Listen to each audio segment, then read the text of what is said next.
Welcome, dear listeners. I'm Jonathan Carlin. And I'm Benjamin Carlin. And we invite you to join us through the Griffin Door, your one-way ticket to the enchanting world of Harry Potter. So grab your wands and dust off your broomsticks and join us as we unlock the riddles inside Goblet of Fire, Chapter 19, The Hungarian Horntail. Not the dragons.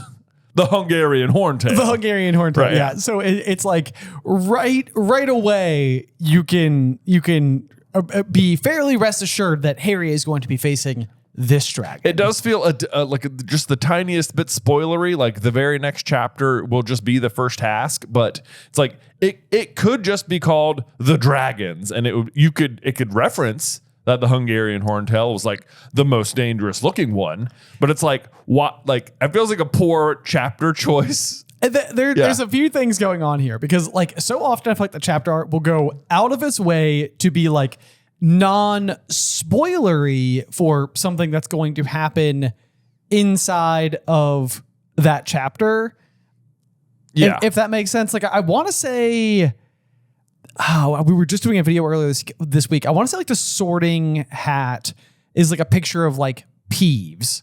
Oh, right. You know, not a picture of the sorting hat. Yeah. You know, and I'm not sure if like part of that is meant to be like, but then you don't know, like even Ron doesn't know how the sorting ceremony works. Like we don't want to like show it to you, or maybe it's called the sorting ceremony.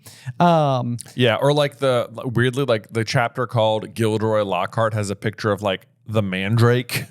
Right. Yeah. Yes. So I think in a lot of different situations, you end up having this like weird choice where it's like we're attempting to not be spoilery at the expense of not being totally relevant. But this time, like especially for this particular chapter, and like given the fact that like Harry doesn't face off. Like he doesn't face off with the dragon in this chapter either. So when we were out on tour, we were doing this chapter live in Nashville, and all week I kept being like, oh my gosh, but Nashville gets the Hungarian Horntail chapter, because like just in the back of my head, I kept just concluding the obvious thought, which was that like the Hungarian Horntail chapter is the one where Harry faces the Hungarian Horntail. Yeah. This is just the one where he's like brought out in the woods and it's shown to him.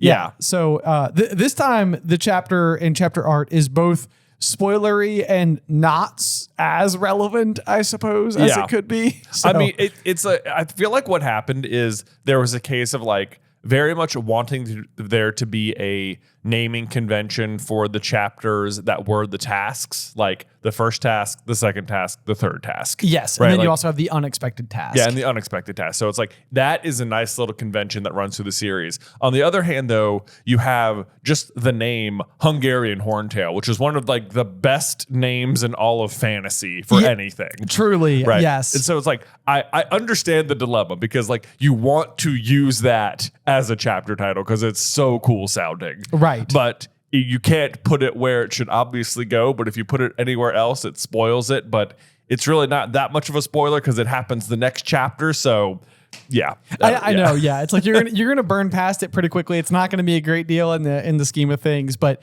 either way, it's kind of fun chapter art. At least we've got that. We get like a great sense of scale of like how big the dragon tamers are relative to the dragons themselves. Oh my gosh, the dragons in the chapter art are massive. They are proper huge. They are huge, like way bigger than what you see in the movies. Yes. They're more like Smaug-sized dragons. Smaug, Smog, whatever. I don't even dare try. I know. I'm always impressed. Smaug. I'm like, why did you say something at all? Why, like, Smaug. The guy, the big dragon who stole the mountain full of gold. That guy. The Hobbit. The Hobbit. Yeah, you've been there. You've heard of it. So when you're looking at this chapter art, though, I tried to make guesses based on which dragon I thought each one was. Yes. So my wager here with the top left dragon is going to be like your Hungarian Horntail. The one with the horns. Yeah. The one with the horns. Yeah. Just below that, breathing out the bottom, I'm calling the Swedish short snout.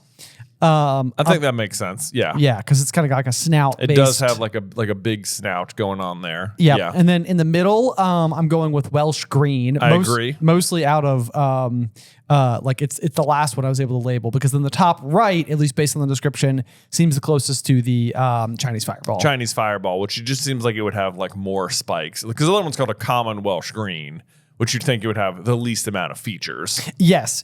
So then me and you, I think, have deliberated on this one a little bit as well. Like up until October 31st, the assumption was that they would only need 3 dragons. Right. Now, the first task is on November 24th, which means they have, 24 days to secure a 4th dragon. Right. Which one do you think is the 4th dragon? Right. What is the 4th dragon added? Yeah. So there's 2 schools of thought. One is that they added the Horntail. Right. Which, because it feels like they added Harry, and Harry gets the Horntail. So there's that. It feels a little bit like they were the last 2 who were added to this tournament. Right. They were the last 2 that were added to the tournament. It feels like that. I feel like my argument would be for the Commonwealth Green. Like, they already had 3 big, like, international, like, dragons they brought in for the international tournament that have cool names: the Chinese Fireball, the Swedish Short Snout, and the Hungarian Horntail, and the Commonwealth Green. It's like, that one is so much more boring than the other 3 that it feels like,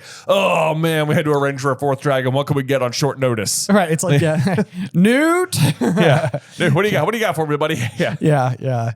Notably, no Ukrainian iron bellies. No Ukrainian iron belly. I mean, they've already got one. No. That's the one guarding the Gringotts. Gringotts Bank. Yes. Yeah. Or Hebridean Blacks, which is most likely what Hogwarts was once. Already was. They'd be even way too big for this, Hashtag Hogwarts is a dragon. Hashtag Hogwarts is a dragon. We all know that everyone here on Through the Griffin Door is like, they know. They know the truth. They know the truth. We all know the truth. Hogwarts is a dragon. Hogwarts is a dragon. Guys, we are like, we sold out of Hogwarts as a dragon pins on our last tour, and we're like, okay, obviously we have to make more, but what we're going to do is we're going to make it bigger.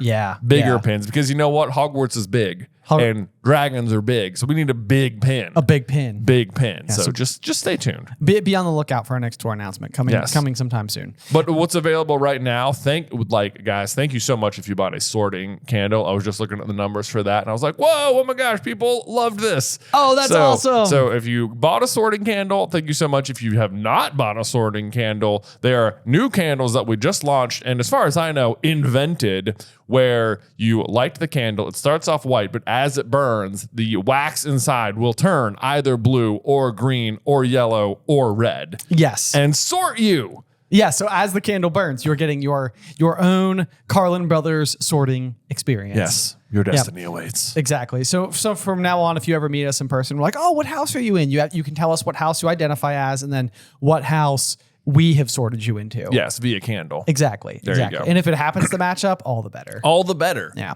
Okay. So are you going to do your thing for our first line here? Oh my gosh. If ever there was a chapter for it, here we go. All right. The prospect of talking face to face with Sirius was all that sustained Harry over the next fortnight. The only bright spot on a horizon that had never looked darker. And then the dragons arrived, which is literally what happens in this chapter. It's so perfect for this chapter. Yeah. And especially because like he is going to encounter the dragons before he gets to talk to Sirius. So it's like the only prospect that is sustaining him at all is like, I get to talk to Sirius soon. And it's like, before that though, the dragons arrived. Yeah. And then things got worse. It's like he was excited. Yeah. He was excited to talk to Sirius.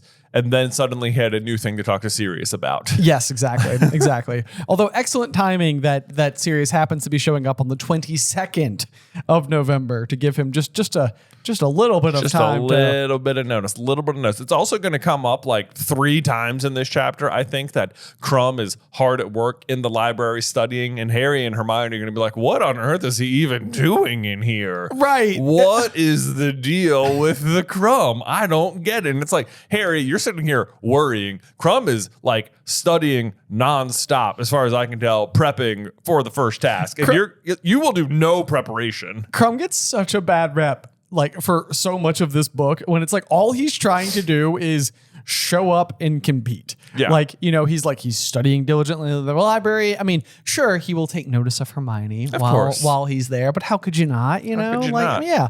But then like later, we're going to see him like jumping off like the plank, of the Durmstrang ship.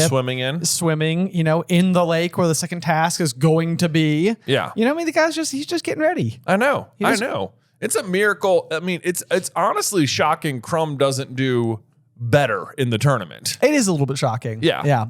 But I mean, I think then eventually what it always comes down to is that Mad Eye is, I guess, somehow able to control Crumb where with the Imperious Curse. Yeah. Whereas he's just unable to control Cedric due to Cedric's extensive goodness. His strength of character. His strength of character. Yeah. Yes. Yeah. Exactly. Things we've thoroughly we've trodden on as far as topics are concerned. Speaking of that, though, with this first line, we have another fortnight's worth of time that has just now passed in the space of one breath. Boom.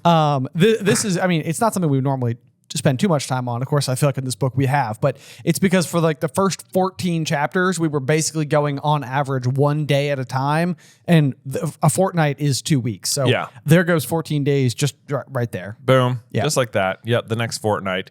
But I love the line here where it says, the first task was drawing steadily near. He felt as though it were crouching ahead of him like some horrific monster, which it literally is. Yes, there is going to be some horrific monster barring your path, Mr. James Potter. There is. James Potter. Here, yes. Let's see. And it's like, it seems like he is worried very bad about it. It's just never suffered nerves like this before. They were way beyond anything that experienced before a Quidditch match, not even his last one against Slytherin. And it's like, yeah, I bet. But, and yet, despite all these nerves, he is not like going to the library, like trying to learn new spells or anything, it is baffling to me. I know. I mean, it really is though. Like, I think that this is sort of the point of the first task because it's supposed to to test your daring and nerve.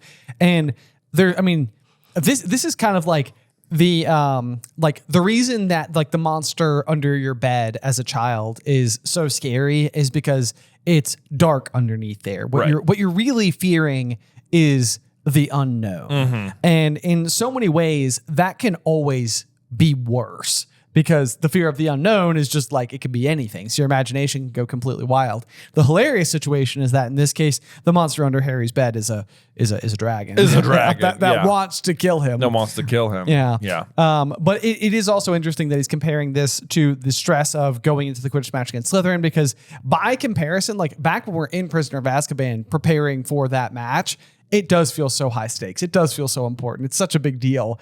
But now, like when you know what he's about to be up against, it does almost feel like trivial by nature. Yeah. It's like, oh yeah, like rec sports, intramural maybe. Right. Like no big deal. No big deal. Compared to this. Yeah. Like this is suddenly being thrust into the finals of the World Cup. Right. Yeah. There, as ever in this book, there's just so much like more and more setup for like Harry, the chosen one, Potter, where it says like Harry is finding it hard to think about the future at all. He felt as though his whole life had been leading up to and would finish with the first task. But in actuality, as the subject of the prophecy, his whole life is leading up to and will finish with one specific instance where he fights Voldemort. Yes. And we've talked about it before, but like every time a dragon shows up, it tends to like mirror Harry's situation in some way. Yep. And so like they're both, him and the Hungarian Horntail will both be like forced into this fight that neither of them really want to be there for. Right. But then this one in particular definitely is like the Voldemort dragon. Like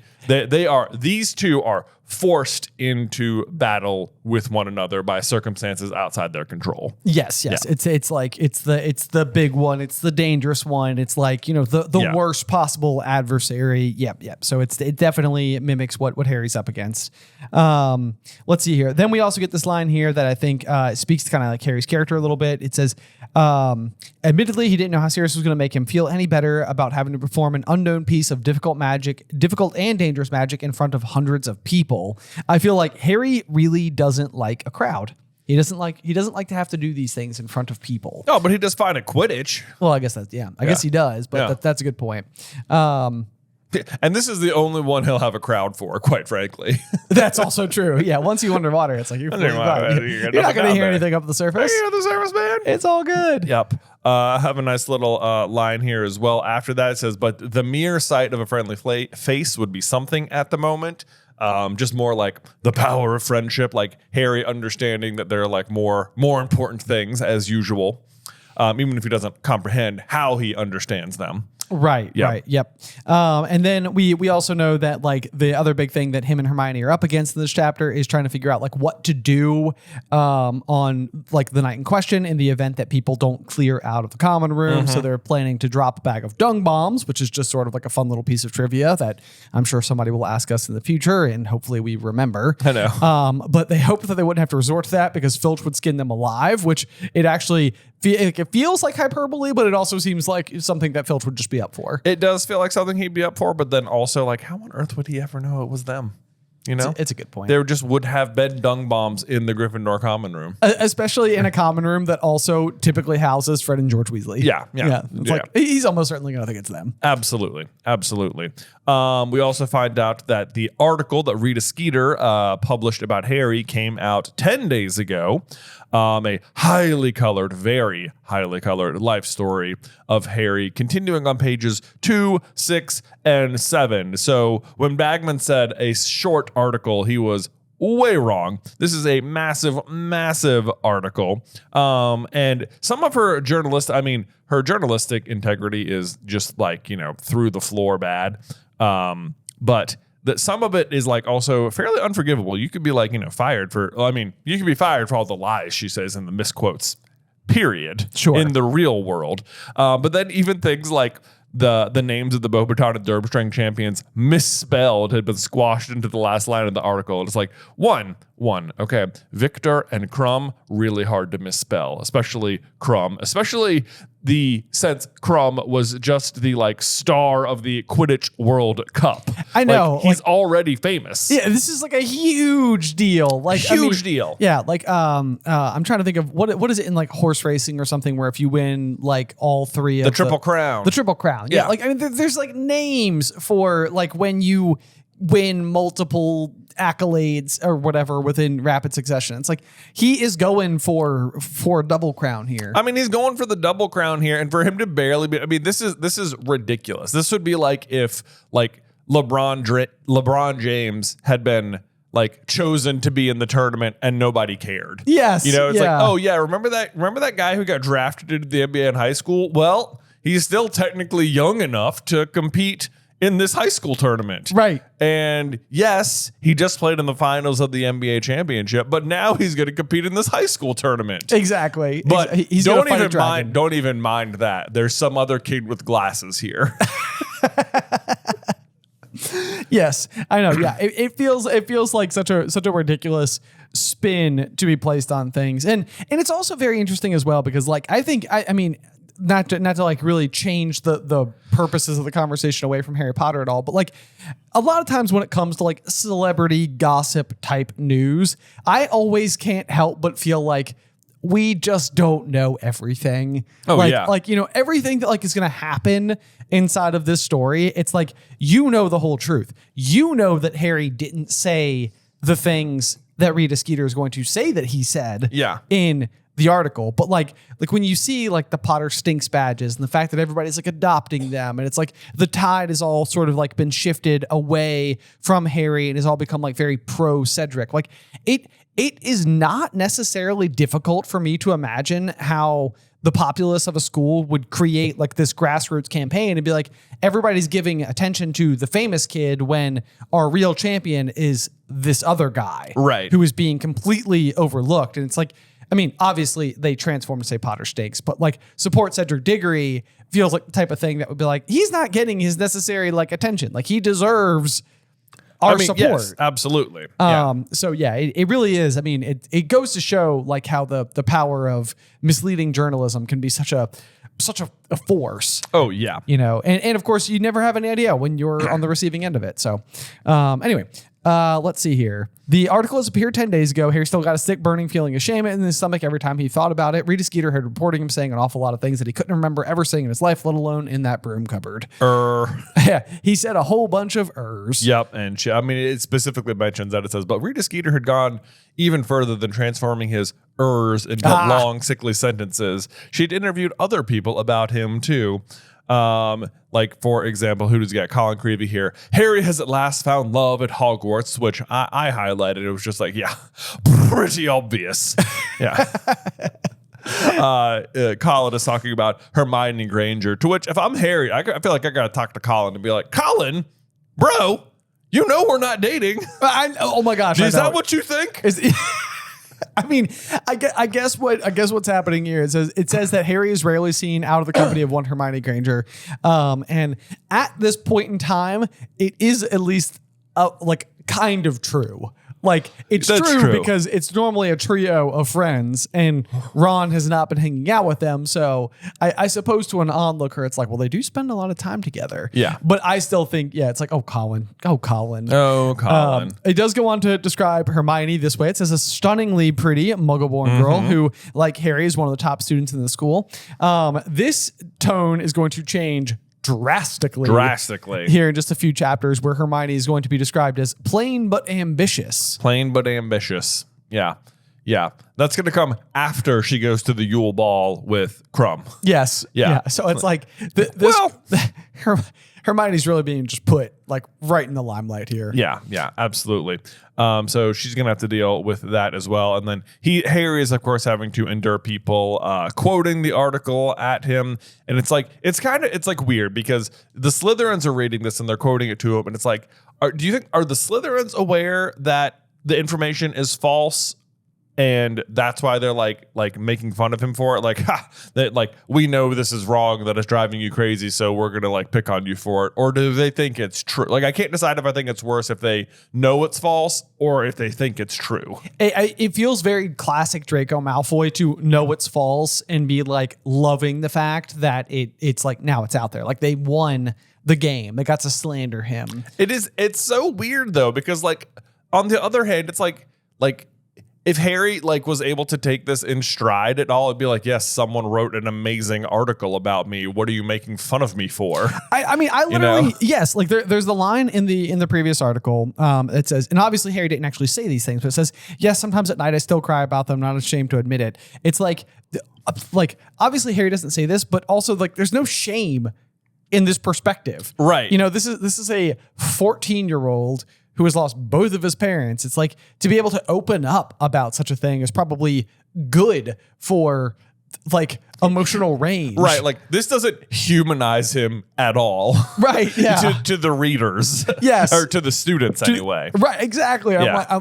Like it would be, but like even a lot of the stuff that's written, it's like it's frustrating to us, the readers, because he didn't say it, but also it's like I could completely see this being an interview with like an Olympian, like a lot of times if there's somebody who's favored for like a podium spot or whatever, they'll do a whole like bio about the athlete absolutely beforehand, and they'll tell their backstory and their trials and tribulations. And like, if somebody just was given these words as a script, it's like, I do think I get strength from my parents. I think they would be proud of me today. Like, right. Like, it's like, who is watching that being like, wow, like that game's a turn.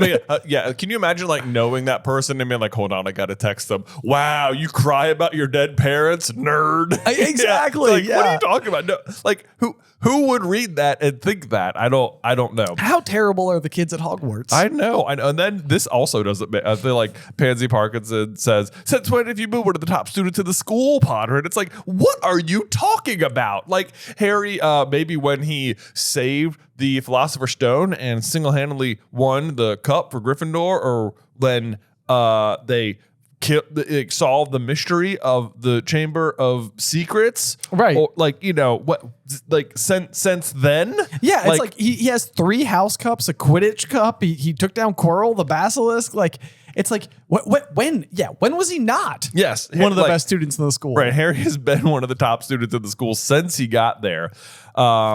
So yeah, it's like I don't know what they think they're on about here. But then someone comes up to him and says, "Hey, Harry," and this is going to be Cho, and Harry is going to just lash out at her immediately. I know, yeah. I've just been crying my eyes out over my dead mom, and I'm just off to do a bit more. And my note that I wrote in here is, don't you just hate it when you scream at your crush? I know. You know, it's exactly. like, oh, dang it, not again. I know. Yep. No, it was just, you dropped a quill. Yeah. It was Cho. Yeah. Harry felt the color in his face rising. Terrible, terrible embarrassment he must be feeling. But you can't help but notice that the article comes out and you can tell that Cho, I feel like, has read it, and he's like, she's like, oh my gosh, Harry's dating Hermione Granger. I need to step up. I need to step in. Yeah. I gotta speak up. You know, I was hoping maybe he would notice me, but clearly I gotta force the issue now. Right. Yeah. Yes. Yeah. So, they kind of have this like awkward exchange as they so often do. As they do. In the beginning. But look, what does she say? What did she say? They have so much in common. I know. I know. It's their favorite vocal crutch. What do you think she actually meant to say? I love you from afar. Probably not that. But yeah, good luck on Tuesday. She said, I really hope you I cry do about well. my dead boyfriends. That's not for another year. I'd cry if you died, Harry. Oh, man. Anyway, I do feel like the fact that they've had this like little exchange, it totally makes me think that she would have said yes to the Yule Ball. 1,000,000%. Yeah. If Harry had just asked her first, and it would have changed a whole bunch of things. Changed a whole bunch of things, you know. They might have solved the whole Voldemort problem a lot sooner. Who's to say? Who's to say? We are. Check out our video. So yeah, Harry ends up leaving that exchange feeling extremely stupid. But then we get this line, which I mean, there's some Cho Harry stuff happening here, but this is a big Hermione chapter as well. It is, yes. Yes. Harry was full of admiration for the way she was handling the situation. Not like secret admiration, just a public admirer. Full. I know. I wrote in a cheeky little note here that says admiration, you say, and then I drew a winky face with a tongue sticking out. Exactly. Yeah. Exactly. But remember that line. Harry was full of admiration for the way she was handling the situation. Pansy Parkinson says, stunningly pretty, huh? And Hermione's response is, ignore it. So just remember that. Moving forward. Okay. Yeah. Okay. Yeah. Got it. Cool. Everyone. Then we find out that Harry and Ron have to do their detention together. Yep. Which is pickling rat brains. So we've been disemboweling toads and pickling rat brains. Yes. Yeah. Yes. These are the activities that Snape has students up to here in late. Yeah. Which is it just sounds horrifying. It really does. Part of me thinks like, as much as this is like obviously gross punishment, part of me wonders if this is like a very slight nod to like him like being, I'm on your side because of the whole Wormtail situation. That's a very good point. That's a very good point. Like Snape's sort of like, yes, we're going to be pickling rats' brains. You get to handle rat brains because I know you hate rats. And then Snape gives like a little winky tongue out face. Yeah. I can't imagine anything less Snape. Classic Snape. Classic Snape, you know? Oh man. So, but Harry has settled himself on he would only talk to Ron again if Ron admitted that Harry hadn't put his name in the Goblet of Fire and apologized for calling him a liar, which he will do. Like Ron will do that to Harry in the next chapter.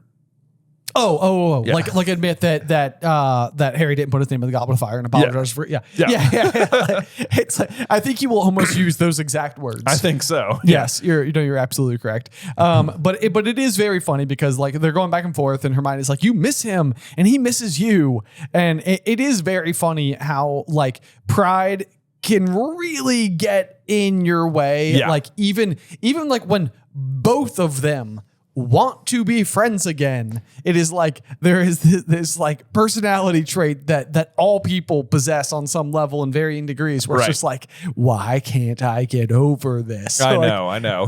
It's a standoff. Right. You know, it's exactly what they're in right here. Yep. But then the next sentence, Ben, is just Harry liked Hermione very much. There you go. Hard stop. Hard stop. There's definitely no rest of the end of that sentence that goes on to say, but she just wasn't the same as Ron. Harry liked Hermione very much. Hermione, y'all. It's right there on the page. But she just wasn't the same as Ron. Maybe Harry loves Ron a whole lot too. Who knows? That's true. Yeah, there was much less laughter and a lot more hanging around in the library when Hermione was your best friend. Yep. So we'll also get just a quick reminder, Harry still hadn't mastered summoning charms, but of course he will be in the very next chapter. Yes, indeed. Yep.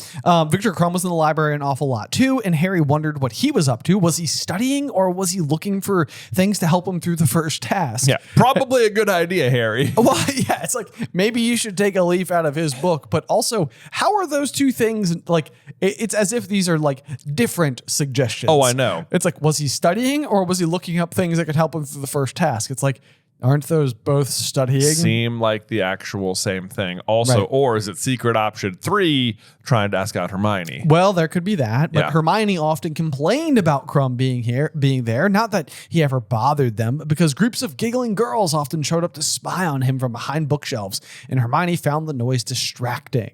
He's not even that good looking, which, thought that didn't matter, Hermione. Seriously. Come on. Geez, shallow much? I mean, so as much as we're harping on the Hermione stuff, do you feel like that line is like a little bit of like Hermione jealousy? Like she's also maybe like took notice of him, but is like trying to like be above it? Probably. Yeah. Probably. Especially because I feel like she goes out of her way to say they wouldn't look twice at him if he couldn't do that wonky faint thing. And Harry has to correct her and be like, Wronski faint. And it's like, it is a smidge unbelievable that Hermione can't remember the name Wronski faint, but can memorize like the entirety of Hogwarts a history. Yes, I know. know? It's like Hermione, you have tremendous recall. Yeah. Did you get wonky faint wrong on purpose? Right. I mean, like she was looking through the omnioculars. It was literally labeled in text, She didn't just like hear it. She read it. She saw it. Yeah, exactly. She saw it. And she saw him do it. Right. Yes, exactly.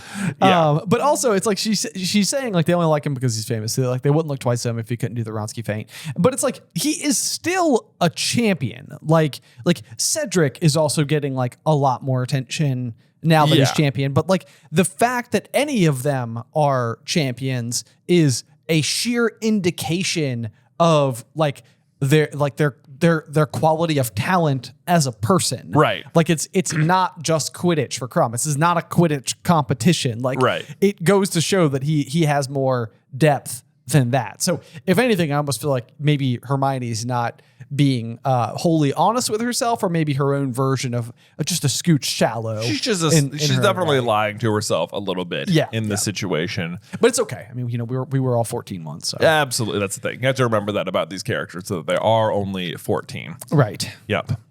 So let's see. Then, we get this sentiment here where Harry notices that whenever you're dreading something and would give anything to slow down time, it has a disobliging habit of speeding up. And it's like, yep, I remember that from every test I ever took in high school. Yeah, absolutely. I know it does. It does feel like they just comes like ripping at you in no time flat.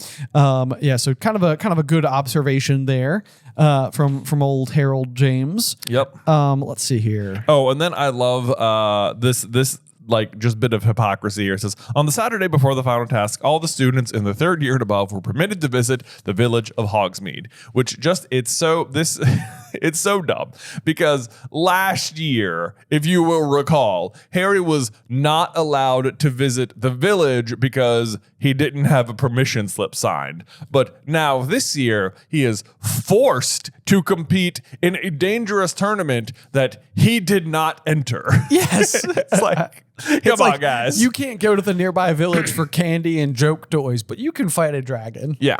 In fact, you have to. you have no choice. No choice at all. But so help me if I see you trying to buy an acid pop Potter.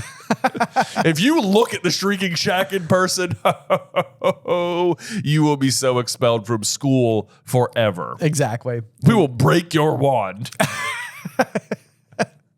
I like this question though. What about Ron though? He said, "Don't you want to go with him?" And it does feel like Hermione is spending an awful lot of her time with Harry. Like Harry can only spend time with Hermione because these are like the two best pals. But Hermione's still just as good of friends with Ron. But it seems like she's spending a lot of time with Harry. I know. It's just Hermione turns slightly pink. Hermione.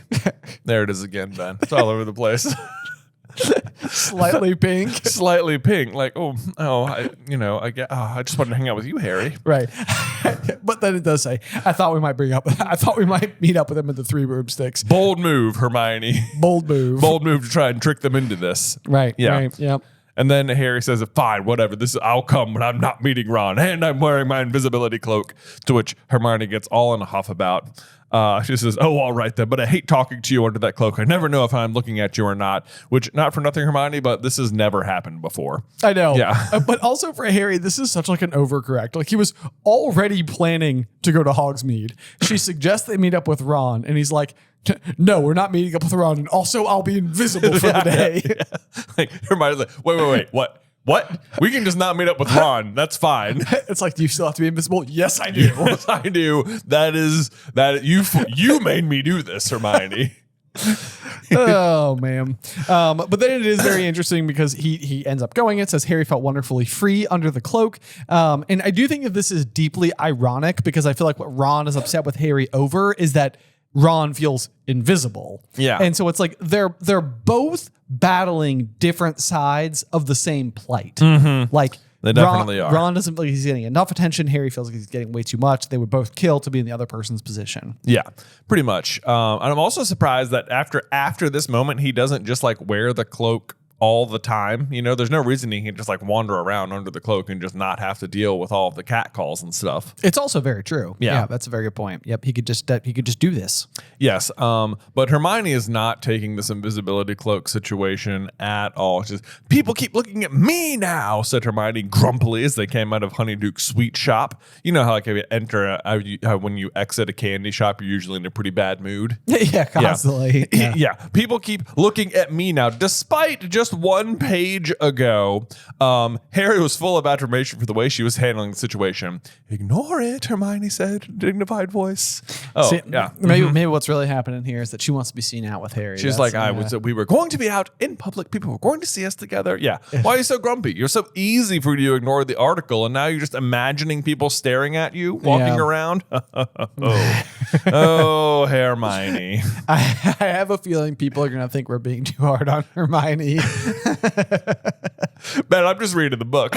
I love Harry's solve here. Don't move your lips so much then. Yeah, just be a ventriloquist, Hermione. I love how Harry is having the time of his life under the cloak. He's like, yeah, whatever. I'm eating large cream-filled chocolates. Just don't leave your lips so much, okay? How about that? Have you thought of that? Maybe just don't like talking much. So they came out eating large cream-filled chocolates. Yeah, I love it. I love it. Yep. Let's see. Then they run into Rita Skeeter and her photographer friend Bozo. Yep. Coming out of the Three Broomsticks. They despite everyone apparently noticing Hermione, they don't, because of course Rita Skeeter doesn't actually care about Hermione. She just wants the publicity from her own article for herself. But otherwise, you'd think she would be like zeroing in on Hermione, and be like, "Oh, you're that girl that Harry Potter's in love with." Yep. Yeah, and wanted to talk to her a lot. Right. So then they come. I think Harry comes to the conclusion she's staying in the village, but she's coming to watch the first task. And as he said it, his stomach flooded with a wave of molten panic. I hate that feeling. Yep. He didn't mention this. He and Hermione hadn't discussed what was coming in the first task much, which to me feels downright shocking. Shocking. Like you're spending this much time with Hermione Jean Granger, and it's like this is like her thing is like preparation, being ahead of the curve, reading books, like filling yourself with knowledge. What are they doing in the library? Exactly. You know, it's like, is all of this just SPEW still? They could be studying or looking for ways to get past the first task. I know, like whatever that is, just sort of like general prepare for anything kind of spells, you know? Maybe, but maybe not. Yeah. Anyway, but then Rita Skeeter's gone, and it says, "Why don't we go and have a butterbeer in the Three Broomsticks? It is a bit cold, isn't it?" Yeah, you don't have to talk to Ron, she added irritably. Yeah, because that would be just the worst thing ever. We also, it mentions that Hogsmeade is the only all wizard village in Britain, which like kind of hard to believe, but I guess it is. And it was a bit of a haven for creatures like hags, which if you don't know what a hag is, it's like a humanoid. It's like what you imagine as like a witch looking like in fairy tales, kind of like covered in warts and kind of like gross looking and stuff. Yeah. I was reading up a little bit on hags, and it also includes that they have a taste for human flesh. Gross. And it's kind of like, I'm surprised that they hang here. Yeah, right? Not good. Doesn't seem like they'd be allowed. Yeah, maybe not, but you never know, I guess. Yep. Let's see. Harry does spot Ron, who was sitting with Fred and George and Lee Jordan. It says Harry was resisting the urge to give Ron a good hard poke in the back of the head. He finally reached the table and sat down at it. A poke in the back of the head feels like such a kind of goofy prank to pull whilst under invisible cover. I know. Last year he was throwing like I want to say like particularly ripe, foul-smelling green mud at Malfoy, and now he can't even poke Ron in the back of the head. I know, seriously. Jeez. You're supposed to be best friends. I know. Hermione joined him a moment later, slipped him a butterbeer under his cloak. You know, just slipping it under the cloak there. There you go. Whoop. There. So nice of her. So nice of her. And then but Hermione is not one who can like eat lunch by herself in public. No. Yeah. I look like such an idiot sitting here on my own. Lucky I brought something to do. Yeah. She pulls out her notebook, which is where she's keeping record for the SPEW members. Harry saw him and Ron's name at the very top of a very short list.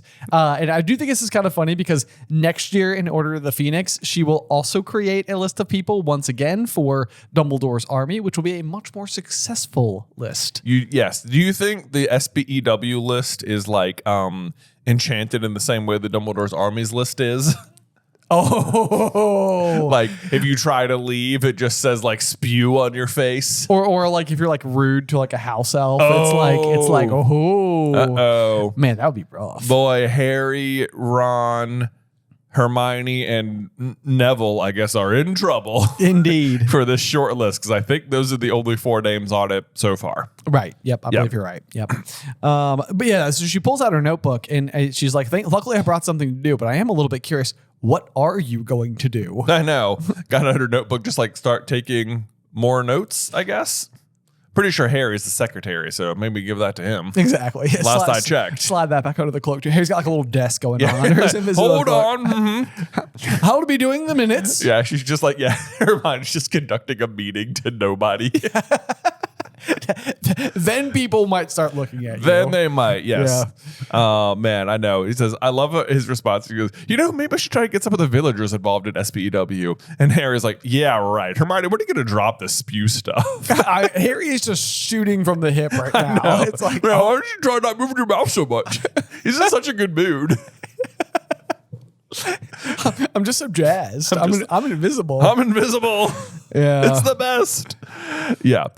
He's just sort of coming right out of it. But Hermione's not having it. And she's saying, nope, not doing that when house elves have decent wages and working conditions. I think it's time for more direct action. I want to get to the school kitchens. And Harry's like, ask friend George, which she does. Yeah, she does indeed. Yeah. Then we get a look around the rest of the 3 broomsticks. We see Ernie McMillan and Hannah Abbott swapping chocolate frog cards at a nearby table. Just a little piece of trivia for you there that, again, you could probably ask us in the future and we'll almost certainly get wrong. I would love to know how the conversation went between these two. Like, did they just like both bring all their chocolate frog cards, or was Ernie just like, Hannah, you want to go down to 3 broomsticks, swap some cards this Saturday? Is this like a date they're on? Oh, maybe. Ooh. Yeah. Okay. I can see it.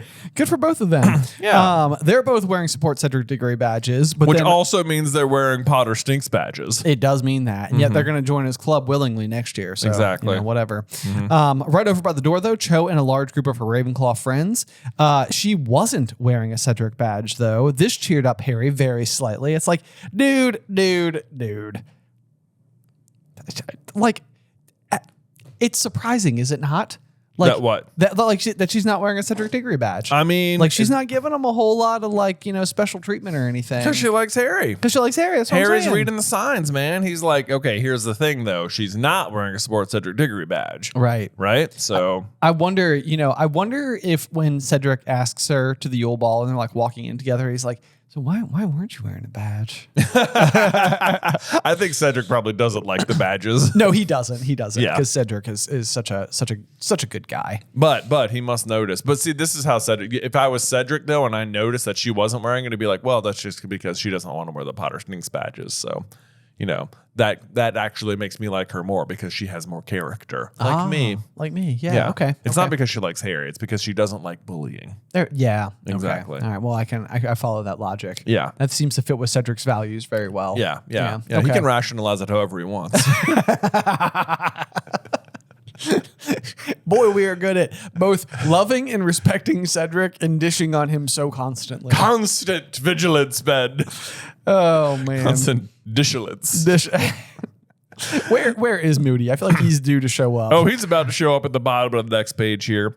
So Harry has a quick daydream about what it would be like if he wasn't a champion. He'd be really looking forward to the first task, cheering on Cedric with everyone else, safe in the seat, back of the stands. It'd have been great. Just like a vision of somebody else's life, which is pretty much how his whole life is. Like, it's so hard for him to be normal because of Voldemort. Yeah. Like this constant problem. Although I hate that in Harry's own daydream, he has bad seats. I know.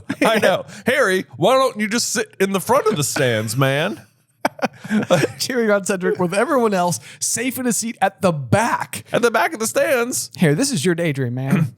Maybe he's like back there with Cho and they're just not even watching. Oh, you know, he's just like, we got like a under the bleachers action. That's right. They're under the cloak. It's like, isn't this great? No one can see us. He's like, let me show you my super cool invisible cloak. Yeah. Okay, to be fair though, that would be so cool. That would be so cool. Like, definitely. If you have one, definitely show anybody who will see it. I know, or they can't. Exactly.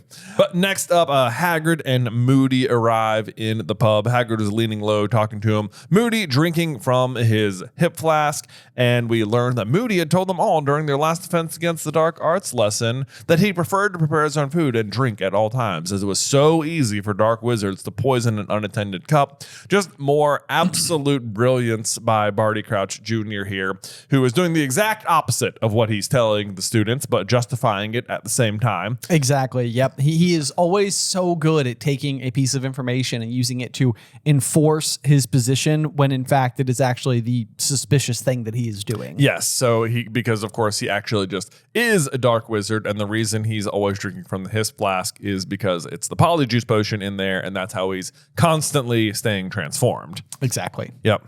But so they are in the pub, apparently not going to be there for very long because it's not like they stay for a drink or anything. They basically walk in. Moody spins around the pub, pauses his magical eye in the corner where Harry was standing, and then just taps Hagrid and says, "Ooh, Potter's over there at the Granger. Let's go talk to them." Yeah. Yeah. So Hagrid comes over, and he's incredibly covert, as Hagrid always is. All right, Hermione, said Hagrid loudly. Hello, said Hermione, smiling back. Moody limped around the table and bent down. Harry thought he was reading the SPEW notebook until he muttered, "Nice cloak, Potter."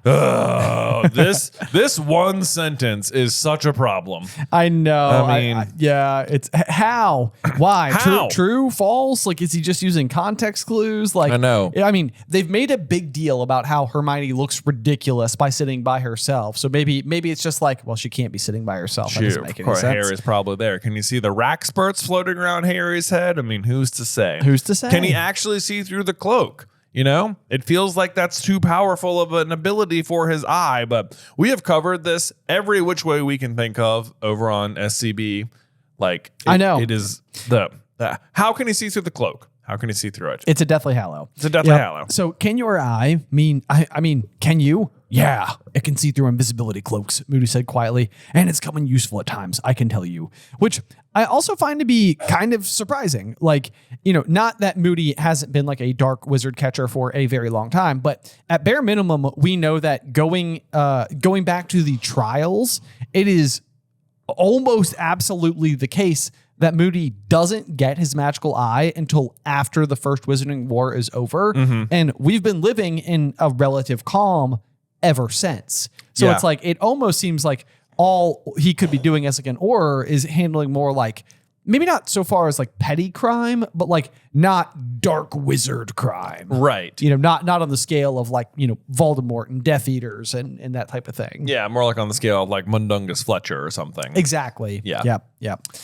But then, of course, we know that part of the reason that they've come over here is because Hagrid is going to suggest to Harry that he come and meet him at his cabin at this very evening at midnight. So the fact that Moody is right there with him is also part of like the way that Moody is pulling strings by basically suggesting to Hagrid, like, you should definitely show Potter the dragons. Yeah, absolutely. I mean, that's probably why they even came in the pub, because they don't get anything to drink. They just like, I can imagine Moody spotted Harry beforehand and was like, oh, why don't we step in here real quick? Yeah, so get out of the cold. Yeah, and then once they're in there, he fakes like, oh my gosh, Potter's over there. Let's go do a thing. Right? Exactly. Yeah. Yep. Because he's just manipulating the entire situation here. Yep. And he says, let's see. I wonder whether Hermione doesn't know whether that he should go visit Hagrid that night at midnight because he's supposed to be meeting Sirius at 1 o'clock in the common room, to which I'm like, yeah, even if you were just going down to Hagrid's and coming right back up, it feels like you'd be cutting it close. It does feel that way. And then, but what we will also learn is that the dragons are far enough away that they can let out ear-splitting roars that you can't hear until you get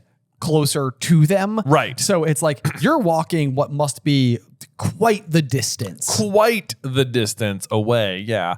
And it is remarkable because this is the only thing Harry has been looking forward to for like a couple of weeks now. Right. And which is almost surprising too that Sirius couldn't find a way to communicate with him any sooner than this. But I guess he couldn't. Right. For plot convenience, reasons. Yep. But so then the other thing that's kind of interesting here, it says at 11:30 that evening, Harry, who had pretended to go to bed early, pulled the invisibility cloak back over himself and crept back downstairs to the common room. Quite a few people were still there. The Creevy brothers had managed to get a hold of a stack of support Cedric Diggory badges. We're trying to bewitch them to say support Harry Potter. But then he's worked it out with Hermione in advance, basically to come through the portrait of the fat lady so that he could like leave without it just opening randomly into the Gryffindor common room. But the 11:30 means that Harry is leaving a half hour early to get down to Hagrid's as well. Right. Which means if he needs to get back by 1, it means he needs to be heading back no later than 12:30. Yeah.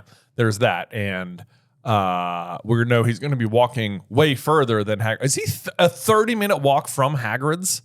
I mean, in the Gryffindor common room? Maybe so. I guess so. Maybe he's trying to get there early to give himself more time or something. Possibly. This also means that Hermione is out way past curfew and without the invisibility cloak. I know. Out there. Like what a nice thing they're doing. Just a nice little late night arrangement they had together. Some might call it a date. I don't know. Something he slipped past her with a whispered thanks and set off through the castle. Teamwork makes the dream work, Jay. Teamwork makes the dream work, Exactly. Maybe they could be in the back row of somewhere. Maybe. Too bad Harry's in the tournament. That's a reference to his daydream from earlier where he's in the back row. Yeah. In the back row, not in the front row. Even in your, what is that in? Like even in your daydreams, you're not like winning or something. I can't remember. I'm gonna crossword brain that one. Okay. All right. I also love this description. It says the grounds were very dark. Harry walked down the lawn towards the light shining in Hagrid's cabin. The inside of the enormous Beauxbaton carriage was also lit up. Harry could hear Madame Maxime talking inside it as he knocked on Hagrid's front door. So just imagine this, right? Harry is knocking on Hagrid's front door.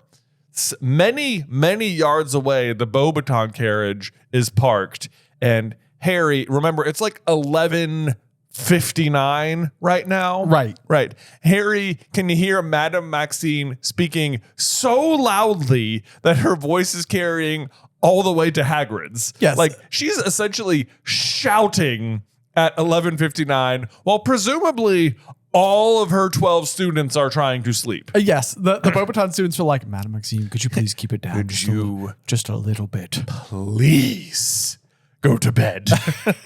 She's like, nope, I'm going out. Who's she even talking to? Who knows? Who knows? Right? Floor, I guess. Maybe. Up late studying, not in the library.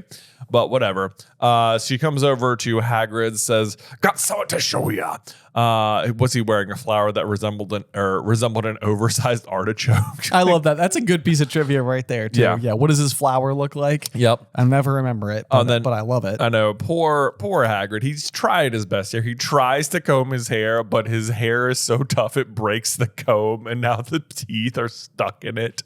Like, better off just going scraggly at that point. At that point, I know. Yeah, too bad. But at least he tried. I mean, it's endearing at the very least. Yes. Come with me and keep quiet and keep yourself covered with that cloak, said Hagrid. We won't take Fang. He won't like it. Yeah, I bet he would not. Yeah, no, definitely not. Nope. Let's see here. So then we leave the cabin. Hagrid's leading him over to the Beauxbatons carriage. Hagrid, what? Shh, said Hagrid. And he knocked 3 times on the door bearing the crossed golden wands.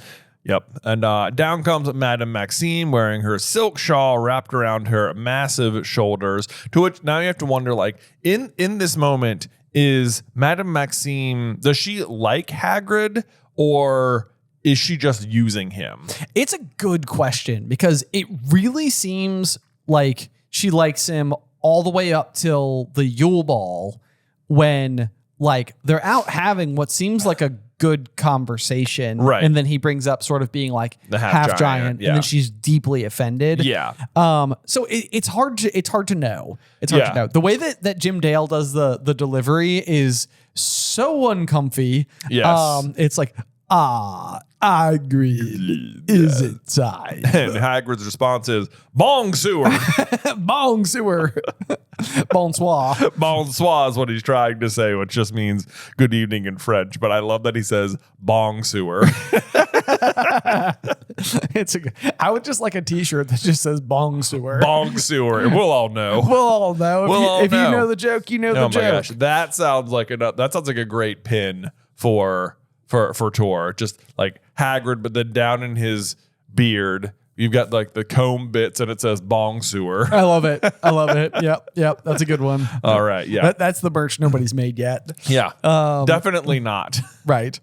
But then, Harry's still sort of confused because he still has no information. Clearly, Hagrid has double booked this date. Yeah. He offers his arm to Madame Maxine. They set off on a walk. Had Hagrid wanted to show Harry Madame Maxine, he could see her any old time he wanted. She wasn't exactly hard to miss. Can you imagine if that was Hagrid's idea? He's like, if that's actually what it was. Right. It's like, Harry, I need you to see this. I'm going on a date. You're not going to, I need you there for moral support, Harry. But if I need you to feed me lines. I actually do remember plenty of instances when we were in high school where I was like, Jay, will you come with me to this thing because I'm going and I'm nervous to go alone. Oh. You always did come though. Oh, well. Good brother. Good brother. Doing what I can. Let's see here. It seemed that Madame Maxime was in for the same treat as Harry because after a while she said playfully, where is it you are taking me, Hagrid? Killer Madame Maxime. I think she's using him at this point. You do? Okay. I think she is. I think she, it works out because eventually it seems like they are having a better time at the Yule Ball without so much like secrecy involved and stuff. Right. And then they will go on to make up after that and spend more time together. Well, this is true. So I think it all works for them. But I feel like at this point maybe it's like, maybe a little questionable on her end. Okay. Yeah. Let's see here. Basically, it seems like they start walking, and I feel like a lot of times the Harry Potter books will do this same thing where it's like time is so squirmy where it's like it's describing it as if like Harry's like checking his watch like every now and then. It's like, I could see a world where it's like if it was checking his watch like every few seconds or something, to be like, how much further? But this definitely leads you to believe that they're walking for like a long time. And still they walked.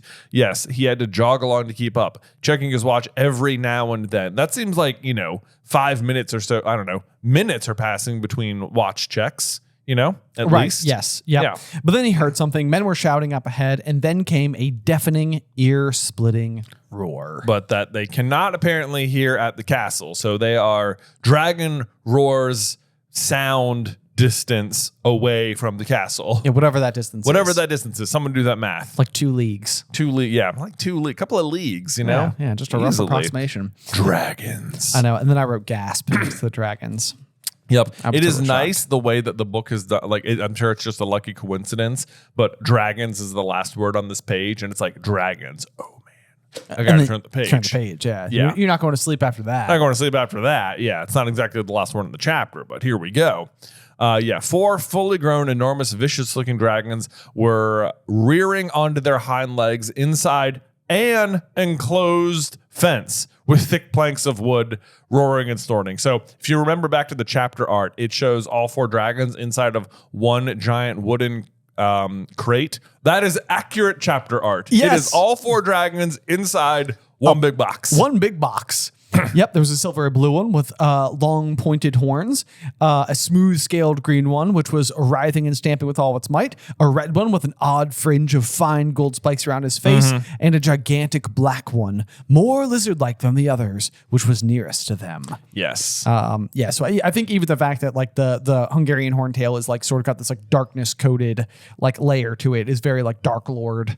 You know, vibe. Like more lizard-like, more snake-like than the rest of them. Exactly. You know? Yeah. Yep. Very foreboding. Yep. At least 30 wizards, 7 or 8 to each dragon, were attempting to control them, pulling them on the chains connected to heavy leather straps around their necks and legs. It says, Harry looked up high above him and he saw the eyes of the black dragon with vertical pupils like a cat's. I always picture this, and I know I shouldn't because I'm sure it's not correct at all, like Toothless from How to Train Your Dragon. Oh. Like so much less dangerous all of a sudden. Oh, yeah. No, yeah. I mean, it's definitely way bigger than Toothless. Yeah. Yeah, and definitely has way more teeth. Yes. Yeah. Probably less retractable. More of a teethful kind of dragon. Right, exactly. Yeah. Yes, teethful. Teethful. That's what we'll name this one. Yeah, teethful. Toothful. Toothful. Oh, maybe I like toothful better. Toothful. Okay. Toothful, the Hungarian Horntail. I guess it's a she, I guess. I don't know, right? Toothfulette. Toothfulette. Yeah, I guess toothful isn't necessarily masculine per se. No, Yeah. it's made up. It's made up. We're making it up right now. Yeah. But then we do find out that it takes about 7 to 8 wizards per dragon to stun them, which they then do, and they're able to get them all kind of calmed down. So it must also be the case that this is the arrival of the dragons. I suppose it is the arrival of the dragons, and we will find out that Charlie Weasley is there with them. Although I think this line is funny. He says, they should be okay now. We put them out with a sleeping draft on the way here. Thought it might be better for them to wake up in the dark and quiet. But like you saw, they weren't happy. Not happy at all. To which, like, every time we've heard about Charlie Weasley, he's off in Romania studying dragons. And I'm like, it doesn't sound like studying is going very well. Like, what feels like you should know how to handle them by now, you know? Right. Yeah. You're not exactly doing the world's greatest job of understanding what they want. Right. But Hagrid breezes over that immediately. He says, what breeze you got here? This is when we get the introduction to everything. The Hungarian Horntail, the common Welsh green. The smaller one is the Swedish short snout, the blue-gray, and the Chinese fireball. That's the red. Yeah. And the champions aren't supposed to know what's coming. She's bound to tell her students, isn't she? And it's like, yep, that's exactly what it is. And Hagrid's, of course, like, I just thought she'd like to see him. Like, do you think Hagrid knows he's cheating, or does he think that she'll just be like totally good about it? It's a really good question, because I guess to be fair, Hagrid is also cheating here. Well, that's true. That's true. Brought Harry. Right. So, he's like, yeah, let me help Harry out here. And then Madame Maxime, I'm sure, won't tell Fleur. Yeah, exactly. Yeah, really romantic date, Hagrid. Yeah, I'll say everyone's getting so romantic in this chapter. I know. Yeah, there's just love in the air. Yep. So Charlie says they just have to get past them. And then he says, I don't know why, but I'll tell you this. I don't envy the one who gets the Horntail. Vicious thing. Its back end's as dangerous as its front. Which I just circled that. And it's like, yeah, I wonder which one Harry is going to get. Yeah. Can you imagine if it was just like Fleur and it's just like, oh, yeah, well, I was lucky for Harry. That worked out well. What do you know? He got the common Welsh green. Good for him. Not so bad. Not so bad. We also learned that it has bronze colored spikes, which I feel like is just another good piece of little trivia just to lob out. Yep. Then we found out that they are nesting. They're all mothers and they all have eggs. And Charlie's like, I've got them counted, Hagrid. Yeah. He then asks about Harry and just hope that he's still fine after he's faced this lot, said Charlie. Didn't tell Mom what they're going to have to do for the first task. And it's like, this is where you get like a little bit of the other perspective of Rita Skeeter's article. Yes, like how it hit the adults. Yes. How could they let him into that tournament? He's much too young. I thought they were all safe. I thought there was going to be an age limit. There was an age limit. He's still crazy about his parents. Oh, bless him. I never knew. To which this is like a little bit bittersweet. It's like, it's nice that she's having this particular reaction, but less nice that she's believing what Rita Skeeter is writing. Exactly. Yeah. Yep.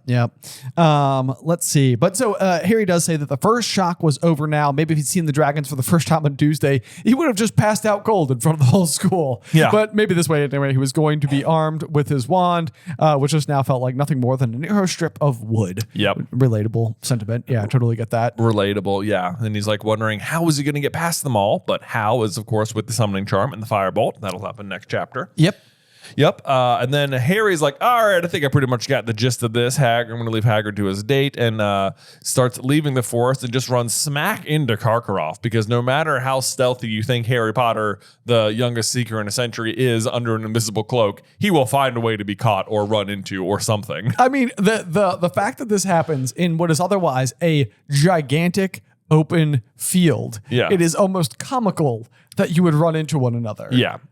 But he does, and Karkaroff, I guess, eventually thinks he just like ran into a branch or something.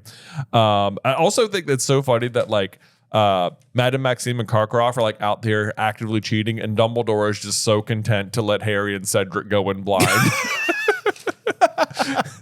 Like Dumbledore is doing nothing to help. Dumbledore is trying to find someone to have a drink with him tonight. I know. He's like down to the three broomsticks. Johnny! Where is everyone?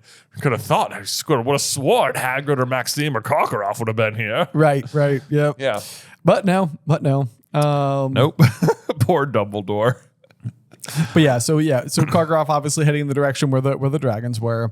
Harry does then make it back up to the Gryffindor common room. He had 5 minutes left to get up there. He used the password Balderdash, which I want to say Balderdash is the most like used password ever that we ever see. It has been the password now for almost 3 full months. Right. Yeah. All of September, all of October. Now we're most of the way into November. So they're not changing it very often. Nope. I think it'll change to fairy lights at the Yule Ball. Yes, it will. Yeah. Yep, you're right. Yeah. But I feel like this is when like the Ravenclaws would be like, wait, we have to answer a riddle every time we come back, and they remembered one word. They remember one word for a quarter of the year. Do you want to know what they would say to that? Yeah. It's straight Balderdash. It's Balderdash. They're like, that's it. That's exactly you guys are smart.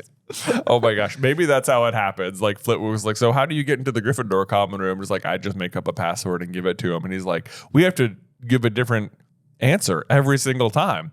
And she's like, every time you just have one word? He's like, yeah. And he goes, that's Balderdash. And she's like, that's a great password. Thank you. I'll use it for most of the year just to add insult to injury. Yeah, I'm taking that. Yeah. Okay. Because McGonagall's over there like, yeah, you guys wanted me to be in your house, but look, now I'm over here with the easy password house. Exactly. Yeah.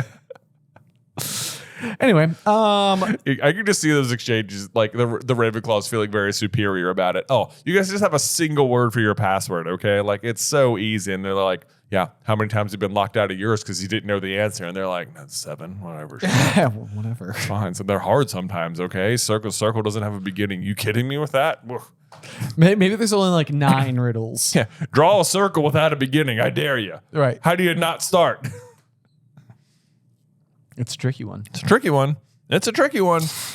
Anyway, so when Harry gets in there, he sees that the Creepy Brothers had not necessarily been successful. All they were able to do is change the Potter Stinks badges to now read Potter Really Stinks, which, again, I kind of go back to Draco's ingenuity here, because we know that he was up all night making these pins. We know. He was so excited. He saw what Hermione was doing with SBEW. He was deeply inspired. And then fantastic coding machine that Draco Malfoy was like, okay, if somebody tries to tamper with this, I have a back door set up that's going to make it worse for them. So don't even try it, because I already thought of it. Exactly. Yeah. It's like the fireworks where they're like, you try and put them out, they just multiply. Exactly.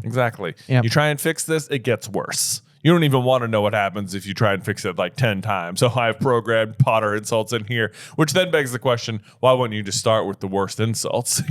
It's a good point. It's Yeah. a good point. Maybe because what you want to do is like the mounting anger. You want you want it to be getting worse for somebody who's trying to foil your plans. No. Yeah. No. It just keeps getting really bad.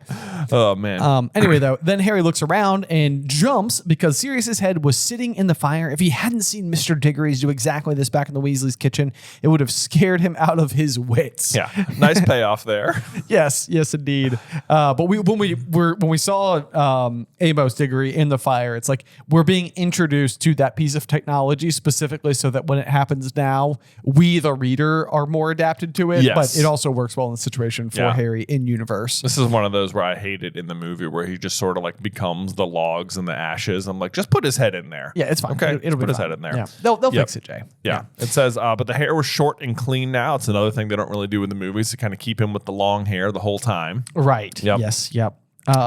He looked much younger, like the only photograph Harry had of him, which had been taken at the Potter's wedding. This is just another one of those reminders that I feel like it's so overlooked because of the movie depictions. But all of the Marauders and Lily and Snape are supposed to be like mid 30s. Like Lupin has like the Yes, lycanthropy, so like it kind of makes sense that like he's got like a more weathered look. Yeah. You know, his clothing, it's like harder to upkeep. Yeah, because James is like 21 when Harry is killed, and it's only been like 10 years or 14 years since then, so they're like mid 30s. Yeah. Okay. Yep. Yeah. By now. But let's see. And I guess Sirius, it makes sense for him to look a little older too, because he's been in Azkaban for 13 years. 12 years. 12 years. Sorry. We always get that wrong. I know. And then there's I feel this is such like a heart-wrenching moment here for Harry because he like for like 10 minutes here sort of like has a parent and just like word vomits every problem he's had the whole year about Ron not believing him, Rita Skeeter, doesn't mention Hermione or anything. Guess he's not really complaining about those rumors, you know. Just saying, you know. Sometimes it's what you don't do, like when Cho's not wearing a badge. Exactly. It's, Yeah. How did Rita Skeeter describe her at this chapter? Hang on, let me go back to it. And it's like, I've been hanging out with this stunningly pretty Muggle-born girl. Yeah. You'd love her. You'd love her. wait You'd to love her introduce you. serious. I guess they've met. You already know her. You already know her. She's awesome. Yeah. Remember how she bombarded you out of that tower in the movies? Exactly. Yeah. In the books, that was just, hello, Hamora. Hello, Hamora. Click. Oh, click. They need better security, man. They do. Hello, Hamora, click makes it sound like he could have just opened it. It does. Yeah. Yeah. Just punch the window out. Yeah. I guess he would need to jump. If only he knew the name of the wind, he could land softer than thistledown. Look at you going. Anyway. Dude, don't get me started on Name of the Wind. I know. You know better. I know. It's a Harry Potter podcast. Let's see here. Dragons we can deal with, Harry, but we'll get to that in a minute. Which I'm just like, dude, maybe start with the dragons, though. Why don't we get to it now? Why don't we get to it now? Let's talk about it now. Yes. Yeah.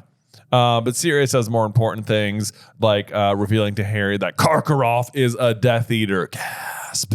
You know what Death Eaters are, don't you? And he's like, yes. And he says, I'd bet everything. That's why Dumbledore wanted an aura at Hogwarts this year. And you can tell Ludo Bagman, I'm surprised he doesn't pop out of the corner like, what? You taking bets? Sirius Black? You taking bets? I'll take that bet. I'll take that bet. I will take that action. I'll take that bet. We're talking like 10 galleons? We're talking like 10 gallons. Here We're talking like 100 gallons, you know? Let's make it 100. Let's make it 100. An I'll even do it. 100. Yeah. And no big Even deal. 100, you know? I You got still you have down. access to your vault, right? You bought Harry a Firebolt last year? Amazing. He should use that against the Horntail. Speaking of which, you want to think about on Harry's odds against Horntail?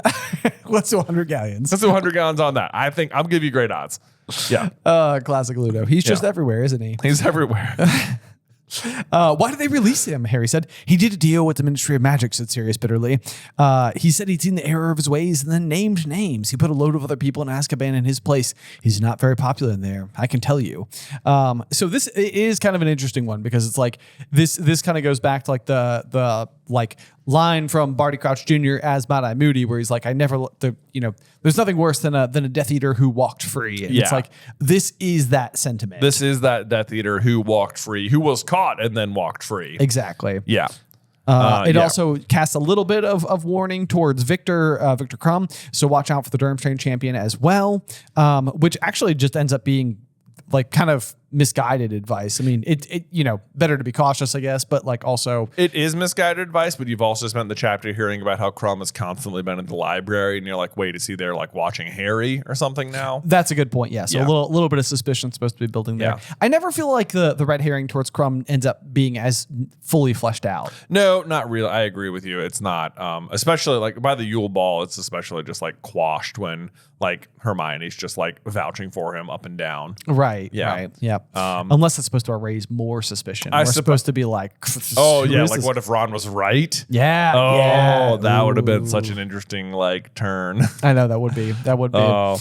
But see, there's also like Harry's good instincts here. He says, "But are you saying Karkaroff put my name in the goblet? Because if he did, he's a really good actor." He seemed furious about it. Like Harry's hearing this and he's like, "Yeah, but that doesn't exactly add up." But Sirius has an answer ready for him. Yes, he's like, we know he's a good actor because he convinced the Minister of Magic to set him free, didn't he? Yeah, and it's like that's a good point, but Harry's instincts were still right. Exactly. Yeah. Yes, which is so often the case with Harry. It's like Yep. he's kind of got like this a sixth sense for these types of things. Yep.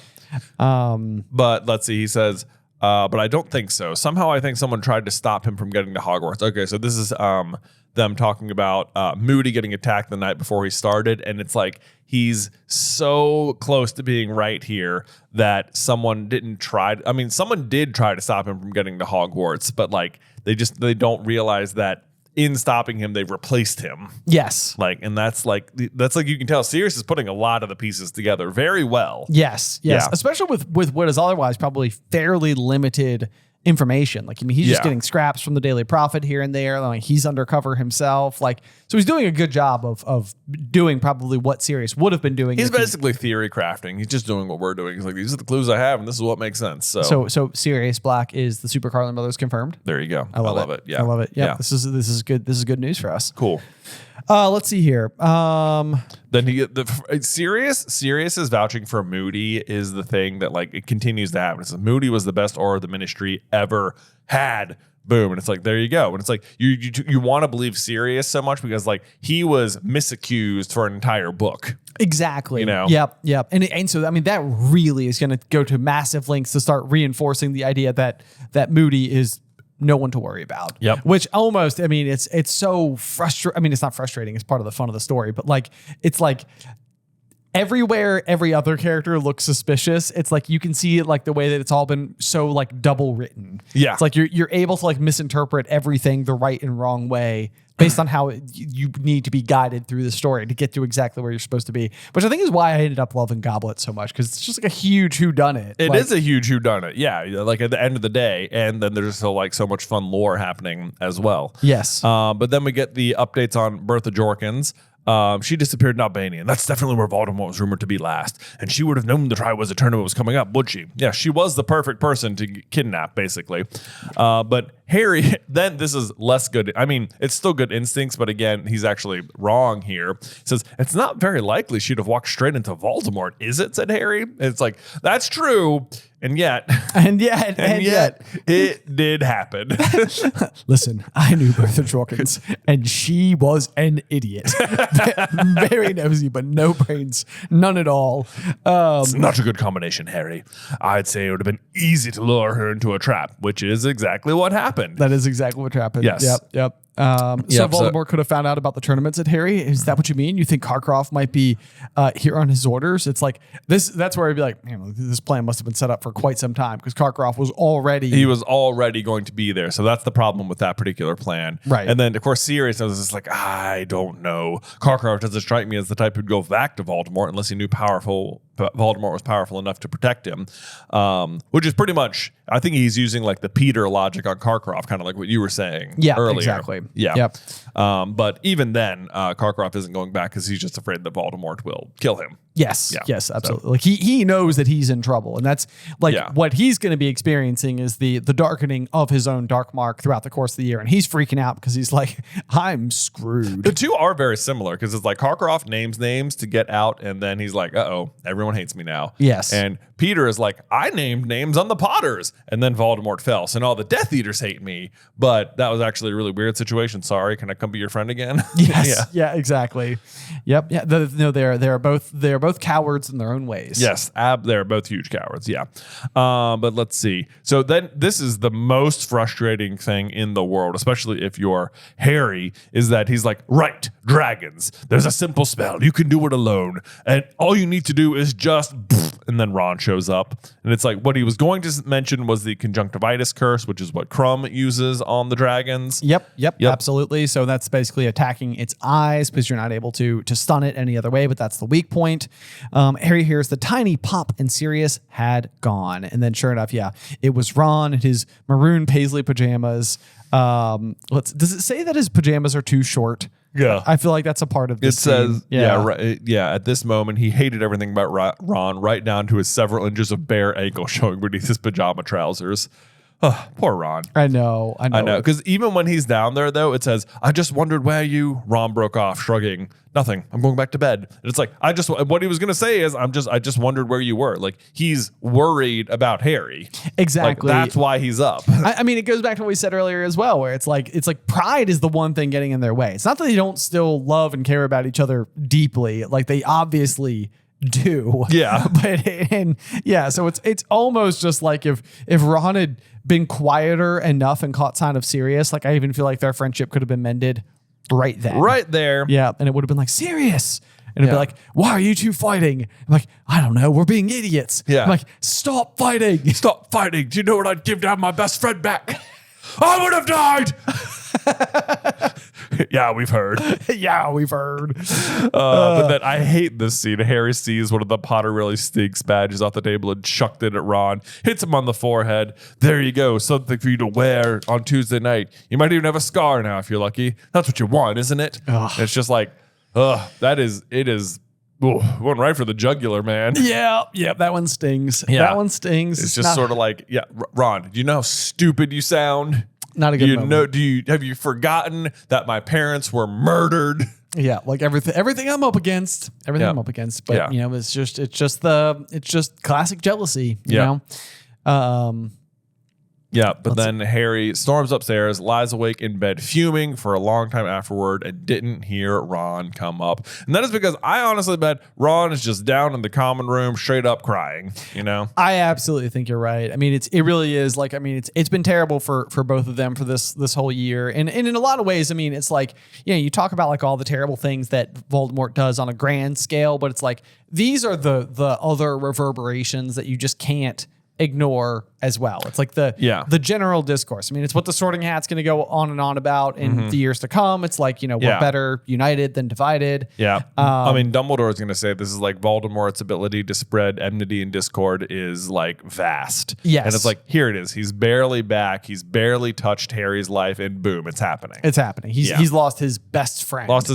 During a significant time of need. Yes, exactly. Yeah.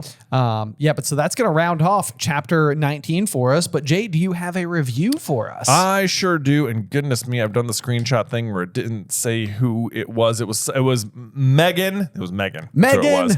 Hi, Megan. Megan's review says, beautifully wholesome. Hey, brother, I'm a big fan of Super Carlin Brothers. I love how detailed and knowledgeable all their content is. This podcast showcases how much Harry Potter knowledge Jay and Ben have, as well as their beautiful relationship as brothers and friends. I love how kind and wholesome you two are. My question is, what happened to James's parents? I can't for the life of me remember why they're not in the Harry Potter books.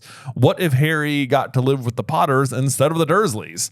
So great question. What happened to the rest of Harry's grandparents that he ends up with the Dursleys? Yeah. It really is. I mean, this is another one of those instances where I think like a lot of stuff kind of had to be strategically played out in such a way to make it make sense because this is a kind of glaring issue that would pop up rather quickly, especially when you consider the fact that James and Lily were supposedly only like 20, 21 years old when they would have had Harry. Right. So it seems like their parents are probably still like fairly young-ish. You would think like it wouldn't be unreasonable to say mid 40s, even 50s, and that wouldn't be the age range where you would expect all four grandparents to potentially not be there without some other greater explanation. But so what we know about James's family is that his parents in particular desperately wanted to have a child. Yes. And basically like struggled to do so until their later years. So yeah, pretty much had given up on it. So they actually are a little bit older than you'd think when they do finally have James. yes, so James is kind of like a miracle that arrives for their family. And I think it even helps a little bit inform like this golden child that James kind of gets to exist as. Yeah. He's coming from like a well-off family that has sort of like this generational, stash of gold Yes. at Gringotts Bank.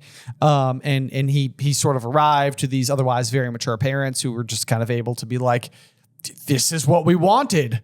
Our boy. Yay. I mean, in a lot of ways, I could almost imagine them looking at James the way that like Amos looks at Cedric. Absolutely. Yeah. Probably very much like that. They both contract dragonpox and die of that. Yes. Is what happens to them. And then for Lily's parents, Lily and Petunia's parents, this is pretty good. They die of natural causes. Yeah. That's all we know. That's just what it's like a cop-out answer. It really is. Yeah. So I mean, there's not a whole heck of a lot to go Yep. on there. I'm not sure like any which way you could slice it. Like, I mean, part of me, like we've been talking a lot about like prophecies, and so like now I'm almost like, what if there were other prophecies? Like, what if this was Voldemort trying to like prune the tree or something? Like earlier or like further up. That'd be interesting. Like they couldn't have kids because there was a prophecy about like their like descendant defeating him or something. Something like that. Yeah. Or even like, we know that Voldemort was attacking many Muggles, during his earlier reign of terror. So like that would be a tremendous. I would buy that. Yeah. That Voldemort just murdered Lily and Petunia's parents just at random. Yeah, just at random. Yeah. Because lest you forget how many Inferi are in the cave. There are thousands. Yes. And those are the thing you have to remember about the cave too is that only Voldemort knows about it. Right. Meaning that like the Death Eaters cannot be aware that this exists. Meaning he is the one filling that cave with Inferi. Yes. Yeah. Exactly. Yeah. No one else is contributing to that head count. Exactly. Which is terrifying. Yes, it is. And I mean, it really does speak to like we never even see what is the proper full wrath of Voldemort's terror because like we are heavily invested in Harry and he's Harry's key adversary. And so like to us, he's this menacing figure, but realistically what he does during the Second Wizarding War pales in comparison to what he had done during the first time around. Yeah, which was way worse. Way worse. Yeah, like tons of like Muggle deaths. And tons of disappearances and dark marks all over the place. Exactly. Yeah, exactly. Like you can imagine like there must have been so many dark marks in the sky marking so many dead people. Like why, if you saw it at the Quidditch World Cup, it would be horrifying. Yes. Yes, absolutely. Like that would definitely strike fear. There's no doubt about it. But yeah, that is the explanation as to where all four of Harry's grandparents went. Yep. And I always do think it's kind of interesting because like even then when you go back to Fantastic Beasts, I think both Tina and Queenie are also orphaned and because their parents, I believe, also contracted dragonpox. Oh, is that it? Dragonpox is a real problem. It was a real problem. Yeah. So that's kind of like an interesting like parallel. But there's the idea of being left to your own devices, I feel like is such a common trope even across all fantasy, absolutely. sci-fi. So we're Newt's parents. They're probably dead just because. Right. Yeah. I think we've even made a video once upon a time like why are Disney parents always so dead? Oh yeah, look at Dumbledore. Oh my gosh, his mom died and his dad's in Azkaban. Wow, look at that. He's by himself. Wow. He's by himself. Yeah. What shocking. Right. Yep. But, look at Grindelwald. His parents died and had to go live with the Aunt Bathilda. Bagshot. Nice. Yeah, or maybe they're not dead. He just gets expelled from Durmstrang. It doesn't matter. The point is, that's what happened to the rest of Harry's grandparents and why he ends up with the Dursleys. They are his only living relatives, which is a real bummer for him.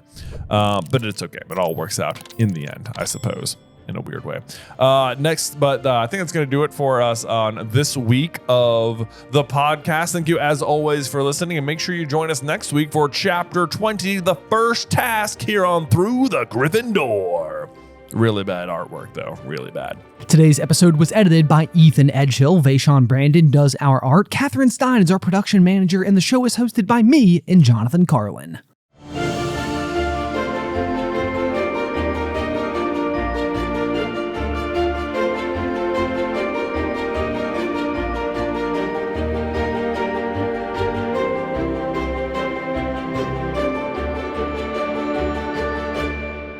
Welcome, dear listeners. I'm Jonathan Carlin. And I'm Benjamin Carlin. And we invite you to join us through the Griffin Door, your one-way ticket to the enchanting world of Harry Potter. So grab your wands and dust off your broomsticks and join us as we unlock the riddles inside Goblet of Fire, Chapter 20, The First Task at Long Last. Holy cow. I cannot believe that we are holding the book sideways here. I mean, just nearing halfway through the book, and we have made it to November 24th. November 24th. Yeah, when we started this particular saga on circa day August 15th? Something like that, yeah. Yeah, 2 weeks after Harry's birthday. Yeah. So, like, 3 months in. It has been, and I can't believe, like, how much, because when I think, and I say all the time that Goblet of Fire is one of my favorite books, and when I think about it,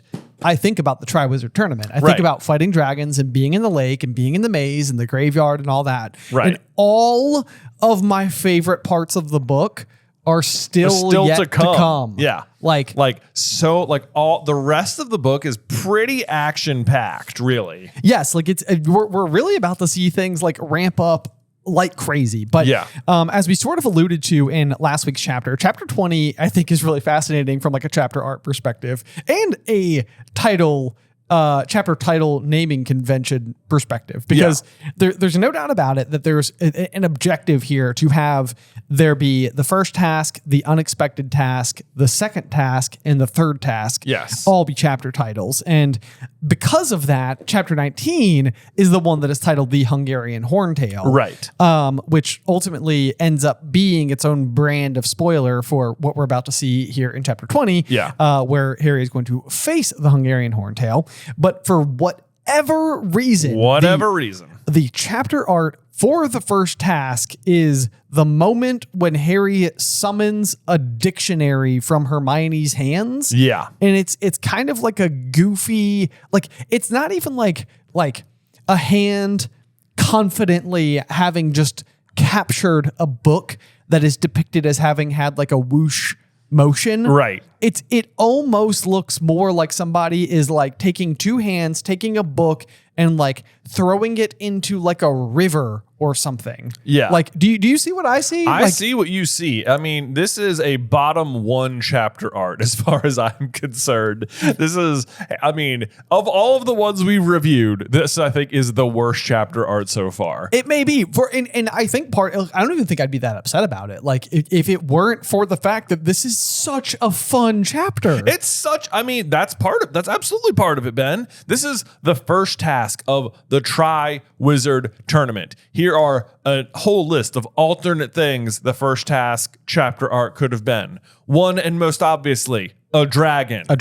Two, and most obviously, this same picture, but with the firebolt. Yes. Instead. 3, Harry standing in the arena with his wand held high, casting the spell. 4, the broom. 5, the other 3, all 4 champions looking nervous. Yes. 6, Ron. Ron, yeah. Or like maybe even 7, like the little velvet bag that they pull the little statues out of. A dragon in someone's hand. Yes. Great chapter artwork. So phenomenal. I always, and this is like one of those, I feel like I should have my Harry Potter card taken away from me. Mary Grand Prix. Yeah. Is the illustrator for all of these chapter arts. And it's like I want to reach out to her, and this feels like a great tattoo idea. Reach out to her and say, would you be willing to redo the chapter art for the first task? Yeah. And whatever you do, I will get tattooed on my person. Wow. Wow. That would be such a good one. Right? Well, we're gonna have to reach out to this woman here. I know. Is this there's an accent over the E, but I don't know. Mary Grandpré? Grand Pré. I'm not where she I don't know. I'm not sure where she hails from. So what the pronunciation guide would be there for her name. But yes, I mean, honestly, and the thing is that like truly stupendous work. Actually, if you look at the very first title page here, there is a fantastic depiction of the chest, the bejeweled chest. Yes, the bejeweled chest that the goblet rests in. Yes, that even, I mean, obviously they put it right there on the title page, so they are proudly displaying it. But whoever looks at this page, yeah, like such an overlooked one. Well, that's one on the Prisoner of Azkaban. The title page artwork has got like has Scabbers like sitting on the windowsill looking up at Sirius. Oh. And it's like, oh man, the fact that the rat is going to be important if you stare at this image is a little more obvious. Yeah. So anyway, I just for what it's worth, for whoever ends up getting chapter 20, the first task for me, I did do a small doodle here of a dragon chasing Harry while he's on his firebolt. I love it. You should get so that tattooed on you. You think so? Absolutely. Okay. Here's what I wrote. Terrible. Bottom one. No dragon. No broom. Yeah, I said, I drew an arrow off the book and said, why? And then I said, upsetting, if not also disappointing. Yeah. 0 out of 10 artwork. He fights a dragon underlined. And then on top of the book, it says, not a dragon or a broomstick. Yeah. So as you can tell, we're not fans of this particular. I'm not, which is not to say that the drawing isn't good art. It is just a ridiculous choice to be the representation of this chapter. All I can think is that we've already got like the firebolt is a chapter from Prisoner of Azkaban, and the artwork is a picture of the firebolt. Right. So it's like it's difficult to do that because we've technically already seen it in the very last book. Yeah. Norbert the Norwegian Ridgeback, I think, is a chapter title and depicts like Norbert as like a little baby dragon. A little baby dragon. So like maybe if you were to have like a hand holding like a little dragon, then that would be like a little bit too similar to the Norbert. Maybe, and I guess you had dragons as the chapter artwork, just like what, last chapter? That's the thing though, is that like, but like who cares? What they should, I mean, who cares? Who cares? Also, I think they should have just not named chapter 19 the Hungarian Horntail and just like named it anything else. Right. It could have just been like Hagrid's Secret or something. Hagrid's Secret sounds perfect. Right? Although, is that not like a chapter that comes up later? Is there something? Read a Skeeter Scoop. Maybe there's like Hagrid's Tale, I suppose. Yeah, later up. Okay. Doesn't have to be Hagrid's Secret. It could be Hagrid's Tip, Yeah. Right? Yeah. Hagrid's Date. Whatever. That would be great too. That's what happens. Right. Yeah. So, or it could have been more about Sirius and the fire. But the fire. The midnight meeting. Yeah, the midnight meeting. Right. I don't hate that. There you go. Yeah. It's like the midnight. I was going to say Sirius Returns, but Padfoot Returns is indeed a chapter title later in this book. Maybe what we're discovering as we're having this conversation is the problem that Mary, the illustrator, had. While doing this exact thing. It's like, wait a second, we've written ourselves into a corner, but that's okay because it is a good chapter otherwise. So, it is a good chapter, and I feel like we're being highly critical, but we're also for full clarity just having fun. We are. But anyway, speaking of having fun, should we read the first sentence? Yes, indeed. Let's do it. All right, ready? Harry got up on Sunday morning and dressed so inattentively that it was a while before he realized he was trying to pull his hat onto his foot instead of his sock. And then the dragons arrived. Which is pretty much what happens. Yes. Pull his hat onto his foot instead of his sock. Yeah. It's funny that he's putting a hat on because it doesn't seem like he is frequently depicted with a hat. He doesn't seem like he's frequently depicted with a hat. I don't think it's mentioned that he is wearing it into the arena. No, I don't think it is. But that's okay. When he finally got all of his clothes on the right parts of his body, he hurried off to find Hermione. The first half of that sentence there, I was like, relatable. Yeah. It's like, how often it is when you come downstairs and you're like, oh man, I'm wearing my pants on my arms. Not again. But he figures it out. Got to look for Hermione, of course, his one true love. Yeah, I wrote a little like, oh, I know. But of course, she's down eating with Ginny. And do you know what she's eating, Ben? Porridge, because the Gryffindors love boring food. Oh man. And he's just sort of like, yeah, put your porridge down. I have things to tell you. Important things. I love it. It's a drag drawn to the ground. Yeah, that's great. Come on, we're going. Yes. See you, Ginny. See you, Jenny. Yeah. Future wife. Yeah. I love you, but not right now. But not right now. Yeah. So I do think this is kind of funny though, because whenever we are writing our what if series, like sometimes you need to figure out like how to make the characters be somewhere or do something that gives them the opportunity to like talk or discover a new piece of information or something. And it's so often the case that you don't want to be like reusing the same mechanisms in order to accomplish this feat. Yeah. But this chapter is basically starting almost exactly like our last chapter was. Yeah. Where like what happens is I think Harry is waking up and then him and Hermione go for a walk around the lake. Yeah. You know, he's like, it's dragons. Yes. Well, that's what he's going to tell her now, is that it's dragons. Right. Yeah. I'm trying to go back and look at the first piece. I think it's after his name comes out of the goblet. It's the next morning. Where they walk around and do that. Maybe you're right. But so anyway, once again, they're getting ready to go walk around the lake so that he can inform Hermione about everything that's going on. Oh, you know what Hermione brought him that time? Toast. Just toast. Just regular toast. Just toast. They fed it to the giant squid. Yeah, exactly. But I have to bring something up because apparently I made a snafu of sorts. Ish. So, okay. When we were talking about how the giant squid can't digest bread, it reminded me of a piece where I talked about how Hedwig was possibly like a vegetarian owl and couldn't or like wouldn't eat the bacon.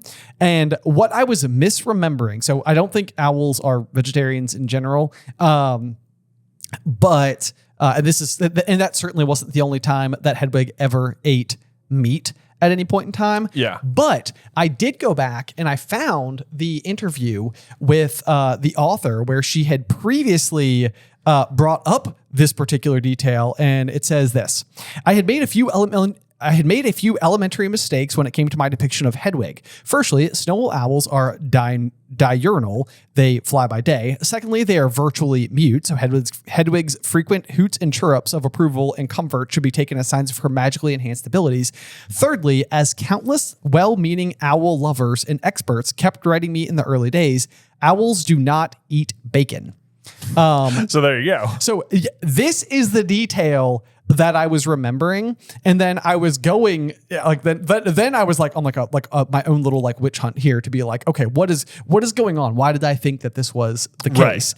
And so what I further found was additional information that was basically suggesting that you're not supposed to feed owls prepared foods at all. So like if you were to discover an owl, like it'd be better to feed them like raw meat than to feed them like a prepared piece of something. Right. And I couldn't find a specific conclusion as to why that was the case, or if it would like interrupt their hunting behaviors or something.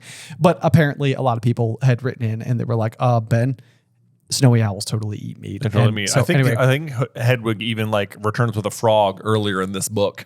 Yeah. Yeah. So, but anyway, now we've gotten to the bottom of that. Right. We'll get to the bottom of something else, but I'll wait till we get there. Oh, okay. Anyway, so yeah, there was toast in the last chapter. Now it sounds like maybe they're just going out there empty-handed. Yeah, but on a belly full of porridge.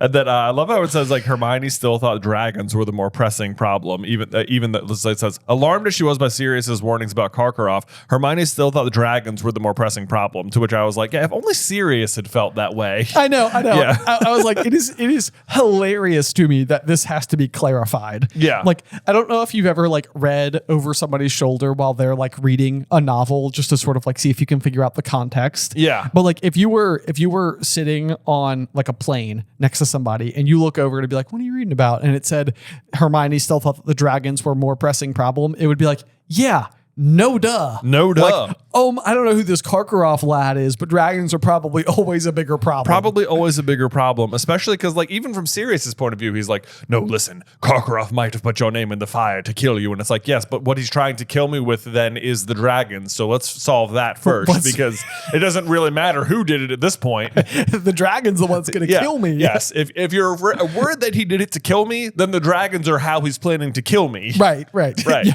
you see the problem. Your own logic doesn't feed itself here. So let's what was that spell you were going to tell me before Ron showed up? Okay, yeah. Anyway, no, you're right, Karkaroff. It's not even him. Gosh. Yeah. Jeez. Yeah. So anyway, they get cracking on how they're going to subdue a dragon. But apparently they cannot find anything in the library that isn't for people who want to raise dragons.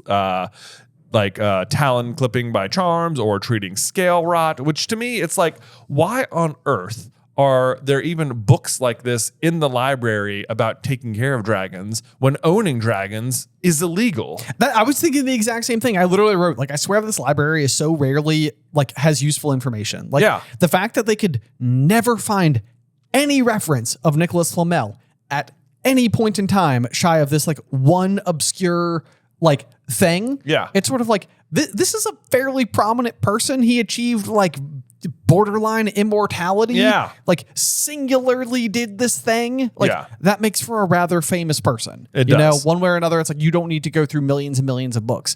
And the same thing is also going to be true about gillyweed later, where they're going to be like, I couldn't find one thing that would explain how you could breathe underwater. And it's my gosh. Yeah, they couldn't find gillyweed or the bubblehead charm, which is ridiculous because Floor and Cedric are going to find. And what's even worse about that one is they literally ask Madame Pince for help. And she can't help them. And it's like, what do you mean? What do you mean? She's like, you know what? Maybe what she's doing is she's playing favorites. What I'm hearing is that Madame Pince used to be a Hufflepuff. And she's like, no, all those books have been checked out. What do you know? Oh, well. I just did a Kubrick stare at the camera, which most people probably didn't see because it's a sort of audio based platform. But if you're watching and you saw it, you know, then you know. Yeah. Anyway, but yeah, so this is no good. This is for nutters like Hagrid who want to keep them healthy. You know what's funny is that there's like a little bits of information from these two things that he could combine.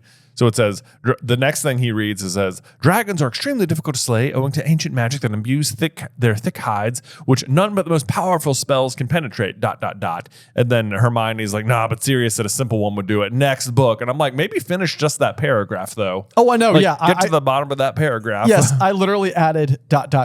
such as. Yes. Like, you know, it's like, I know we're looking for something simple, but why don't we go ahead and figure out what's complicated and work backwards from there? Exactly. Like, simple would be great, but you might need to resort to complicated. Exactly. But also it says like their thick hides are hard to penetrate. But like one sentence before it was talon clipping by charms. It's like, right. So the talons can be hurt. Yes. Right? Okay. It's like, why don't we consider that for a second? It's like, okay, talon clipping. It's like, surely this is more for dragon maintenance, but what happens if I just clip all of its talons and then it no longer has talons? That's one problem solved. It's one of feels of like it'd probably work on their teeth. Yeah, it very well could. It very well could. And then, not to mention, it's going to go down another line here. It says, well, there are switching spells, and literally just like a couple of chapters ago, McGonagall is chastising Dean Thomas for not even being able to perform a simple switching spell. Yeah. No, Neville. I'm sorry, it's Neville. Yeah. Please don't let anybody from Durmstrang know that you can't even perform a simple switching spell. Yeah. Which means it's simple. And then Hermione's like, well, they're switching spells, but what's the point of switching it? Unless you swapped its fangs for wine gums or something to make it less dangerous. And it's like, yes.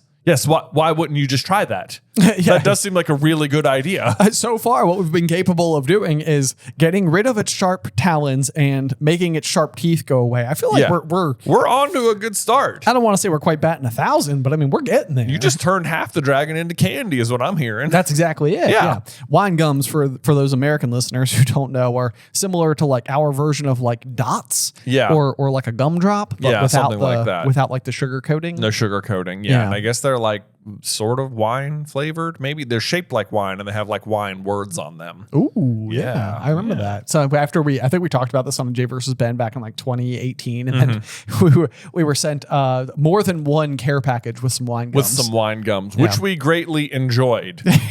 they were consumed. Wink. When I was actually last time earlier this year when we were in Epcot in like the UK section, I was going through one of the shops and they had wine gums and I was like, "What jackpot? Get some of these Getting for sure." some of these, and I did, and I enjoyed them. Yep. They were good. Let's see here though. I'd say transfigure it, but something that big, you really haven't got hope. I doubt even Professor McGonagall, unless you're supposed to put the spell on yourself. And let's see here. So, transfiguration will end up being the tactic of somebody in the arena. So Cedric ends up transfiguring a rock into a dog. Right. He will transfigure a rock into a dog. And then in the second task, Crumb will transfigure himself. Exactly. Right. Yeah. So he will put a spell on himself. Right. Yeah. Yes, indeed. But not before Hermione puts one on him. Oh, sounds like she already has. But they're not simple spells. We haven't done any of those in class. I only know about them because I've been doing OWL practice papers. Hermione. I think this is an instance where I think Jim Dale's version of Harry sounds more angry than it should. But you're right. It says through gritted teeth, but Jim Dale will deliver it exactly like you just said, Hermione. Will you please shut up for a bit, please? Please. I said please twice. Yeah. I'm trying to concentrate. Yeah. I'm like, I don't think Harry's that mad. He's not that mad. He's not that bad. He's just like a little frustrated. Yes. But then she does quiet down, but it doesn't help. It's just once she stopped talking, his head filled with the blank sort of bugging, which didn't seem to allow room for concentration. So I highlighted that. I was like, oh, it's like having kids. It's just yeah. It's like, well, everyone just please be quiet. Now I can't even remember what I was doing. Gosh. Never mind. How just relatable. Leave me alone. Drinking coffee. Right. Then Harry staring hopelessly down at the index for basic hexes for the busy and vexed. This book baffles me. What do you mean? Okay. Basic hexes for the busy and vexed. Okay. All right. Let me see if I got this straight. Well, the first one, instant scalping. Why is that? Why does that help you if you're busy? Or vexed. Doesn't make sense to me. Why is that basic? Next up, pepper breath. Okay, sure. Horn tongue. How is horn tongue a basic hex for the busy and vexed? How is that helping you do anything ever? All right, how is horn tongue good? I'm walking you right on through this logic. I got it, no problem whatsoever. So vexed. I'm going to really emphasize the vexed nature. This book is leaning hard on vexed. It is. Yes. So instant scalping. So it's like when you're trying to woo somebody. Hair gone, all of it. You don't need it anymore. You're good. You're good. Have you ever heard of like peppermint mint spray? You know, right. Yeah, or like a simple mint or maybe some gum. Yeah. No, sir. Pepper breath. Which I'm imagining to be black pepper. I don't know if that's correct or not, but it'd be like if I came up to you, I was like, would you just like to create the sensation of you just ate a hot pepper without doing it? Right. Yes. I have you solved. I got Last and certainly not least, if it's a first date. Horn tongue. Yeah. That'll get them with your breath and newly shiny dome. I do feel like if you just continued down this particular line, he might have found something useful. He only looks at 3 spells, and they're all comically bad. Yes. But it does seem like maybe keep reading the hexes in here. Something's got to be useful. Wow. Yeah. Oh man, I hope I just made somebody spit take. I hope somebody out there was sipping their coffee and they were like, yeah. What did he say? Pepper breath? Pepper breath? Yeah. Sounds like you need some pepper breath there. Yeah. I'd probably just give it more. Yeah. So I don't understand what the purpose of this book is, though, and why anyone would ever want horn tongue outside of a first date situation. Exactly. Let's see here. So then Crumb shows up once again, which makes Hermione just incredibly annoyed. Yeah. And she's like, his fan club will be here in a moment, twittering away. And sure enough, as they left the library, a gang of girls tiptoed past them. One of them was wearing a Bulgaria scarf tied around her waist. Well. And all I can picture is a pirate. Yeah. I'm not 100% sure, but I'm pretty sure that Jack Sparrow has like a kind of reddish colored scarf. Right, sort of like a sash belt thing. Like a sash belt. Yeah. Yeah. That sounds about right. I remember some girls in high school would wear like a necktie around their waist as like a belt sometimes. Oh. I'm imagining that sort of statement going on here. Okay. Yeah. Okay. So it could be stylish. Could be, I guess. All right. All right. Or maybe I'm also sort of picturing this girl like tying it around her waist in the same way like you tie your sweatshirt around your waist. Well, you know, you just sort of like cross the arms and you're like, I look cool. I look cool. I'm that was part of my curiosity here is like, is there a world where she is like wearing the scarf incorrectly? Or is it just like, what do you even do with these things? Right. Yeah. Like, I mean, not for nothing. Not that I'm that stuck on where the scarf is tied or anything like that. But I mean, scarves, if I'm not mistaken, typically just worn around the neck. Around the neck. Right. Yeah. So, I mean, like, why emphasize that it's tied around her waist? I think she's just supposed to be like, ooh, what a fashiony thing I did. Yeah. Okay. Yeah. Well, good for you. Anyway, now as we move forward, what happens next? There's a really great thought here that I love, and it was like where he considers like he's just gonna like leave the castle, but as he looked around the Great Hall at breakfast time and thought about what leaving the castle would mean, he knew he couldn't do it. Somehow the knowledge that he would rather be here facing a dragon than back on Privet Drive with Dudley was good to know, which I feel like one is just so endearing.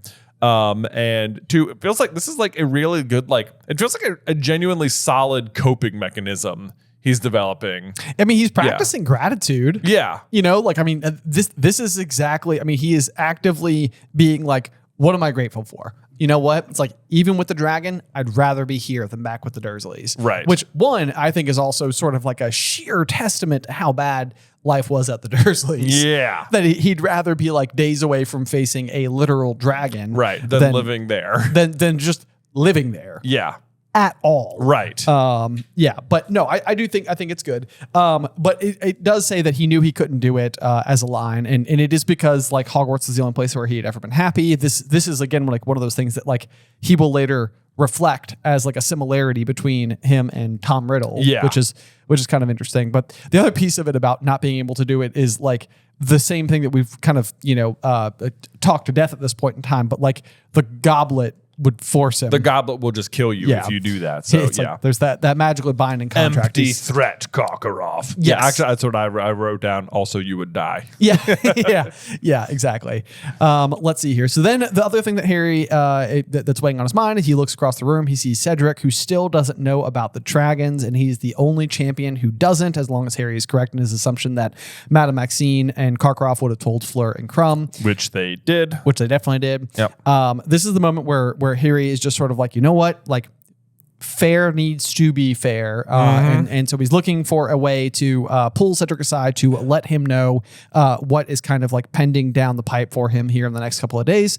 Unfortunately, though, Cedric is hanging out with a bunch of friends who have been quoting Rita Skeeter's article at Harry every time they went near him, to which I was kind of like, Cedric, you might need some new friends. I know. I was like, what? Excuse me? 6th year Hufflepuffs are doing this to Harry? It's like what would Helga Hufflepuff just rolled over in her grave? I know. I'm You know? like, are you kidding me right now? The Hufflepuffs are doing this and they're like bullying a younger student over it? It seems so out of character, especially when the younger student is Harry Potter. I know. Like, he's been through so much. I know, especially when Cedric, cannot possibly approve of such things. No, that's the thing. It's like, it is shocking to me. I'm like, I can't imagine that like Cedric, who after having just beat Harry in Quidditch was immediately like, yo, we need a rematch. That wasn't fair. I know. Like, I can't imagine him being like, yeah, guys, make fun of the younger kid whose name unexpectedly came out of the goblet. Exactly.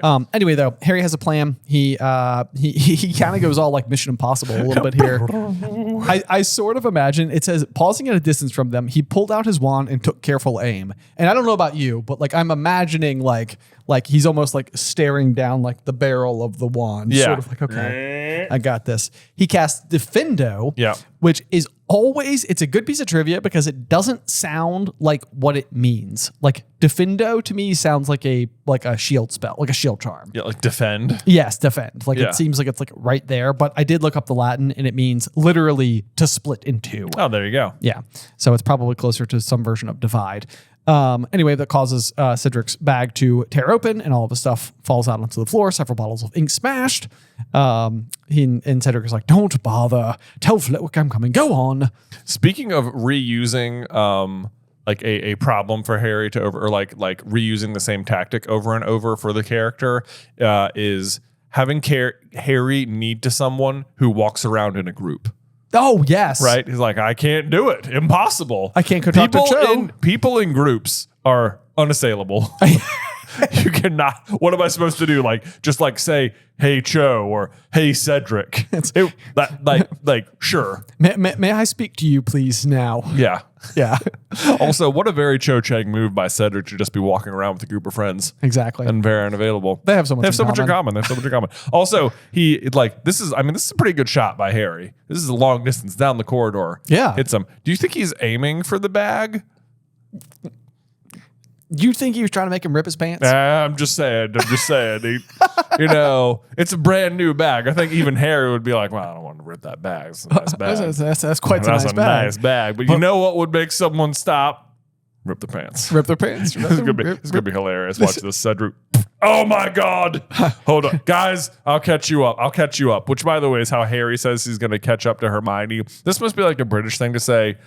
Harry, you'll be late. The bell's about to ring. He says, I'll catch you up, okay? Yeah. To me, that makes it sound like he's gonna fill her in. What he's saying is, I'll catch up to you. Yes, indeed. But anyway, so then Harry runs over to Cedric, who is picking up his guide to advanced transfiguration, which I think is it's a neat little setup there because it is actually going to probably be the piece of text that Cedric uses I know. to prepare for the I'm dragon. imagining how this conversation goes, and Harry's like, it's dragons, and he's like, what am I going to do? I've got it. Yeah, he just looks down. Yeah. Looks down. Cedric, said Harry, the first task is dragons. Harry really doesn't mix words over this. He's just straight to the point. Well, he's not serious, That's exactly right. It's there's a simple thing we're up against, but not now. Cedric, I have to tell you something. Cock The her first task, it's unbelievably dangerous. I may as well have set it up myself. It's so bad. What is it, Harry? Not now, man. Not now. There's other stuff. But first, cock her off. Can we trust him?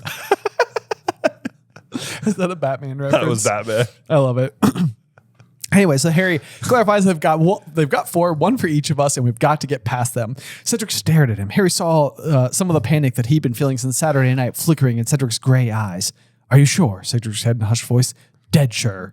And to which I was like, wow, Harry. Too soon. Just about. I'm sure I'm dead. Cedric, I bet money that you would die in this tournament over the fact that there are dragons coming up. Oh, man. There ends up being this very quick, oh crap, I can't rat Hagrid out situation going on inside of Harry's mind, where Cedric is, of course, how did you find out? Yeah. And Harry's like, never mind that. Never mind. Yeah. And then it says Cedric straightened up, his arms full of inky quills, parchment, and books, his ripped bed dangling off one shoulder. And I'm like, yeah, not so cool now, are you? Seriously. I'm just imagining him it's just an armload of just what? Huh? Dragons? Oh, bother. Yeah, Harry's just where'd your friends just go? If they could see you now. Did they get you? Did you get you now? Also, so sorry about this. I meant to rip your pants, but honestly, this worked out pretty good. This worked out pretty good. Yeah. You are now covered in ink. Yeah. Why are you telling me? He asked. Harry looked at him in disbelief. He was sure Cedric wouldn't have asked that if he had seen the dragons himself, which I think Harry is dead on the money. Yeah. Cedric absolutely would have also told him. Let's see here. Harry wouldn't have wanted worse enemy to face those monsters unprepared. Well, perhaps Malfoy or Snape. Yeah. I think it's funny that those are the names that come to his mind first, not Voldemort. Yeah. It's Harry on some level, it's he is, and that's part of it. I think that's part of the divide that is happening in the saga so far, or even Peter for that matter. Yeah. It's Harry is still the kind of innocent student up until the very end of Goblet. And that will officially be the line where he no longer gets his innocence. Luxury of Snape and Malfoy being his biggest problems. Exactly. Yeah. Exactly. So then I do think Harry says something that is very Cedric-like. He says, it's just fair, isn't it? We all know now. We're on even footing, aren't we? At this exact moment, Mad-Eye Moody emerges from a nearby classroom where he's been totally eavesdropping. Totes. Come with me, Potter, he growled. Diggory, off you go. Yeah, I don't have helpful things for you. Yeah. Harry stared apprehensively at Moody. Had he overheard them? Yes. Yes, absolutely he has. Then he comes in and says, that was a very decent thing you just did, Potter. which I think is very like clever work on Barty Crouch Jr.'s part, because he's like, at first he's like, let me just win you over first. Yes. Yeah. Flattery up front. Right. Although it is very interesting as well, because like I think it's everything that Barty Crouch Jr. says always has layers to it. And very, very later on in the series, when he's actually like, monologuing under Veritaserum. No, it's not even under Veritaserum. It's just when he's monologuing. He's just doing like his villain's recap of how he won the day or whatever.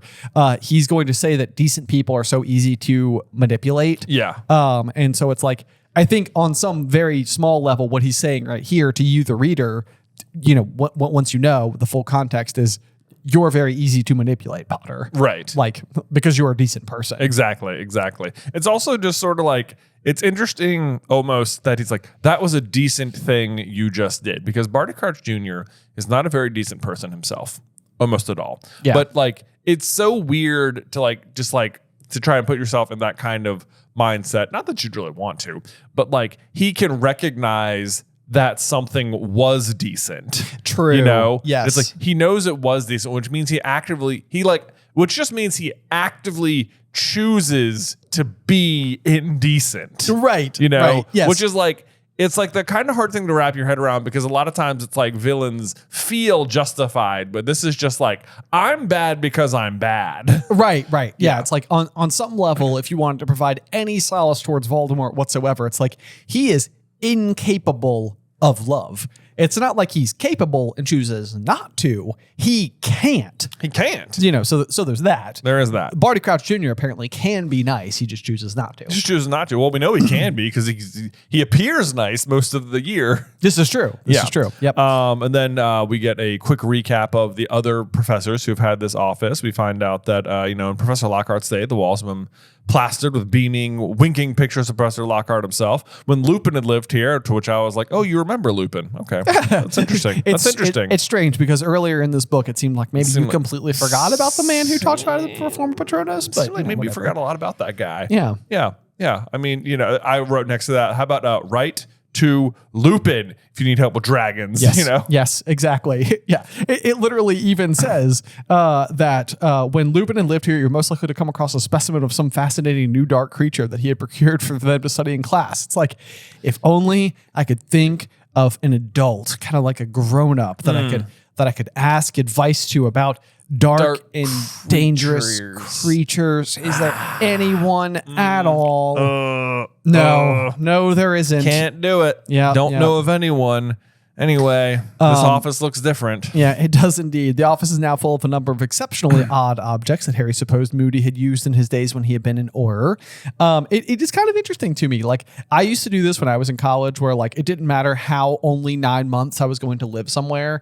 I moved in as if I was going to be there for like the rest of my life. Yeah, it was like I bought furniture. I was buying things based on like my wall sizes. I was putting holes everywhere, mounting stuff. Yeah. And I was like, it was important to put a piece of myself in here. Security deposit, never heard of it. Never heard of it. Yeah, I 9 months from now, basically forever. Probably won't get that back. Not going to get that back anyway. But yeah, here's Moody doing this exact same thing. He's like, it's like, I got to really play the part. I got to bring all my stuff. I wonder if like unpacking for wizards is just such an easier thing, because they can just be like, and magic and done.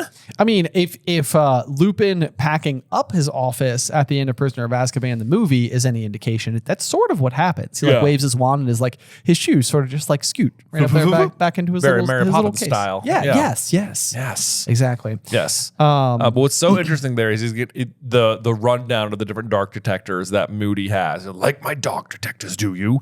So he talks about his secrecy sensor vibrates when it detects concealment and lies. No use here, of course. Too much interference. So he had to like disable it or whatever. Or it says been humming ever since I got here. Just basically covering himself. It's humming because of you.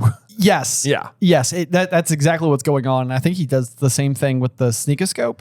But like, it is very interesting, because the description that he gives actually fits with how we know that like poltergeists come to exist. Like the students in every direction lying about why they haven't done their homework, like been humming ever since I got here. It's like, it had to disable my sneakoscope because it wouldn't stop whistling, which is also kind of hilarious, because like, in the last book, Harry had this exact same problem with the sneakoscope where it would not stop going off. Right. And like in that one, Ron sort of like adds this like little like like claim in there that like Bill says they're just like cheap toys sold to tourists. Yeah. You know, so it's kind of like, okay, well, maybe sneakoscopes just don't work that well because it's like it always seems to be going off, but it was always going off because of Peter. You know, and now we have a similar situation where it's like the sneakoscope won't stop going off because of Moody himself. But once again, it's almost like maybe sneakoscopes just aren't that reliable.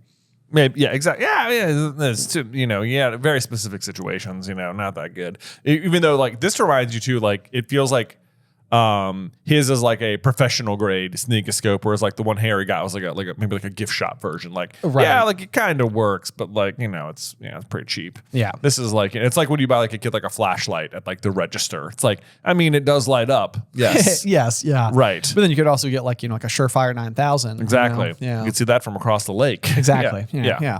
There's like one person out there who's like, you guys know about Surefire We know about, flashlights? yeah. We used to have them. We used to do some caving. Yeah.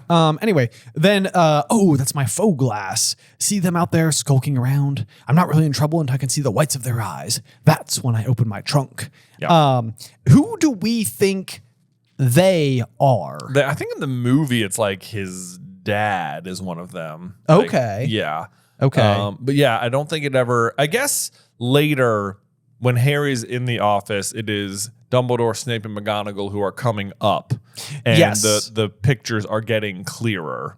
So my curiosity and the reason I brought it up was whether or not at this point in time there was any possibility that like Dumbledore was starting to grow suspicious, and maybe not so suspicious that he's like specifically zeroed in on Moody, and like maybe that's why it's like still faint, you know, but I don't really know. Yeah. I don't know. I don't think he's that suspicious yet. You'd think though that like if Dumbledore counted that like you almost wouldn't want to put the faux glass up because then when he came into the office, like he would be Like there. yeah there Yeah. Like, yeah. wait a second. Why do I see me in your faux glass? Yeah, that's not right. It's like we're on the same team, aren't we? Aren't we? Aren't we? You're pulling for Harry too, right? Right. Don't tell me you're a said fan. Yeah, come on now. He's like, what? I don't. Hold on. That kid is doomed. Yeah. Sounds Even Dumbledore. even Dumbledore. So Bagman wouldn't take that bet. no, but he get a drink with me. Yeah, no, I knew it. Anyway, drink, Moody? No, just from your own hip flask. Very well. Anyway, he let out a short, harsh laugh and pointed at the large trunk under the window. It had 7 keyholes in a row. 7, just a little piece of trivia there because it's always 7. Harry wondered what was in there until Moody's next question brought him sharply back to earth. That's such a funny one because it's like, what's in there is the real Mad-Eye Moody. Real Moody. Yeah. So it's funny that like Harry even is like mildly transfixed on it and then kind of gets pulled back into focus. Yeah. So then Moody's like, so you found out about the dragons, have you? And then again, Harry's kind of like, I don't know if I'm supposed to tell you. And Moody's like, it's all right. Cheating's a traditional part of the Triwizard Tournament and always has been. Yeah. I actually do think that that's probably a little bit true. Oh, probably. Yeah. Like I think so. Especially just given the way that like Karkaroff and Madame Maxine just immediately participate in the cheating as soon as it's available. Absolutely. And I mean, if this hasn't been held in 100 years, then 100 years prior, the headmaster would have been Phineas Nigellus Black, and there's no way he wasn't cheating.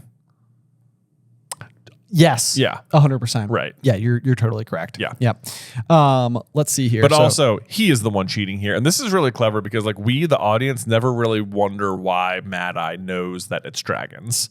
But like he knows because Voldemort tortured Bertha Jorkins. And we just sort of are like, well, of course Moody knows. He's just so good at his job. Right. But then when you think about the fact that neither Madame Maxine or Karkaroff were supposed to know, it's almost like one of those things where it's like, well, if they aren't supposed to know, because they found out under like, you know, cover of night. Yeah. Like if they don't know, how would just somebody else know? You're right. Like that should be more suspicious, but for whatever reason, it doesn't feel that suspicious. It's like, and like we know he already knows. And like, I guess we saw him talking to Hagrid in 3 Broomsticks, and maybe you're supposed to think Hagrid told him.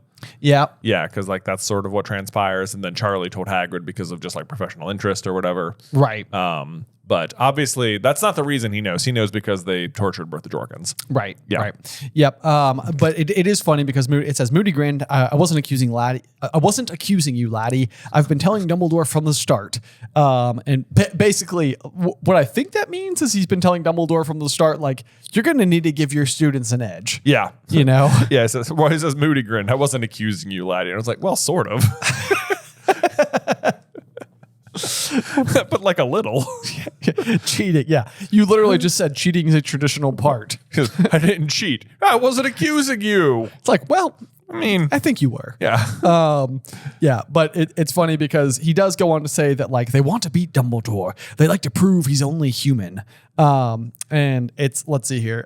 It's like this is also kind of interesting because it makes me wonder a little bit if Dumbledore sort of like his position is like, I'm so good, I'm not going to help my champions and they're going to beat you anyway. Like, I know, but like I cannot believe Dumbledore is being this high-minded about Harry in particular in the situation, because Dumbledore is like, from his point of view, he's pretty positive this is Voldemort in some way, shape, or form. right. Right? Like that much is clear. And Dumbledore knows Harry is crucial. Knows Harry is crucial to the prophecy.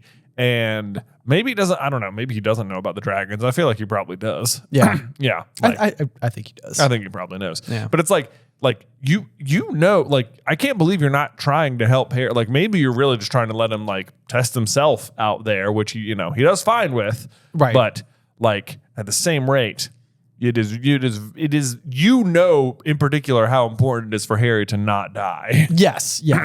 It's kind of vital. But yeah, I also think it's kind of interesting as well because we have another like little double meaning situation. But it says, I suppose Dumbledore could have been the one to tell Sirius to tell Harry though. oh, about the But no, because Harry tells Sirius about the dragons. But maybe he didn't need to. Maybe he already knew anyway, and he's just like, "Oh, don't worry about that." You know. Right. Yeah. Yeah, that could be it. I mean, I think at some point in time, Dumbledore is even going to tell us that that Harry's not the only one communicating with Sirius. Yeah. But anyway, so back to Moody here. We get the line that says, they'd like to prove he's only human. Moody gave another harsh laugh and his magical eyes swiveled around so fast it made Harry feel queasy to watch it. I feel like this harsh laugh is because Barty Crouch Jr., is actively tricking Dumbledore. Right. So like this harsh laugh is sort of like he is human. Yeah. Like I'm doing it. I'm right doing it. now. I'm tricking him right now, and we pretty much have plans to kill him. So Right. yeah. Then we get another little, like, he just said, he basically just accused Harry of cheating and then was like, I wasn't accusing you. And then he's like, so do you have any ideas on how do you get past your dragon? And then Moody's going to be like, I'm not going to tell you. I don't show favoritism, me. Yeah. Well, I'm not going to tell you, except that I am. Play to your strengths. I haven't gotten any, said Harry before he could stop himself. Excuse me, growled Moody. You've got strengths if I say you've got them. Think now. What are you best at? Yeah. So I like this. I like this answer, though, is play to your strengths, because we've talked before about how the dragon in the situation, like a little bit parallels like Voldemort in some way. Like they're both stuck in this prophecy. Harry and the dragon are both stuck in the arena. They are being forced to fight no matter what. Right. Like due to magic beyond their control, the Goblet of Fire, the prophecy, whatever. Yeah. Like they must fight. And, fake Moody's advice is play to your strengths. But realistic, like when you think about it, this is pretty much the same advice Dumbledore is going to give Harry about beating Voldemort. He's going to say like, but I don't have, powers the Dark Lord knows not or whatever. And he's like, yes, you do. Yeah. He's like, Harry, listen to me. You have powers the Dark Lord doesn't know if I say so. You can love. And he's like, yeah, big deal. Yeah, you're right. Yeah. Yep. But that's what Harry eventually does. He's like, he plays to his strength. He plays to his ability to love, right. To choose to die. Yeah, right. Yes, Yeah. Yes, exactly. But so yeah, in this particular situation, Harry's able to come up with Quidditch, and Moody is like, "That's right, you're a dang good flyer, from what I've heard." And then I wrote in a little note here that was like, "Oh, McGonagall must have been bragging about I know, him." yeah. It's like they're like over there in the teachers' lounge, and McGonagall's just like, "Now that Potter." That Potter, he can fly. Yes. Yep. Yeah. But also it's like reveals that like Barty Crouch has been doing his research about Harry. He definitely has. Yeah. Yep. And then I think, speaking of that, I think it's going to absolutely be true with this next line.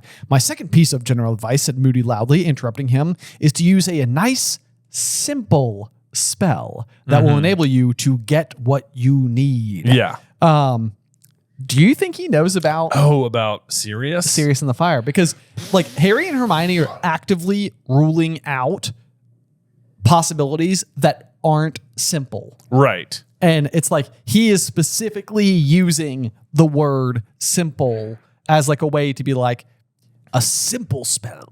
That is interesting because it's not like him and Wormtail and Voldemort all know about Sirius being an animagus and being on the run and like the truth about him. Yes. Right. Because you got Peter basically on the inside of Voldemort's camp who literally just left the encounter with these people. Right. And you've got Moody it'd be pretty tricky because Moody would have been the one who like helped arrange Harry to even go see the dragons. And he doesn't have the map yet. So it's not like he could be like, "What? Why is Potter leaving without Hagrid? Let me go follow him up to the common room or anything." Like you wouldn't necessarily see Sirius's face, but I mean, later in Order of the Phoenix, it's going to be Umbridge, who's the Defense Against the Dark Arts professor, patrolling the fireplaces and like literally like almost reaching in and grabbing at Sirius. So if Moody's doing it from like the same location, fireplace, fireplace. Oh yeah, I guess he could have just a fireplace in his office, right? Yeah, that's quite possible. Because I think he must, because doesn't Snape come like fireplacing into Lupin's office? Well, I mean, we would have to assume that like if this was Lockhart's office and Lupin's office, and and Umbridge's office. Yeah, so it's the fireplace. It's the same fireplace, obviously. Yes. Right. Okay. Yeah, you're right. So I guess it's not impossible. He could have just been monitoring the fireplace. Right. Yeah. I just think I just thought it was interesting that he like dials in on this like simple spell idea, because that's like surefire the way to resonate with Harry. Yeah. Yes. So anyway, and it not for nothing. He is zeroing in on a simple spell that Harry is actively being taught in his charms class. Right. It's literally what Flitwick is teaching right now. Right now. Yeah. Yes. Put them together. It's not that difficult. Like, to which like he's saying this and it's like, we know he's Barty Crouch Jr. and he's like just telling him the answer. And he's like, he must think Harry is so dumb. Yes, absolutely. Yeah. But to be fair to Harry though, it clicked right in that moment. He was best at flying. He needed to pass the dragon in the air. For that, he needed this firebolt. And for his firebolt, he needed Hermione. Yeah, he does. Hashtag Hermione. Hashtag Hermione, guys. It's all over this book, guys. I mean, come on.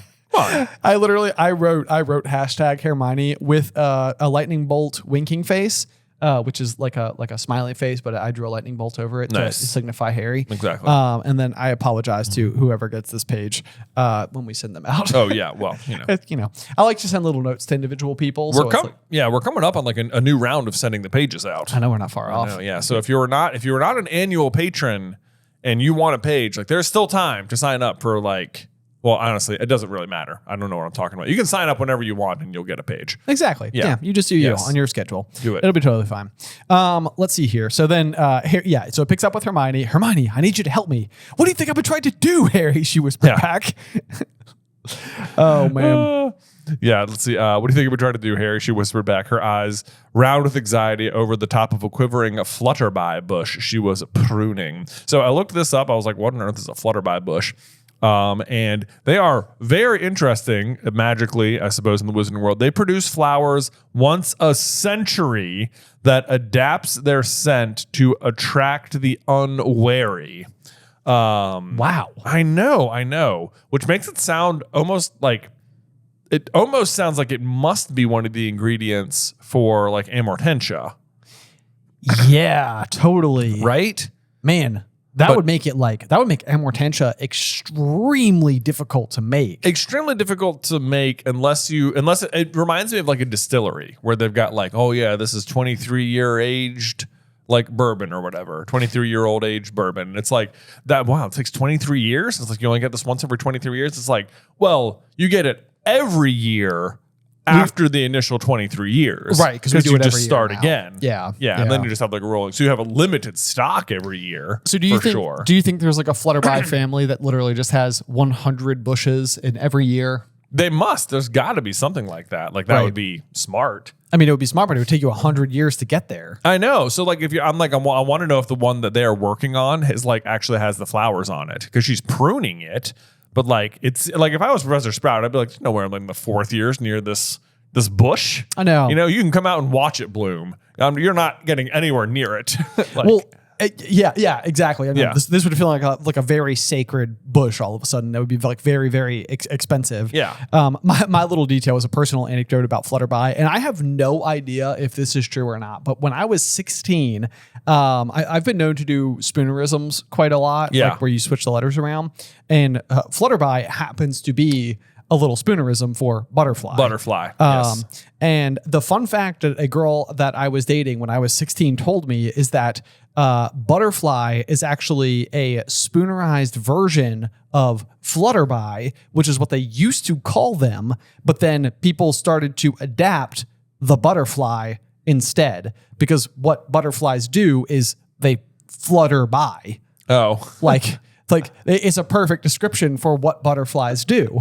Do you know, when I was researching the Flutterby bush, it mentioned this particular spoonerism and debunked that. Oh, okay, great. Okay, Yes. well, there you go. Yeah. And that was the thing I was going to say. It's like, this was, I mean, when I was 16, so almost 20 full years ago, and I was like, I remember this conversation because it was like spoonerizing words was something I did all the time. And she was like, fun fact about that one. And I was Fun like, fact. oh, that's so cool. The Flutterby. I probably told 100 people since then, but apparently all those people are now misinformed. So There I'll you have go. to go start writing some letters. Well, to but, you know, this was me reading one sentence on Google, so, you know, maybe additional research is required. take it with a grain of butter. Take it with a grain of butter, Yeah, as okay. they say. Okay. Yes.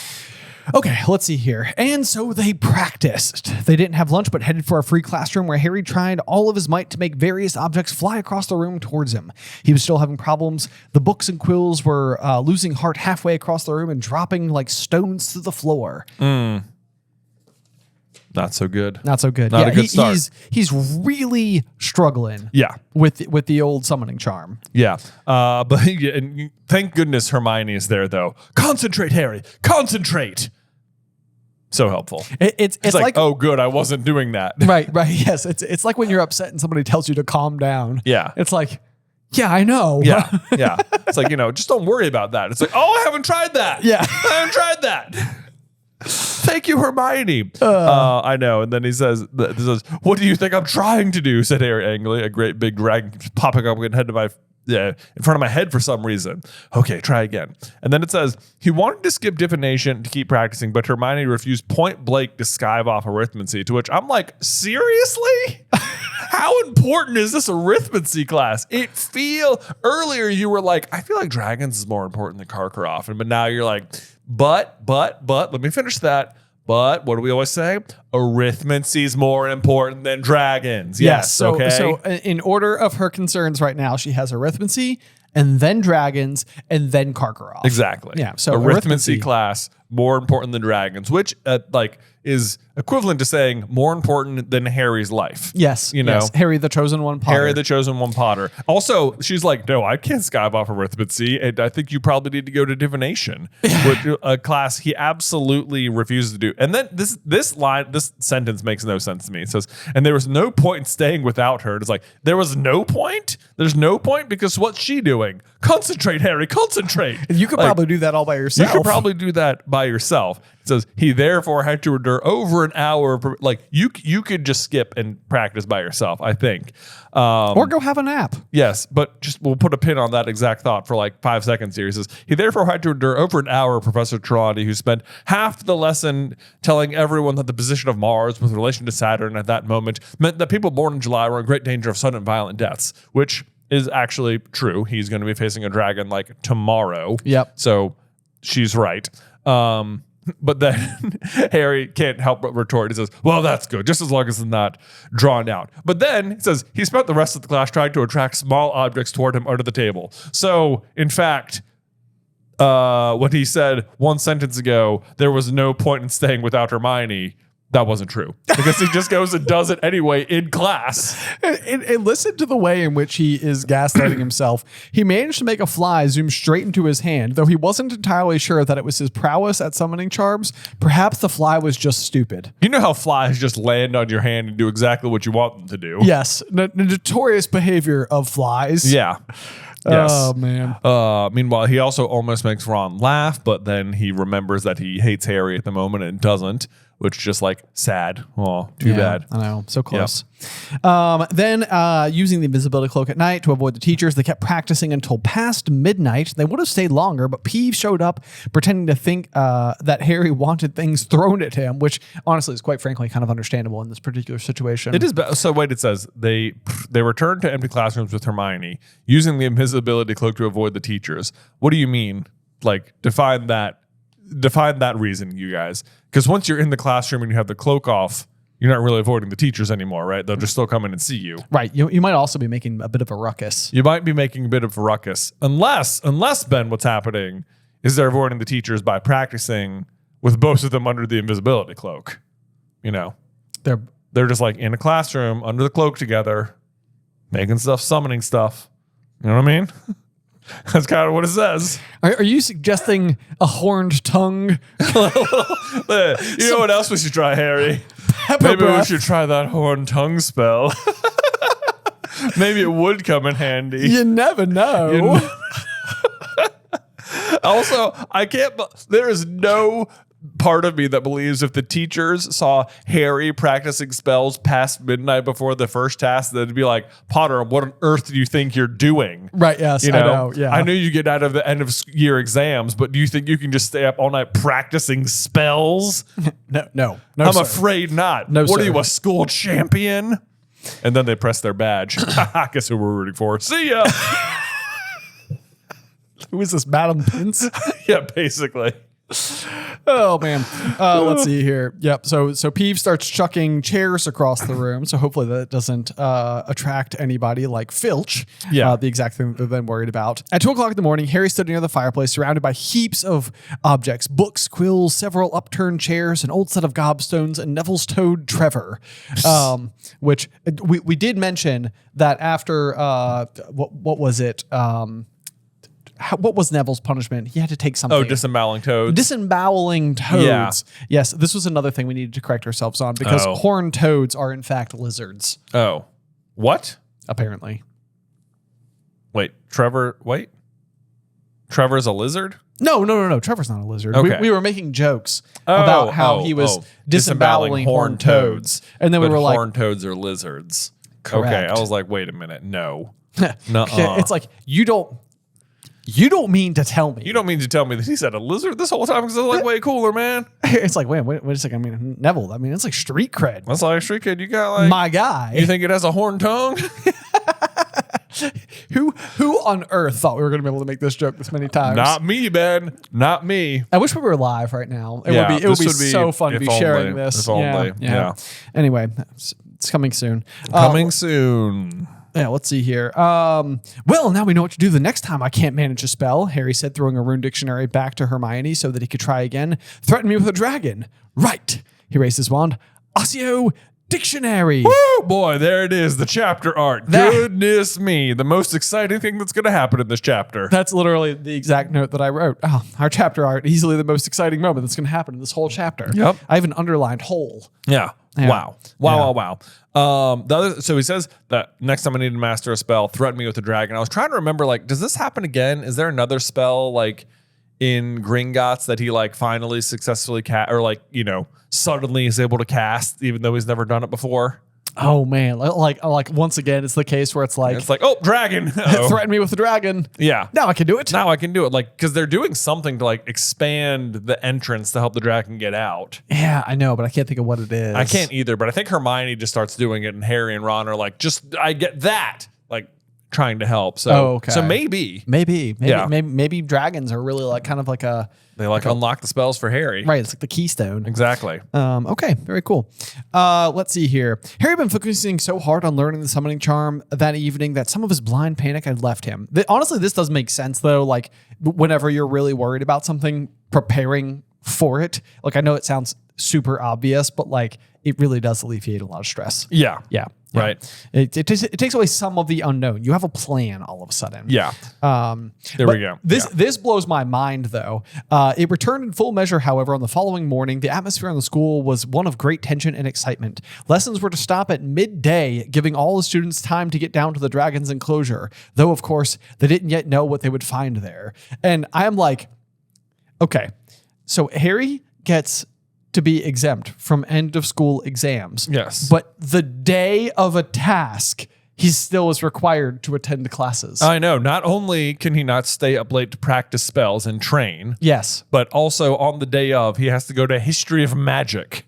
I'm like, Harry, just skive off that, man. Divination. I can't believe you're this close to fighting it, and you have a plan to master summoning charms, and you're still going to Divination and History of Magic. Yes. No. Like yeah. easily your worst classes. Easily. Without doubt. Like, and you were up till 2 a.m. mastering the spell. Like, 1, maybe just have a lie-in, sleep in a little, get your rest. And then 2, even though you got the hang of it last night, I'd probably give it a few more reps. Just a few. Just like a few. You know what I would do? I would try it at greater distance. Yeah. I would maybe position my firebolt such that like, even if you do it, it has like a clear path. Put it near the window. Put it near the window. Put it near the window. Hey, take it outside. Throw it in the woods. Take it outside. Who's to say? Who's to say? Bring it. Who's to say what's going to help? Right? Exactly. Maybe you take it down to the Quidditch pitch. Maybe you just leave it outside. Make it easy to get to. Right. Yeah. Yeah. He doesn't do that though. He goes to class instead. He goes to History of Magic. Yeah. Yeah. Let's see here. So then Professor McGonagall hurries over to him in the Great Hall. Lots of people were watching. Potter, the champions have come down. Let me try that again. Potter, the champions have to come down and look to the grounds now. You have to get ready for the first task. Nailed it. Thanks. You want to try? Yeah, okay. Hold on, let's see. Ready? Potter, the champions have to come down into the grounds now. You have to get ready for your first task. That was way better. Oh, thank you. Why don't we use yours? Okay. Yeah. Okay. We'll see if Ethan just includes both of them in the finished copy. Yeah. Yeah. Let's see here. Good luck, Harry, Hermione whispered. You'll be fine. Well, we'll see. We'll see how things go. Yeah, said Harry in a voice that was most unlike his own. Actually, on the other page, the morning of it says, Harry felt oddly separate from everyone else around him, whether they were wishing him good luck or hissing, we'll have a box of tissues, Potter, ready as he passed. And I'm like, it says he felt oddly, and I'm like, not that odd. Not that odd. Not that odd. Pretty different situation for you. Yes. Yeah. You are experiencing a different day than they are. Different day. They are going to witness entertainment. You are going to be the entertainment. You are going to be the entertainment. Yeah, Right. Straight gladiator style. I was going to say, it reminds me of being like a gladiator. It's like, I wonder if those guys woke up in the morning feeling oddly different from the people coming to watch them. Yeah. Yes, I know, right? They're like, you know what? I'm not sure about this day. Not so sure about this. Feels like it could be a dangerful one. Yeah. Let's see here. I do really like the fact though that McGonagall, she has these soft spot moments with Harry, and I feel like this is one of them. Now don't panic, she said. Just keep a cool head. We've got wizards standing to control the situation if it gets out of hand. The main thing is just to do your best, and nobody will think any worse of you. Are you all right? It's like she's really checking on him. She's really looking out for him. I feel like she's trying to talk herself into a calm as well. She's like, I just need to keep talking because, oh my God, I know what the problem is dragons. And just like, hey, you're going to be fine, Harry. I feel like she's almost talking to herself like, you're going to be fine. It's going to be okay. He's going to be okay. He's going to make it. He's going to make it. Okay, right? Have you considered wine gums? Switching spell. Remember class, Potter. That'll come up handy real quick. Remember? Quick. Yes. Wine gums. Wine gums, Potter. No, I honestly can't believe she doesn't like throw him some sort of tip here. She's like, and just remember, Potter, the eyes. Wink. You're right. And Harry's just like, what? What? Why are you winking at me? Don't Weird. Don't do that. Don't wink at me, McGonagall. All right. Now I'm confused. I'm upset about something else entirely. Oh man. Okay. Let's see here. So yeah, then she takes him to the tent with the other champions. Wait for your turn, Potter. Mr. Bagman is in there. He'll be telling you the procedure. Good luck. Good luck. Yeah, she is pretty worried. But then they get in here, and then as ever with these like wizarding competitions, things feel so informal. They do. They're just like wildly informal for the level of danger about to happen. Right. Yes. Yes. Yeah. And I feel like this was actually kind of emphasized pretty heavily in the movie, where it seems like the cannon keeps like misfiring. Yeah. At the start of the task, it's like, whoop, we're supposed to be off. Yeah. But yeah, it says Flora Delacour was sitting in a corner on a low wooden stool, but for some reason it doesn't specify how many legs it has. That's surprising. I can't Yeah. really picture the scene without that. Do you feel like it's 3? I'm almost could be 3, could be 4. It could be 3, could be 4. Could be 3, could be 4. Surprised this wasn't the chapter art, frankly. You know what I mean? Yes, just a 4-legged stool. Just a 4-legged stool. And you're like, what is this? And you're like, that was the stool That Flora was sitting on. Of course, Not it Flora was. sitting on the stool. Right. Yeah. Yes, just the stool itself, because we don't want to give away that she'll be the one sitting on it. Yeah. She didn't look nearly as composed as usual, but rather pale and clammy. Victor Crumb looked even surlier than usual, which Harry supposed was his way of showing nerves. Cedric was pacing up and down. When Harry entered, Cedric gave him a small smile, which Harry returned, feeling the muscles in his face working rather hard, as though they'd forgotten how to do it. Why do they always get Harry last? Every time he arrives anywhere, the other 3 are already there. I know. Like even at the weighing of the wands is like, yep, everyone's here. Right. Great. And the way in which they're positioned is always relevant to Always like how the the scene same. unfolds. Right. Yes. Exactly. It's like, Exactly. what is everybody doing? It's like Crumb definitely looks like uncomfortable and weird and stuff. Yeah. Without fail. Without fail. Harry Always surly. Goodo, Bagman said happily, looking around at him. Come in, make yourself at home. Bagman looked somehow like a slightly overblown cartoon figure standing amid the pale-faced champions. He was wearing his old wasp robes again. Like, And I'm why? Literally what I wrote. I was like, how come? Well, I know, like, dude. Like, yeah, this feels like a weird one where like he shows up to work that day and everybody's like, hey, why are you wearing that? Yeah, he's like, Why not? why not? Why not? It feels like if like you were watching like a football game on the weekend and you just hear Troy Aikman giving the call and they cut to him in the studio and he's just up there like in his Cowboys jersey. Yes. Just like, hey guys, I'm a Cowboys man. I'm a Cowboys fan. It's like, you're calling a Cowboys game. It seems a little impartial. Like, I don't know what you're talking about. What's the problem? Bagman's up there like, go Wasps. Go Harry, basically. Yeah. Yeah, that's true. Yeah. Let's see here. He says he basically explains that they're going to be offering him each the bag. He held up the sack of purple silk, shook it at them, and then I was going to say I always picture Barty Crouch Jr. or Barty Crouch Sr. rather from the films where he's like, ooh. Yeah. It's like, who told you to do that? I know. That was a weird acting choice. I love how at this point he is also like right down to the moment they reach their hand in the bag, he is like keeping the spoiler alive, from which you will each select a small model of the thing you're about to face. It's like they're gonna figure out it's a dragon in like 30 seconds. Right. Yeah. Right. Yes. He's really saving that suspense. Yeah. And I have something else too. Yes. Your task is to collect the golden egg. Oh yeah, don't forget. Don't forget the entire objective. Yeah. And I have to tell you something else too. Hold on. What was it? Egg. I promise it's not an afterthought. It will come up later. You will need it for the rest of the tournament. Can you imagine if you actually forgot this and he's like, right, there's a dragon for each of you. Anyway, see ya. What do we Wait, do? but what? But what? Do we kill it? Get around it? Do we kill it? I know they're all out there just like flinging rocks at it and stuff. And Bagman's just like, man, they are taking their time getting to that egg. Wait. Oh no. Hold on. Yep. Let's see here. Harry glanced around. Cedric had nodded once to show that he understood Bagman's words and started pacing around the tent again. He looked slightly green. Flora Delacour and Crumb hadn't reacted at all. At all. Perhaps I thought they might be sick if they opened their mouths. That was certainly how Harry felt. They at least had volunteered for this. Exactly. That's the thing. Just like at this point, it's much more like just a reminder, everyone. I did not want to be here. In fact, I still really don't. It would be a good time Really to bring up don't. the fact that I did not enter my Did name. not do that. I am going to whoop all your butts, but I did not want to be here. Right. Yes. Anyway, ladies first, Bagman says, offering the bag to Flora Delacour, who pulls out the well screen with the number 2 around its neck. Yep. Flora showed no sign of surprise, but rather determined resignation. This should be like so suspicious because her pulling out the well screen should be like revealing to all 4 of them simultaneously that it's dragons. True. Right? Yes. Yeah. Yep. And nobody is really going to react at all. Yeah. Crumb reaches in next. He pulls out the Scarlet Chinese Fireball, which is the number 3 around its neck, and he didn't even blink. Cedric put his hand into the bag and came out the bluish gray Swedish short snout with the number 1 tied around its neck, which is rather unfortunate for him, having to go first. Although I guess it doesn't really matter at that point in time. It's like, what's coming is coming. It's not like they have to watch. True. Yeah. Yep. Harry put his own hand into the silk bag and pulled out the Hungarian Horntail and the number. What? Harry got the Horntail? Shocking, I know. Such bad. I didn't see that coming. No. That was the perfect reaction. Ambrose plays liar? Ambrose plays liar? I thought you knew. I thought you knew. That's a name of the Shut win. up, Sim.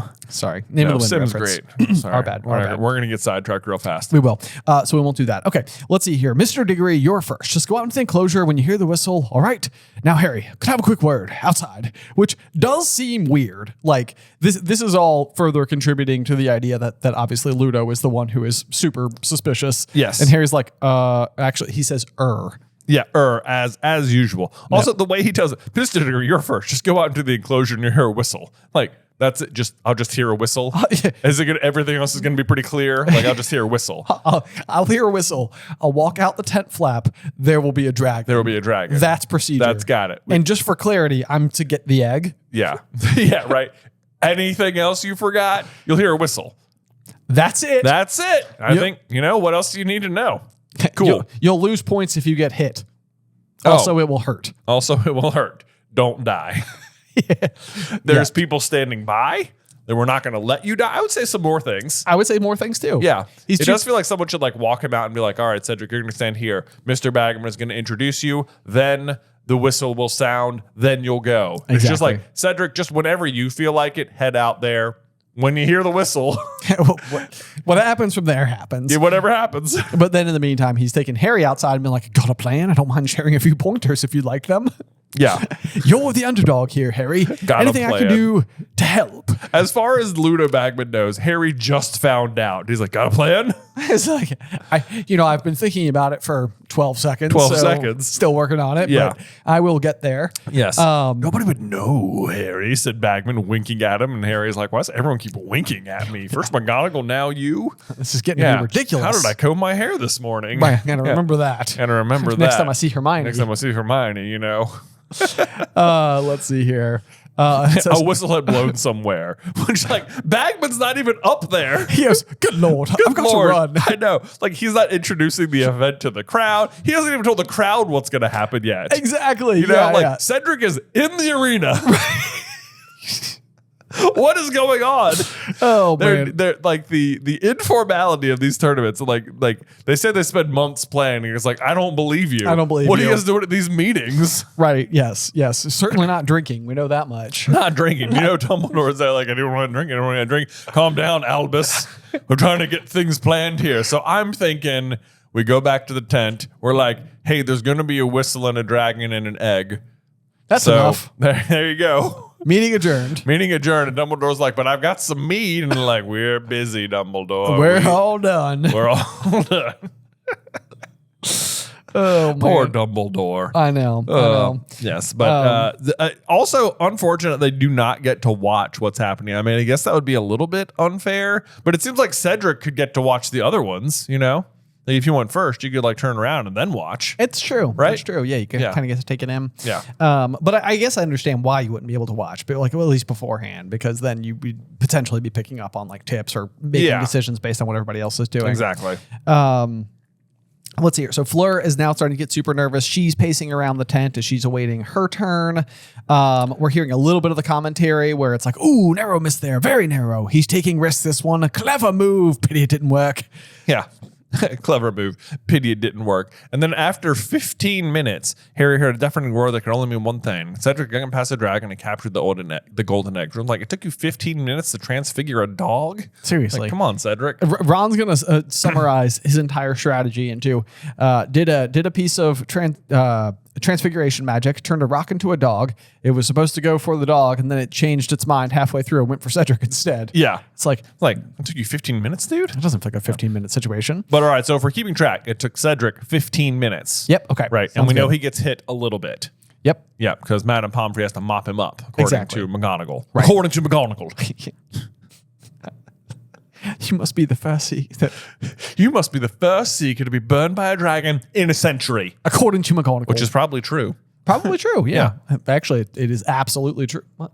Well, we don't know if it was a seeker. Well, unless it wasn't our theory is that Dumbledore was the seeker for the Gryffindor Quidditch team when he was at Hogwarts a century ago, and that he also competed in the Triwizard Tournament.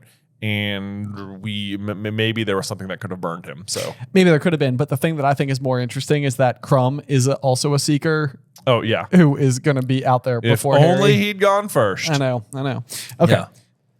Anyway, next up is Fleur Delacour. Harry felt more warmly toward her than he'd ever done so far as she left the tent, her head held high and her head held high and her hand clutching her wand. She winked at Harry. It doesn't say that. It doesn't say that. Harry's just like, not you too. My goodness. And then she flashed her horn tongue. Can you imagine? I truly can't. Just like Harry's like, boy, that is a different approach. We read the same book. We read the same book. You got vexed too, huh? Yeah. All right. Yep. You going out? Cool. But I do like it says Harry felt more warmly toward her than he'd done so far. Like the shared misery of it all is like, nope. Yep. You know, it's like a band of brothers out there. Yeah. It's kind of like now we're kind of in this together forever, no matter what. Yeah. And to be fair, that bond actually will go on to last throughout. Pretty much. You And know? then, especially after the second task, that's when she like really turns the corner on Harry. Absolutely. Yeah. Yep. But 10 minutes later, Harry heard the crowd erupt into applause. So Fleur does it 5 minutes faster than Cedric. Right. Right? Yep. Okay. All right. Very good. We're all good there. And then Mr. Crumb, and here comes Mr. Crumb. Boom. Again, just sort of like, yep, whistle. Here we go. Your Whistle. turn. No one's back there to be like, you're up next. Come get ready. Right. Yeah. There's a staff of Ludo Bagman, who, let's face it, is not exactly the most organized person we've ever met. I know. Like Mr. Crouch is he's here at this one. Right. He's not even back there. No, Yeah. he's not. Yeah. Not like overseeing the event or anything. As far as we can tell, there's no one else back there. Right. Just the four of them. Yeah, I just can only imagine. I mean, he's under the Imperious Curse now. So Yeah. it's like, I just imagine he's just sort of like slack-jawed staring off into this. I know. into the distance. Do you think it's also funny to me that Bagman is announcing and giving stores? He's like doing the announcements and then he's like run over to the judges table like, hold on. 9. I guess he doesn't have to move. I love your breathing.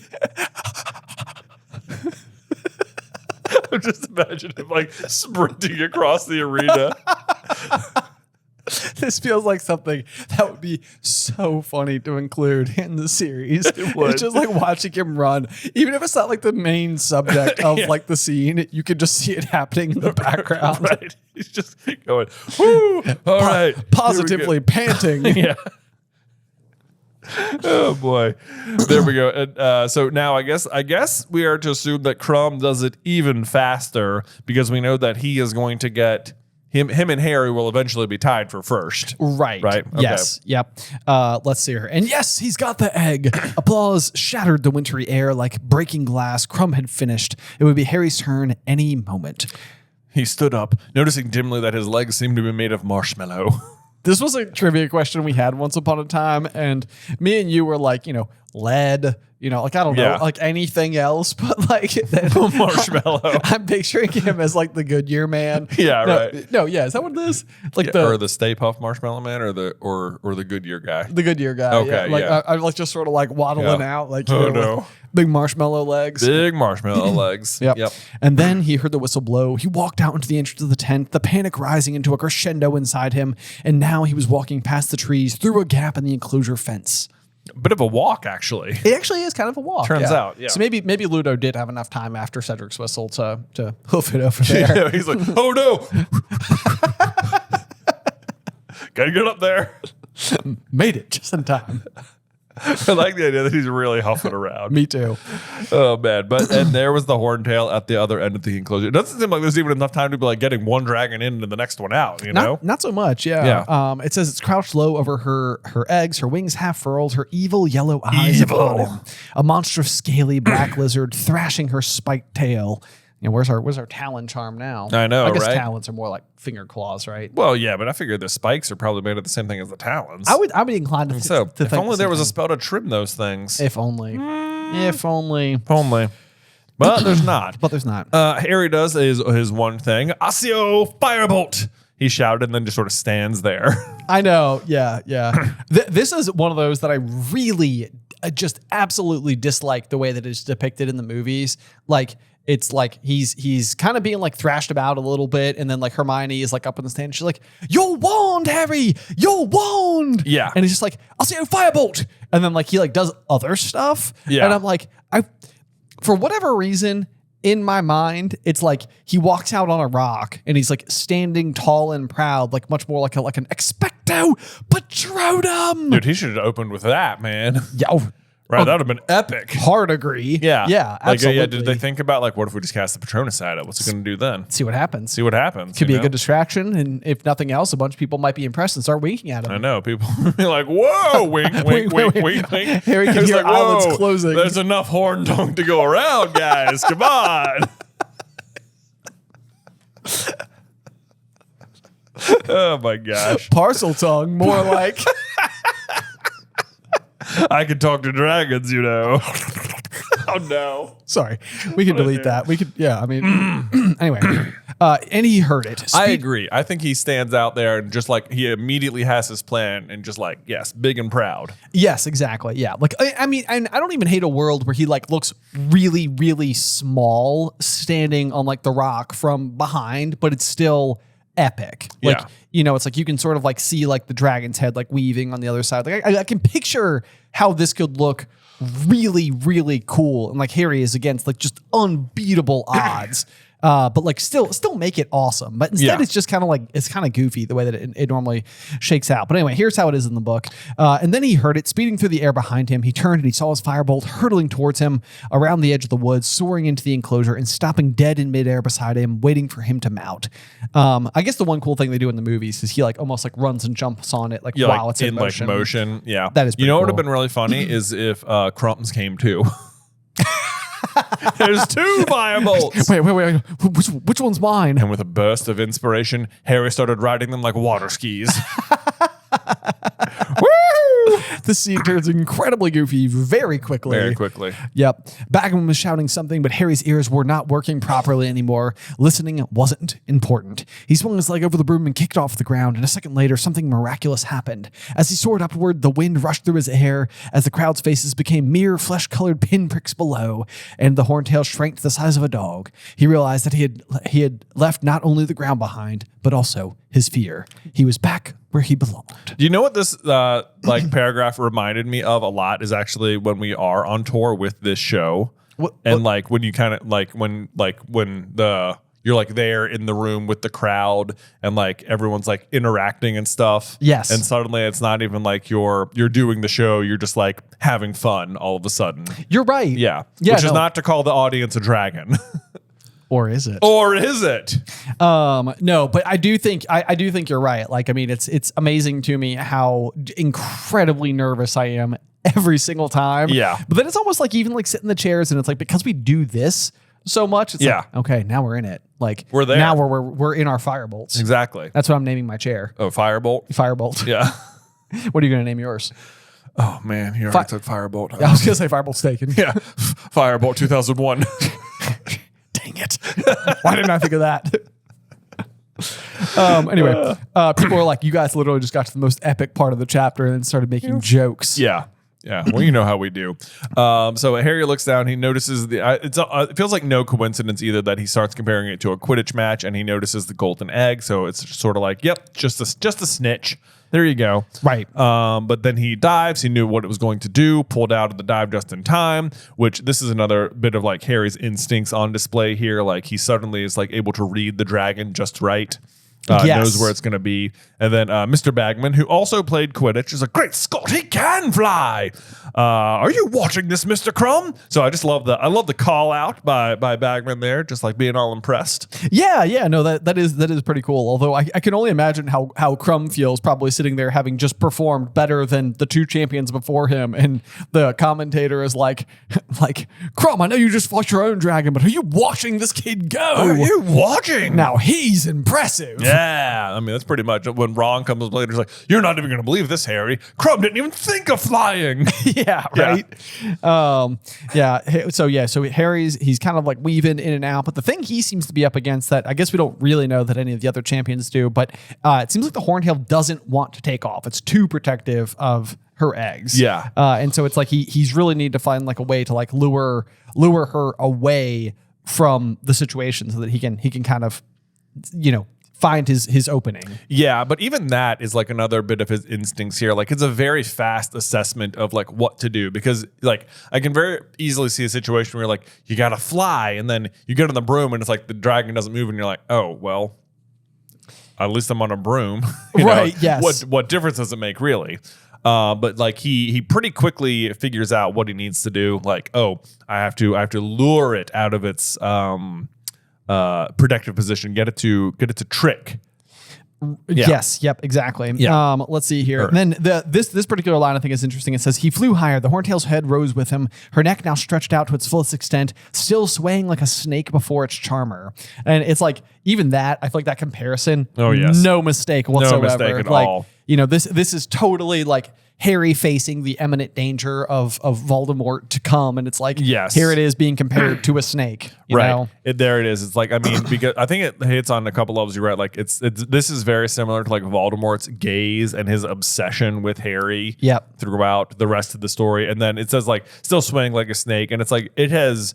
Already we've established that Harry is able to like read what the dragon is going to do. He knows where it's going to blow the fire. He knows how he's going to lure it away. And it's like Harry can speak to snakes, and like in a couple of seconds, he's very quickly figured out how to like maneuver the dragon around. You're absolutely right. Yeah. So I mean, now we've been making the joke, but maybe that horn tongue. Maybe he did cast some horn tongue, man. That's right. Yeah. Let's see here. Come on, Harry hissed, swerving tantalizingly. Look, he's even literally talking to the dragon now. Yes, exactly. Come on, come and get me. Up you get now. And then she reared, spreading her great black leathery wings as wide as those of a small airplane, and Harry dived. Is it possible he actually is talking to the dragon? I don't know. You're absolutely. I mean, we were kind of making like some jokes here and some comparisons and stuff, but there's no doubt about it that like it literally even says, "Come on, Harry hissed." Whoa, you're right. Hissed, and it says, "Up you get now," and then she reared. That's weird. That is weird. I don't know. I don't think I've ever caught this before. Me neither. I mean, he never has any other real opportunity to talk to a dragon. I guess Norbert and the Ukrainian Iron Belly are the only other times he's around them. Norbert wouldn't be able to speak back because it's just a baby, I assume. I would assume as well. Right. Yeah, most likely. Or not that this dragon speaks back, but it compares it to a snake like two sentences ago. And then we're here. And then I wonder if there's anything with the Ukrainian Iron Belly at all. Does he not relate to the Ukrainian Iron Belly in some way? He certainly does, in that it's like trapped underground. And he's like trapped in the prophecy. It's like it's blind. Okay. Further research. Yeah, that's an interesting one though. Yeah, that's like a real time like holy crap moment though. Yeah. So yeah. Anyway, Harry dived before the dragon knew what he had done or where he had disappeared to. He was speeding toward the ground as fast as he could toward the egg. Now unprotected by her clawed front legs, he had taken his hands off the firebolt and seized the golden egg. Boom. Yeah. Which I mean, this is almost even like a little bit reminiscent to me of his first Quidditch match. Like he's taking both hands off the broom. I know. I'm trying to picture how he would even do this. Like both hands are off the fire, but then he's grabbing something out of the air. This time he's grabbing something off the ground. Like, how are you taking both hands off and grabbing it off the ground? like I'm trying to just imagine like what this looks like. Yeah, I know. It does seem like it would be really difficult to enact this. Yeah, I'm not exactly sure. With a huge show of speed, though, he was off and was soaring out over the stands, the heavy egg safely under his uninjured arm, and it was as though somebody had just turned the volume back up. Yeah. For the first time, he became properly aware of the noise of the crowd, which was screaming and applauding as loudly as the Irish supporters of the World Cup. Bam. I love that. It was as though someone turned the volume back up. It's like the relief is there. Like, I did it. Yes. Oh my gosh. Yep. Yeah. And then look at that. Would you look at that? Our youngest champion is quickest to get his egg. Well, this is going to shorten the odds on Mr. Potter. Which I wrote in crap. Yeah. Oh no. Like, oh no. He did too good too fast. Too good, too fast. We need to do this more of a rollout. But he can't help but like slipping it in because that's what he really cares about. You know? Right. Yes. Yeah. Yes, of course. But yeah, it's funny if the odds are right there on the top of his mind. Yes. Yep. Which even that I feel like is again like one of those where it's like you could potentially build the case in your head. I mean, it would be very difficult to do so, but like the fact that he's bringing up the odds or like that Harry's like the real underdog and that he was collecting bets from, Fred and George at the Quidditch World Cup. Like you could be piecing these things together. You could be, I suppose. Well, this is going to shorten the odds on Mr. Potter. Speaking of which, does anyone want to take any of those bets? Or Yes, I'm collecting right now. While I have you. You stay put, I'll come to you. Plenty of energy left. Yeah. Let's see here. But then Harry sees the smiles of Professor McGonagall, Professor Moody, and Hagrid hurrying to meet him. "That was excellent, Potter!" cried Professor McGonagall as he got off the firebolt, which was... Can't help but notice that Miss Pomona Sprout's not checking in on Cedric. Yeah, where's Sprout? Where is Sprout? Sprout, she's oddly like missing from this whole She's like, thing. I've got a flutterby bush here that's about to bloom once a century. And they're like, guys, it's been a century since the last time we had one of these tournaments. So like, I don't want to say like one's more important than the other, but you do have a champion in there, So there's that. Yep. Yeah, that's true. Oh, man. That was excellent, Potter. You'll need to see Madame Pomfrey before the judges give out your score. It's like, I don't think that's happened to anyone else so far, right? They haven't like gone and gotten cleaned up and then come back out and got the score. It sounded like, oh, they've got it. Whistle. Yeah, right. Whistle. Let's see here. Then Hagrid is sort of like, you did it, and against the Horntail and all. Charlie said he was the worst. And it's like, Hagrid. Don't blow it, man. We're about to get our points, man. Let's get those first. Let's get those first, right? Yep. And and then Moody, nice and easy does the trick, Potter. Yep. Yep. Let's see here. Madame Pomfrey standing at the mouth of the second tent looking worried. "Dragon," she said in a disgusted tone. Like, you could tell that she is like, this is the stupidest thing ever. Why are we doing it? Why would we do this? Disgusted tone. Last year Dementors, this year dragons. What are they going to bring to the school next? Well, good answer. Just in case you're wondering, Madame Pomfrey, what they're going to bring is a giant and a toad. Yeah. So, Yes, indeed. Yes. I also think this is kind of funny though, because at the end of last year, there was, we talked about like how this was a little bit of foreshadowing, but like, I think that someone says like, who will we get to like guard the entrance now? Like maybe dragons. And Dumbledore's like, Hagrid would like that. Yes. And it's like, it is funny. It's like, here it is. Yeah. It's like last year was Dementor. This year is dragons. There it is, dragons. Boom. Yep. Yep. Still, you think Umbridge is worse? I think Umbridge is worse. Yeah, She's the worst. Yeah. No doubt. Yep. But so Harry's down there. He's getting patched up. Cedric is in there as well. He also being mopped up. He doesn't want to sit still. And in comes Hermione, followed closely by Ron. Yay! About time. Harry, you were brilliant, Hermione said squeakily. You were amazing. You really were. Little heart next to that one. Yeah. And then she winked. And then she winked. But Harry was looking at Ron, who was very white and staring at Harry as though he were a ghost. "Harry," he said very seriously, "whoever put your name in that goblet, I reckon they're trying to do you in." It was as though the last few weeks had never happened. As though Harry were meeting Ron for the first time right after he'd been made champion. Caught on, have you? Yeah, so it's like Harry, it's like even in this moment, it's funny like the order in which these things happen, because it's like Harry is feeling the relief of Ron's friendship instantly. Yes. But he still has like one line. Yeah. He's like he's still gonna be like, took you long enough. And then like Ron is about to like open his mouth to apologize, and then Harry's like, it's okay. Forget it. Forget it. "No," said Ron. "I should have Forget it, Yeah. Harry said. Ron grinned nervously and Harry grinned back. Hermione burst into tears. There's nothing to cry about, Harry told her, bewildered. You two are so stupid. I can only imagine what this is like from our perspective. Oh my gosh. I circled that and it was like facts. Yeah. So annoying. I know. I love that she runs off. And I do love this that Ron immediately slides into a joke and is just like fucking mad. Yeah. It's like immediately it's like, can you believe Hermione? It's like we haven't talked to each other for like 3 whole weeks, but her. Look at this. Look at this. Proper ridiculous. Yeah. Yeah. You were the best, you know. No competition. Cedric did this weird thing where he transfigured a rock on the ground, turned it into a dog. He was trying to make the dragon go for the dog instead of him. Well, it was a pretty good bit of transfiguration, and it sort of worked because he did get the egg, but he got burned as well. Yeah. So, but if we're keeping track then, so we know that Harry and Crumb are going to be tied for first, and then Fleur does it faster than Cedric. So by my count, Cedric is in last place now. I believe so. Yeah. Is that not right? I mean, I'm just trying to make sure. Yeah. Yeah. Okay. I think you're right. That would. Wow. Who's the real champion now? Cedric.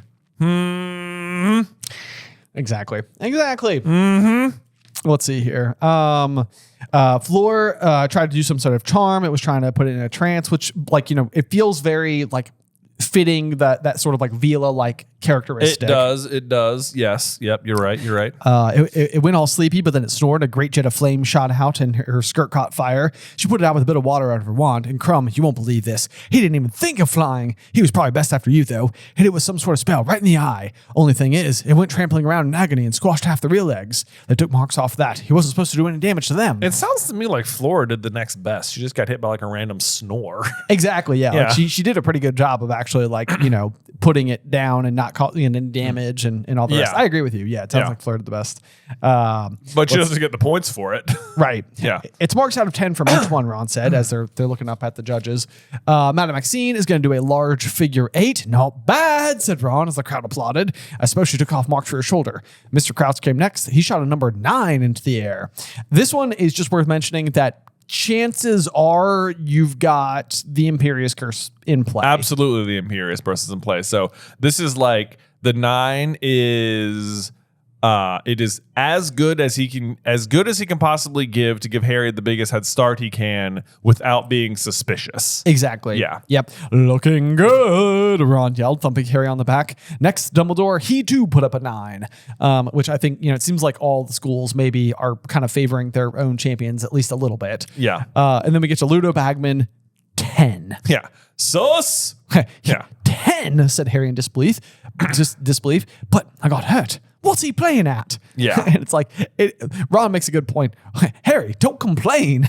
Right. Exactly. And then Karkaroff raised his wand. He paused for a moment, and then a number shot out of his wand too.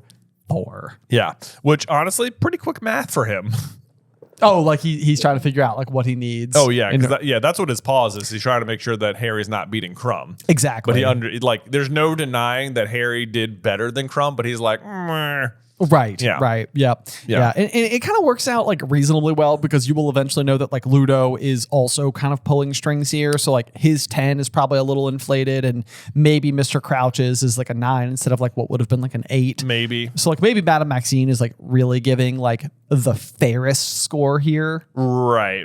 I mean, I'd like to think Dumbledore's is pretty honest. I guess that's fair. Yeah. Maybe an 8.5. Maybe 8.5, you Yeah. know? Yeah, split it the does seem difference. like the way they do this, they shouldn't go in order like this. They should all just go at the same time. True, absolutely. So that the sort of point fixing that Karkaroff is doing cannot happen. Exactly. Yeah. Yep.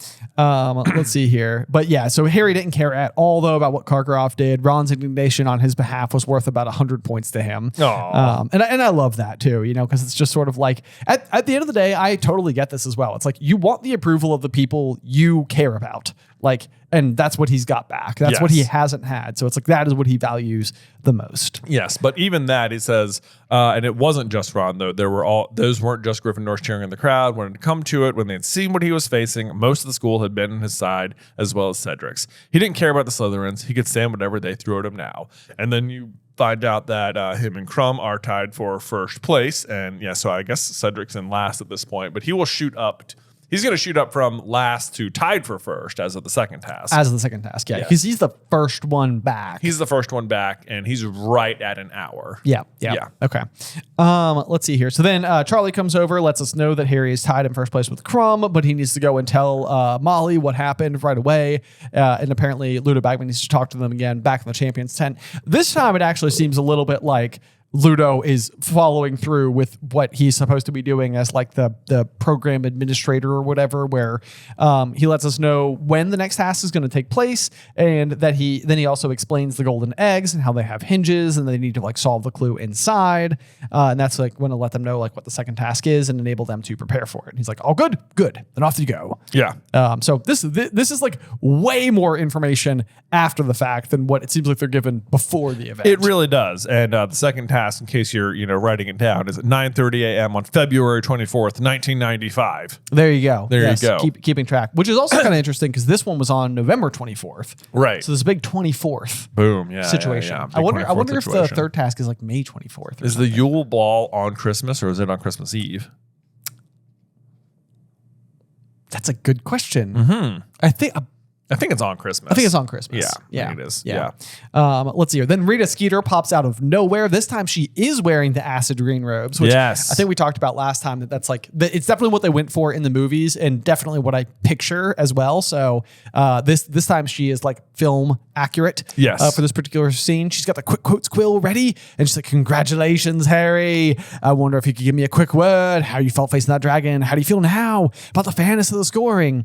"Yeah, you can have a word," said Harry savagely. "Goodbye." Yeah. So that's a bit of an oops on Harry because she's going to turn on him from this moment forward. Yes. But like what's interesting though is that how you feel now about the fairness of the scoring. So the angle she's actually going for here is to try and smear Karkaroff. True. Because he's the one not doing fair scoring. Exactly. Clearly. Yeah. Yeah. So it's almost a shame he doesn't talk to her. I know. It's like, yeah, like the person Sirius was super concerned about, like almost just got put like under the radar. Exactly. And this actually, like is going to deter that particular outcome. But either which way, I can't say I disagree with Harry basically just being dismissive of her. It's like she's already caused him a lot of like, distress. A lot of distress and all that. So it's not surprising that he treats her like this, but it is interesting to me that her next angle wasn't to attack Harry, it was to attack Karkaroff. Yes. Yeah. Yep. Of course. I think that's the important thing to point out. But with that being said, it brings us to the end of chapter 20. And Jay, do you have a review for us today? Well, I sure do. Give me a second here. I'll pull it right on up. This is going to be from Bible Lover. Oh, there okay. You go. I know. Although it has no religious okay, no associations. That's just their name. Hey, brother, love the podcast. Question, is it possible that Wormtail was actually the first person to go to the Potter's house? In Goblet, Voldemort asks for his robes and his wand, which Pettigrew gives him. And there's no way Sirius, Dumbledore, Hagrid, or even Snape was like, "Hey, Voldemort's wand, let's just leave this very important thing here for reasons. Pretty sure the Ministry won't be needing this." So this is like when she said that Wormtail go back first, she means to the Potter's house to get Voldemort's wand. Cool, man. It's terrible to think about a situation where he would show up, see all of the wreckage, see baby Harry. Right. Understand that Voldemort had fallen and still not help Harry. And still not help Harry. It's like, goodness gracious, you are just absolutely terrible. We have made a video about how Voldemort got his wand back before. We did, have we yes. not? We have made this video. And I believe that, well, I'm trying to think because I know that like in the films at the very least, during the Prince's Tale memory, we see Snape going back to the house. Yeah, that doesn't canonically happen at all. Okay. So that's okay. I was going to say, because at the very least that would be, well, that's always another one of those situations where even like if you only watch the movies, it's kind of like, you mean Snape showed up, hugged dead Lily, saw baby Harry injured in his crib, and then left. That which if you're following what this question's asking would almost mean that like Wormtail showed up, saw dead Lily James, alive Harry, took the wand, left. Then Snape showed up, saw dead Lily, Harry, hugged the dead body, left Harry, left. Yes. Then Sirius showed up. Saw Harry, thought about taking him. Then Hagrid showed up and said, actually did "Give so. Harry to me." Young Sirius Black. Yes. So it turns out the Potter's house, just a happening place. Yes. for a place that apparently could not be found for months. Right. Yeah. Yes. Suddenly everyone knows where it is. A lot of traffic going through. Yeah. But that's not what happens. Okay. Do you have a recollection of what we explained in our video? I do. So we reasoned out that the two that there is like a off page explanation that Peter is the one who goes to get the wand, or that Peter gets the wand and returns it to Voldemort. Okay. But when he does it is not clear. So does he either do it the night Voldemort falls before everyone else starts showing up? Because it seems like pretty obviously, like if anyone found the wand, like Dumbledore or Hagrid or Sirius or the Ministry, like they would want the murder weapon. They would want Voldemort. And no one's just going to leave it there because like we obviously know they like, and the wand is going to be right next to like Lily's body at the very least anyway. Right. Because, and we know they moved Lily and James's bodies to the graveyard in Godric's Hollow. So clearly people have been there. They've taken the bodies out. The wand, if spotted, isn't just going to be left laying in the ruins for 13 years. Right. But if that's the case that Peter got it, then it means like he's had it the whole time. Like, was Voldemort's wand like with him at the Weasleys the entire time? Were they housing Voldemort's wand? That would be insane. That would be insane. The big problem with this one though is that it would mean that like Peter had the after they transform him back into himself, like in the Shrieking Shack. Yep. Then there's a moment where he has to reach for Lupin's wand to transform himself back into a rat. Okay. But if he had Voldemort's wand with him the whole time, he wouldn't need to reach for someone else's wand. He could Of course, just he use could just use that one. Right. Other possibility though is that then the only other time he would go searching for it is after he escapes that night. And our reasoning was like, well, that seems so unlikely because someone else just would have picked it up by then. Right. So how could it still be there? There's no way it's still there. So how could it all make sense that Peter gets it and whatnot? And so what we came up with in the video that seemed like it made sense is that Snape is never there. That's just like a movie thing. Okay. Meaning Sirius is the first person there and that he is too distraught to notice anything except the death of his friends. Which makes sense. Yeah. Hagrid shows up. He finds Harry and that he is the one who actually finds the wand, picks it up, realizes Dumbledore will want this or whatever. Right. Pockets that as well. Okay. Then he brings Harry to the Dursleys with Dumbledore. They all exit. And then that Dumbledore does in fact, examine the wand because Dumbledore knows exactly what the wand is, and then he knows the wand is of importance as well because the twin cores and stuff like that. Right. But that he decides that Hagrid should be the one protecting the wand, like in his hut, because one, it's like a very no one would ever think that such a item would be in Hagrid's hut. Right. It's like a very good hiding in plain sight kind of situation. Right. Because Hagrid's hut is also just covered in other sorts of rare, valuable things or whatever. Right. This random thing. But also there's like a little bit of irony attached to it where the reason Hagrid's own wand is been snapped is because Tom Riddle framed him for killing Moaning Myrtle. Right. So the reason Hagrid doesn't have a wand is because Voldemort framed him. So how ironic that Hagrid should be the one to now have Voldemort's wand. Right. But then where do we ultimately find Peter? Yes. Like after he runs away from the castle. Yeah. So when he fakes his death, when everyone thinks Crookshanks ate Peter and he fakes his death, he actually runs down to Hagrid's cabin where he's hiding out for a couple of weeks, if not like a month or something. Yeah, for a while. A good long while. So he's just a rat in a cabin and he's stumbling around. And what is on earth does he find? Voldemort's wand, which he's like, wow, oh my God, this is such a discovery. Then when he flees, what he does is he flees down to Hagrid's cabin, which is empty because Hagrid is drunk and he walked back up to the castle.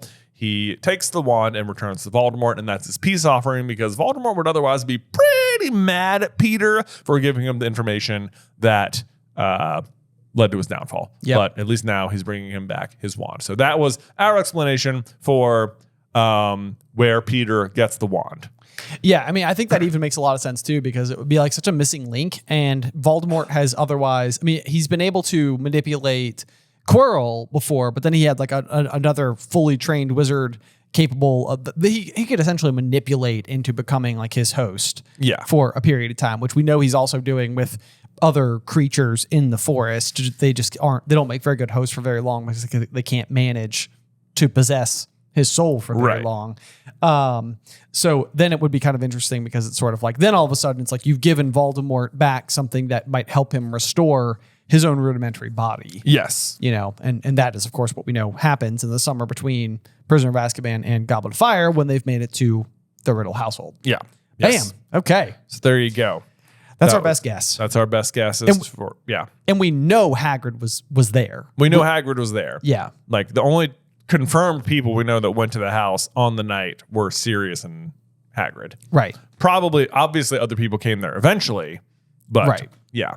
But we know that Peter hid out in Hagrid's house, and it feels like, I guess it's possible, like he went there first, got the wand, hid it somewhere else, then went on the run.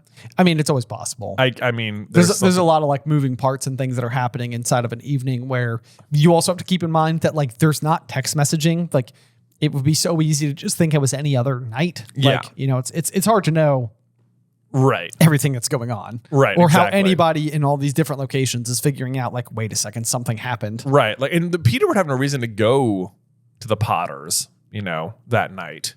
I mean, shy of a world where Voldemort shared that piece of his plan with him, but I'm pretty sure that Voldemort has known about the location of the Potters for a period of time before attacking. Yeah. Because that's a fundamental piece of he's searching for the Sword of Gryffindor theory. Doesn't have it yet theory. Yeah. Right. Yeah. To make the final Horcrux. Exactly. Get the final Founder's object. So, yeah. Okay. Man, great question. Great question. But I think that'll do it for today. That will do it for today. So thank you, as always, so much for listening to this episode. Make sure you join us next week for Chapter 21, The House Elf Liberation Front, here on Through the Griffin Door. Today's episode was edited by Ethan Edghill. Vaishon Brandon does our art. Catherine Stein is our production manager, and the show is hosted by me and Jonathan Carlin.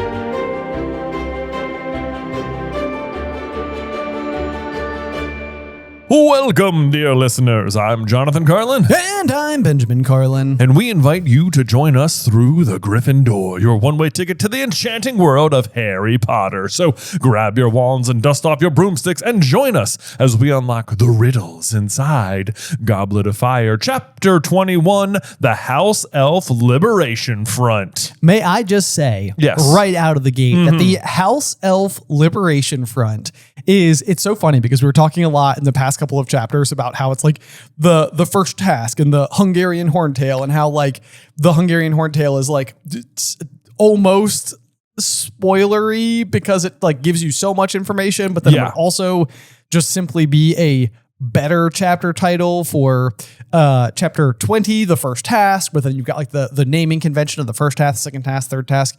And I will say that somebody wrote in and they said that a really good alliterative title for chapter 19, the Hungarian Horntail, would have been Hagrid's Hint. Oh, yeah, you're right. Right? Isn't that great? That would have been great. I was like, wow, okay, good, listener at home. You totally came up with a better thing than the person who wrote the book. But so when it comes to chapter 21, the House Elf Liberation Front is really funny because it is a single throwaway line from none other than Ronald Weasley. I know.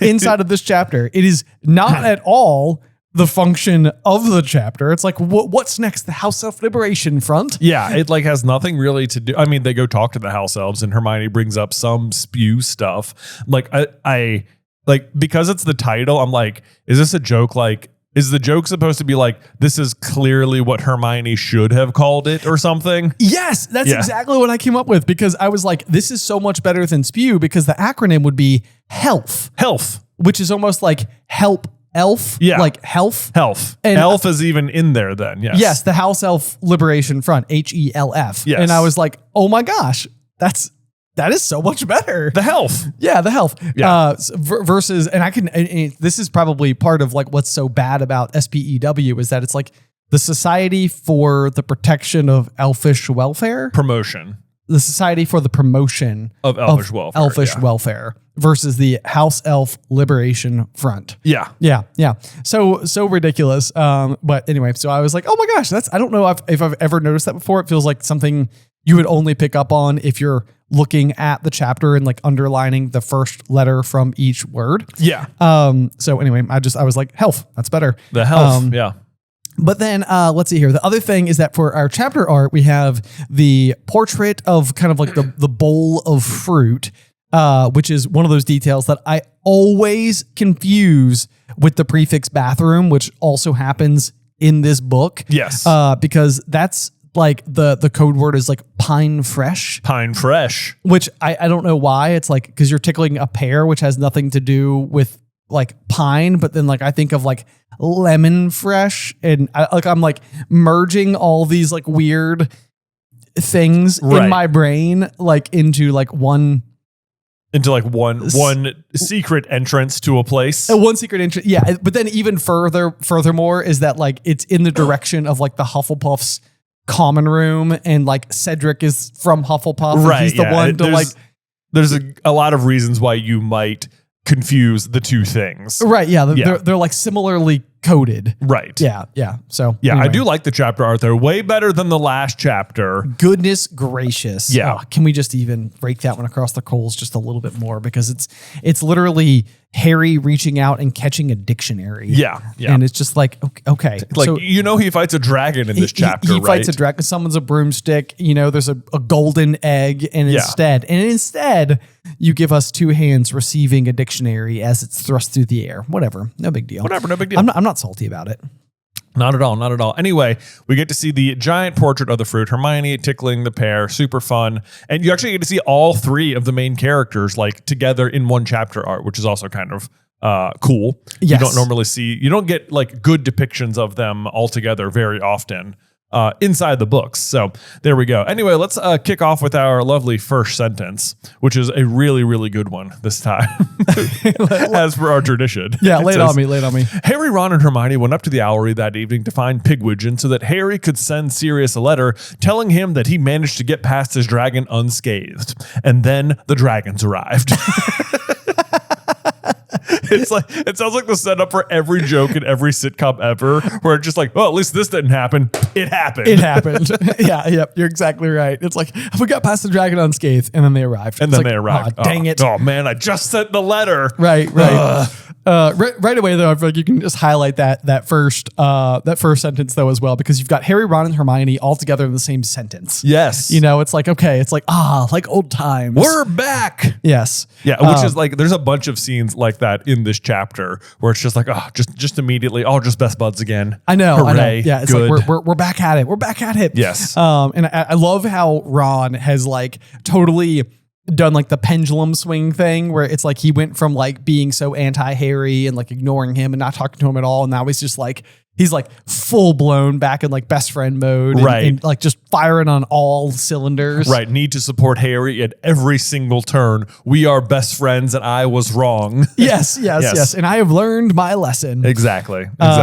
So yeah, Harry's filling Ron in on everything that Sirius had told him about Karkaroff, and Ron just immediately is like, fits, doesn't it? Like, remember what Malfoy was saying on the train about his dad being friends with Karkaroff? Now we know where they knew each other. Yep. So they were probably running around in masks together at the World Cup, which is not true. That is just Malfoy. Karkaroff was not one of the people under the masks. Yes, and the big detail there is that Karkaroff actually fears the Death Eaters in a, like, I mean, it's not even really similar to the way that like Slughorn is avoiding them, but like Karkaroff threw so many of them under the bus that he is now just as much at risk, if not more, from the Death Eaters as the Gen Pop is. Yeah, it's more similar to like the way Peter Pettigrew is afraid of the Death Eaters. Yeah, absolutely. Like, you fed Voldemort information about about James and Lily that led to his downfall. It's like, we thought you were on our side, but clearly you were on their side. Exactly. Yes. Peter was hated by everyone. Right. Yeah. Because it looks pretty bad. It does. It absolutely does. Yeah. For him. And then, Karkaroff named names and got some of his cohorts thrown in jail. So they don't like him very much either.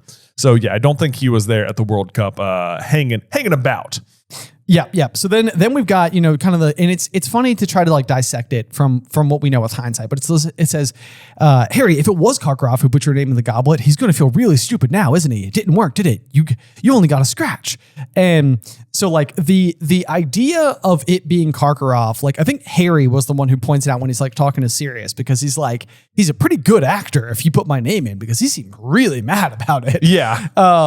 It's like, it's so strange, because you could make the exact same argument about how like Moody, it's like, he's actively helping Harry along the way. Right. And so it's like, to be any more suspicious of Moody would seem just as ridiculous. And it would suggest that like Moody's putting on a performance. So it's like, if Karkaroff was really mad, he could have just been putting on a performance. Right.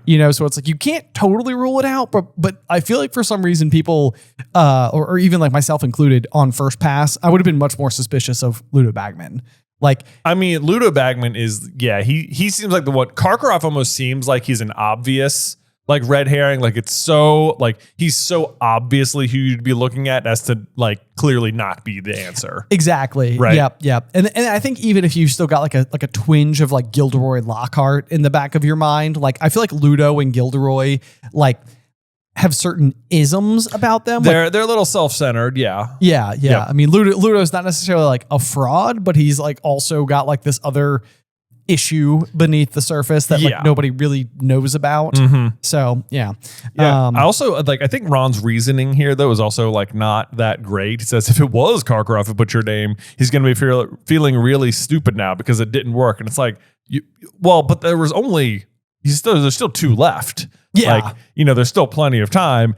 And like maybe Ron doesn't know this yet, but like, Karkaroff didn't even know what the task was until a few days beforehand, right? Like 2 days beforehand. So it's like, if he like at this point, what they think the plan is like Karkaroff put his name in to try and kill Harry without even knowing by what means he might get killed. Exactly. Or even just to suggest, I mean, Harry hasn't even made it halfway through the tournament yet. There's plenty of opportunities still left to die. Yes, exactly. So I think, you might even think like doing the first task. I mean, why, that'd be too obvious or something. Who knows? Maybe. Right. Yep.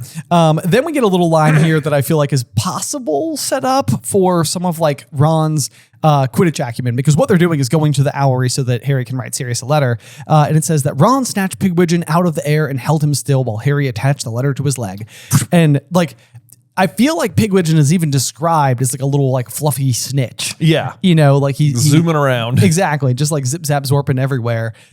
So I was like, is this seeker instincts that's going on with Ron? Or like, is this just like maybe set up for him being like a keeper in the future? Or is it literally just him being helpful? I mean, hard to say. I mean, certainly you'd think the plan for Ron to be on the team would already sort of be like laid out and like outlined some, right? If you're writing the books, and then I guess it could be there, but otherwise, I mean, he's also just dealt with Pigwidgeon a lot longer than Harry. So maybe he's just got like a knack for it. Yeah, just like get over here. I know what you're gonna do. Yeah, a little bit of muscle memory. Yeah.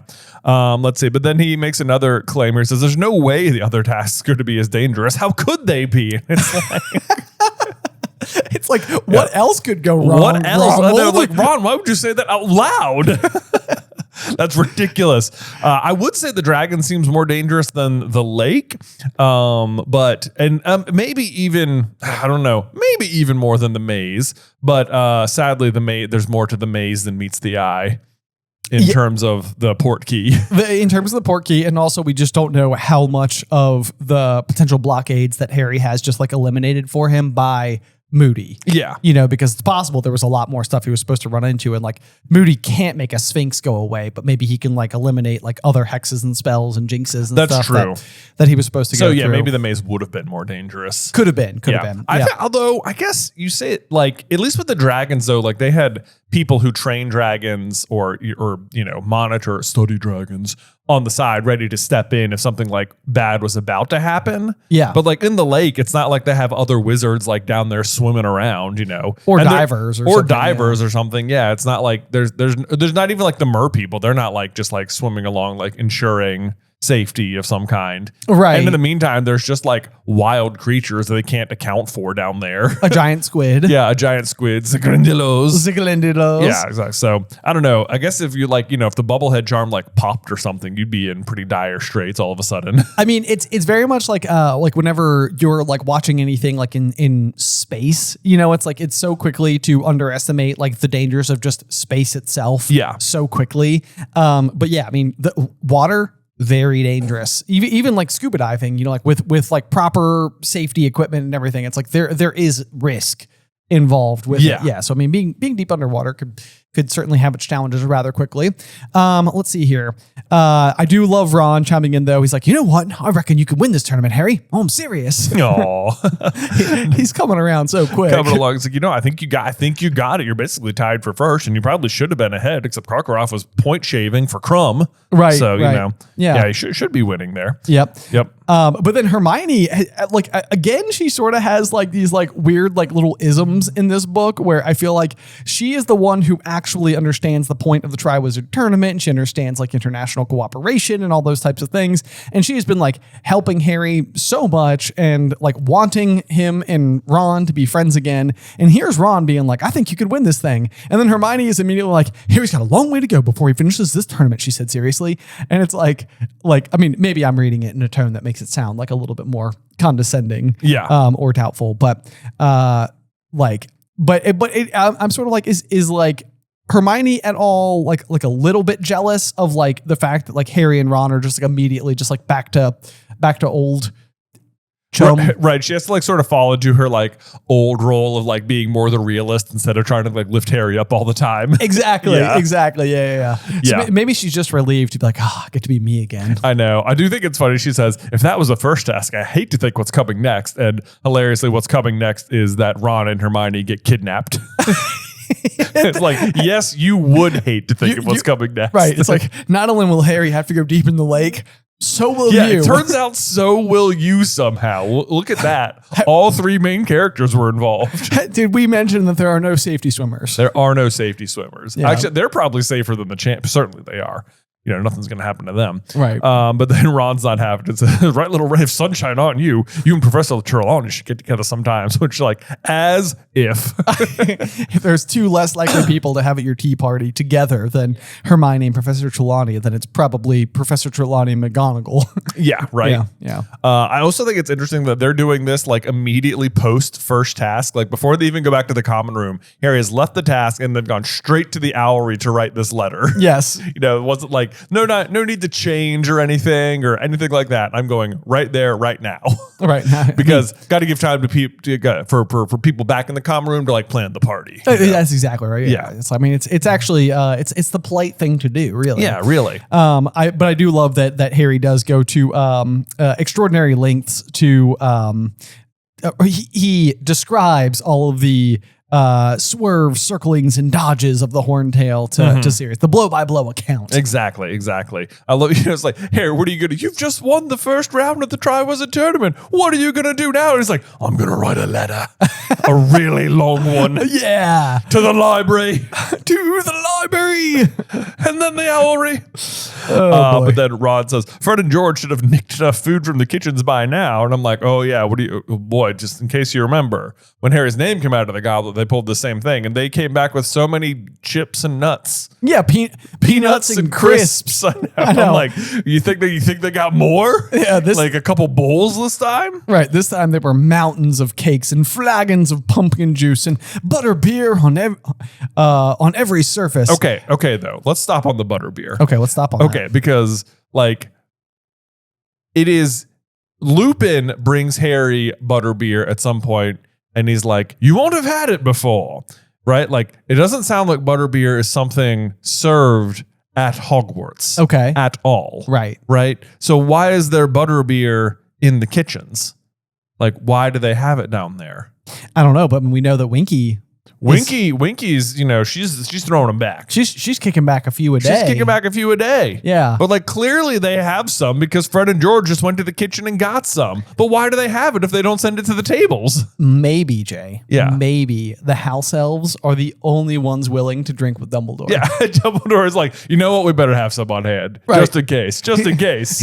I can see him like sitting down there in the kitchen on like an upturned bucket. And he's like, now I can't give any of you clothes. However, who'd fancy a drink? Who fancies a drink? Dobby?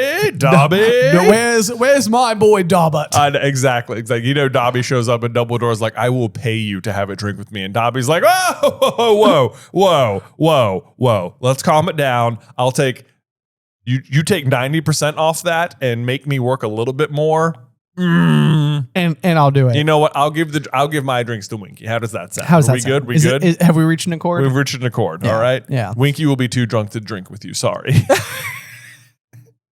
Poor Dumbledore. Poor Dumbledore. Can't even pay Dobby to drink with him. Yep, it's too bad. My goodness. But then it says Lee Jordan had let off some filibuster fireworks so the air was thick of stars and sparks.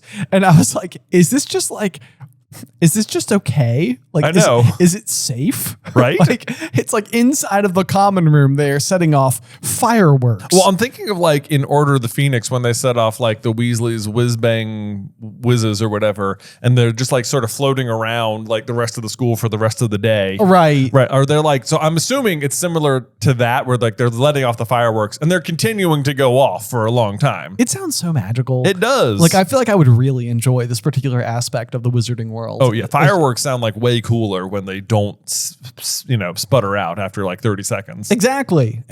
Yeah. So that's really fun. Then we have a line here that says Dean Thomas, who was very good at drawing, had put up some impressive new banners, most of which depicted Harry zooming around the Horntail's head on his firebolt, though a couple showed Cedric with his head on fire, which that's just kind of hilarious. But also this brings me back to a comment that a listener wrote in after we did the Prisoner of Azkaban chapter on the Boggart closet, and Dean's Boggart is a severed hand. And this was like one of the details that like comes up a lot is that like Dean is quite good at drawing. Yes. And so the severed hand being his worst fear could be this idea of like losing his ability to like express himself. Oh my gosh, I actually really buy into that immediately. Isn't that awesome? That is a great comment. Also, he must be great at it because, well, I mean, I guess Harry had time to, write a lengthy letter and go to the Owlry and mail it. But Dean, it sounds like he's had about as much time as the end of the first task to draw several impressive new banners. Yeah, this is what's really funny about the people at Hogwarts is that like such a momentous occasion ends and they are on cloud nine and Harry's like, where's my quill? Yeah. And then Dean Thomas is over there like, where are my colored pencils? Yes. Everybody's like, I need to celebrate the only way I know how. Exactly. I'm going to go draw. Which, I mean, it sounds like he churns them out. I wonder if you can like draw with your wand. Like if you have the image in your mind, is it a matter of just like, that would be so cool. That'd be pretty cool. I still think I'd be terrible at drawing. That's the thing. I thought so too. Yeah. Yes. That I'd be like, I can see. It's like, then the skill becomes like, how well can you like transfer your brain into your like wand or something? I know. I forget what the term is, but there's like some people who can't make pictures in their brain, but I think there's like a gradient as to like, if you were to like say like imagine an apple inside of your head. I feel like my version of an apple is like semi-translucent. Like it's like I can't really look at it carefully, but like I know what an apple looks like if I think about it. Yeah. And yeah. But to me, I almost like it's very interesting to think like how that would work if that's how the magic works. But like at the same rate, drawing and painting and like art feel like the kind of things that would fall under the category of music in the wizarding world, where there's, like it's more magical than anything they teach there. Oh, yeah. Right. Like if I kind of love that. Yeah. Like if you're painting or something, then that is still something that is its own kind of magic. Right. Right. Yeah. No, I love that. So it's almost like, is there even an incantation or is it just sort of like this like life's mystery of like what you impose into your artwork is just sort of like, it takes like a life of its own. And then we know that that's what paintings in the wizarding world do. Oh, that's true too. Yeah. That's interesting. Yeah. That's interesting. Yeah, like as you paint, does your magic come through in your creation, and that's what like helps it come to life and stuff. Right. Ooh, that's interesting, because then it would make like the artist so much more tied to the finished like personality of the portrait almost. Right. Oh, that's interesting. I've Like, never really considered that. Who is doing the headmaster's portraits? No, that seems important. It seems like somebody we need to know. Yeah, but then the way the portraits work is that like after the portrait is made, you, the subject, can teach that portrait about yourself so that it can continue to act more and more like you, or at least that's how they do it for the headmaster ones. Right. So Yeah, that makes presumably Dumbledore's up late at night just like, listen here, portrait. sense. Right. Yeah. Here's how to act kind of kooky, but like still be in control of everything. That's right. And Fred and George are like, yeah, he's just pacing in his office again. But it's like you fast forward to like his office and he's just like, another thing about me, my favorite flavor of jam, raspberry. Raspberry. Yes, indeed. But so they get up there back to the common room with all the new banners. I like that. It's so frustrating to me that Carlin and Dennis didn't ask Dean for help when they were trying to change the buttons, because it sounds like Dean could have been like, oh yeah, this is easy. Yeah. Yeah. Literally no problem. Literally no problem. Why did you not say something? What do you want? You want Cedric's head on fire? I got it. No problem. Done. Okay. Done. I'll just whip it up for you. Who designed this Draco Malfoy? Yeah, no artistic, vision whatsoever. It's like I could easily crack his code. Exactly. Yeah. Now I'm sort of imagining like Dean Thomas, like a sort of like a secret agent art man. Secret Agent Art Man. Yeah, that's the spinoff series we all need. Yeah, exactly. That just like what is Dean doing for the DA if not like just drawing the propaganda posters against Voldemort? Yeah, Right. yeah. There we go.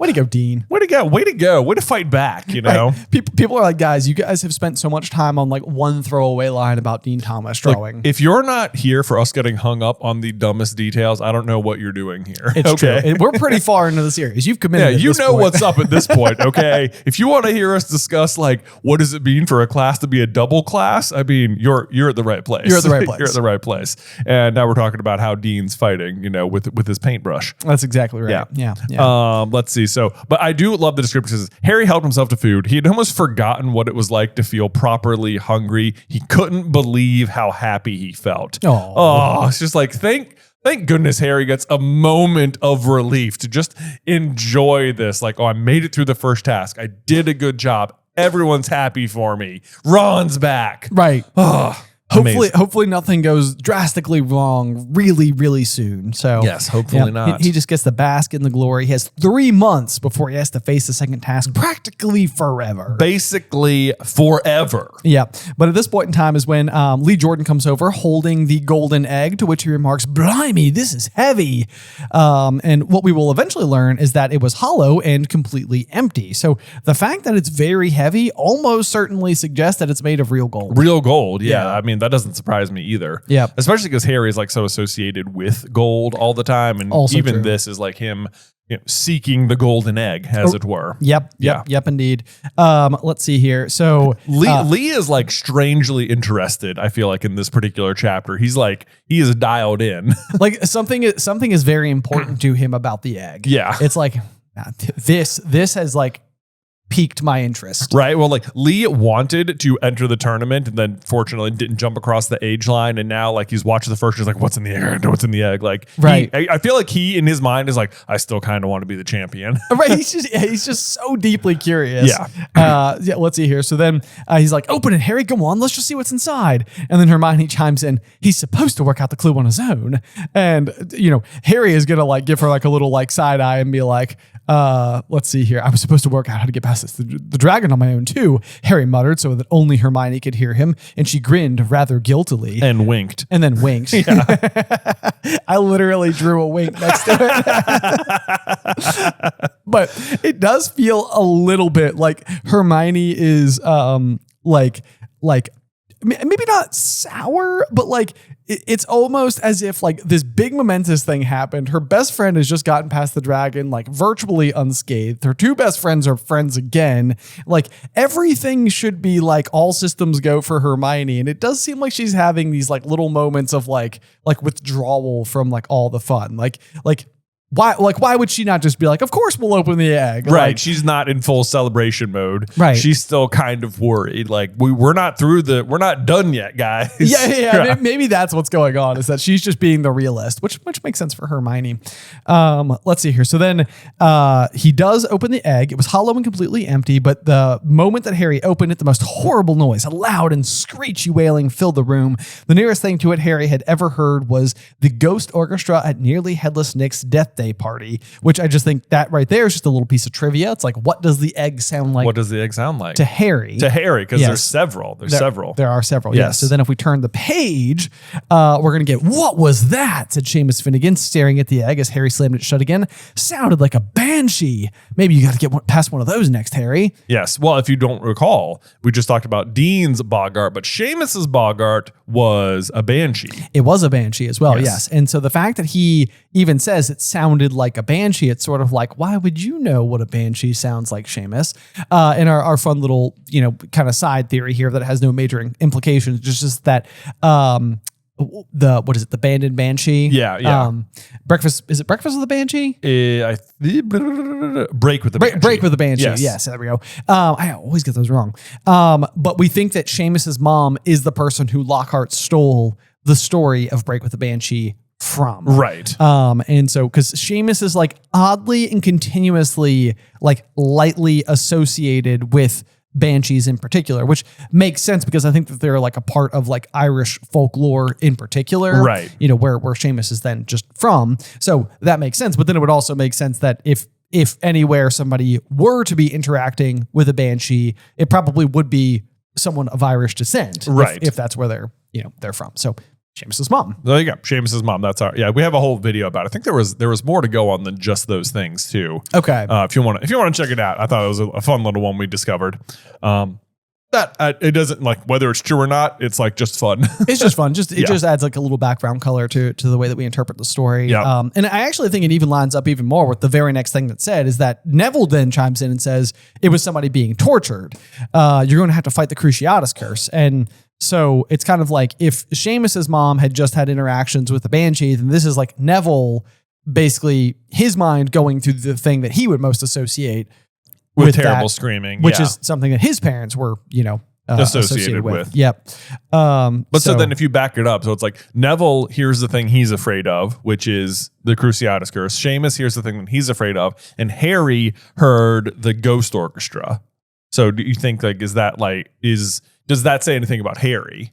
Ooh, so you would associate ghosts with the idea of dying, death, which at the very least is something that Harry will ultimately have to face. But you know what?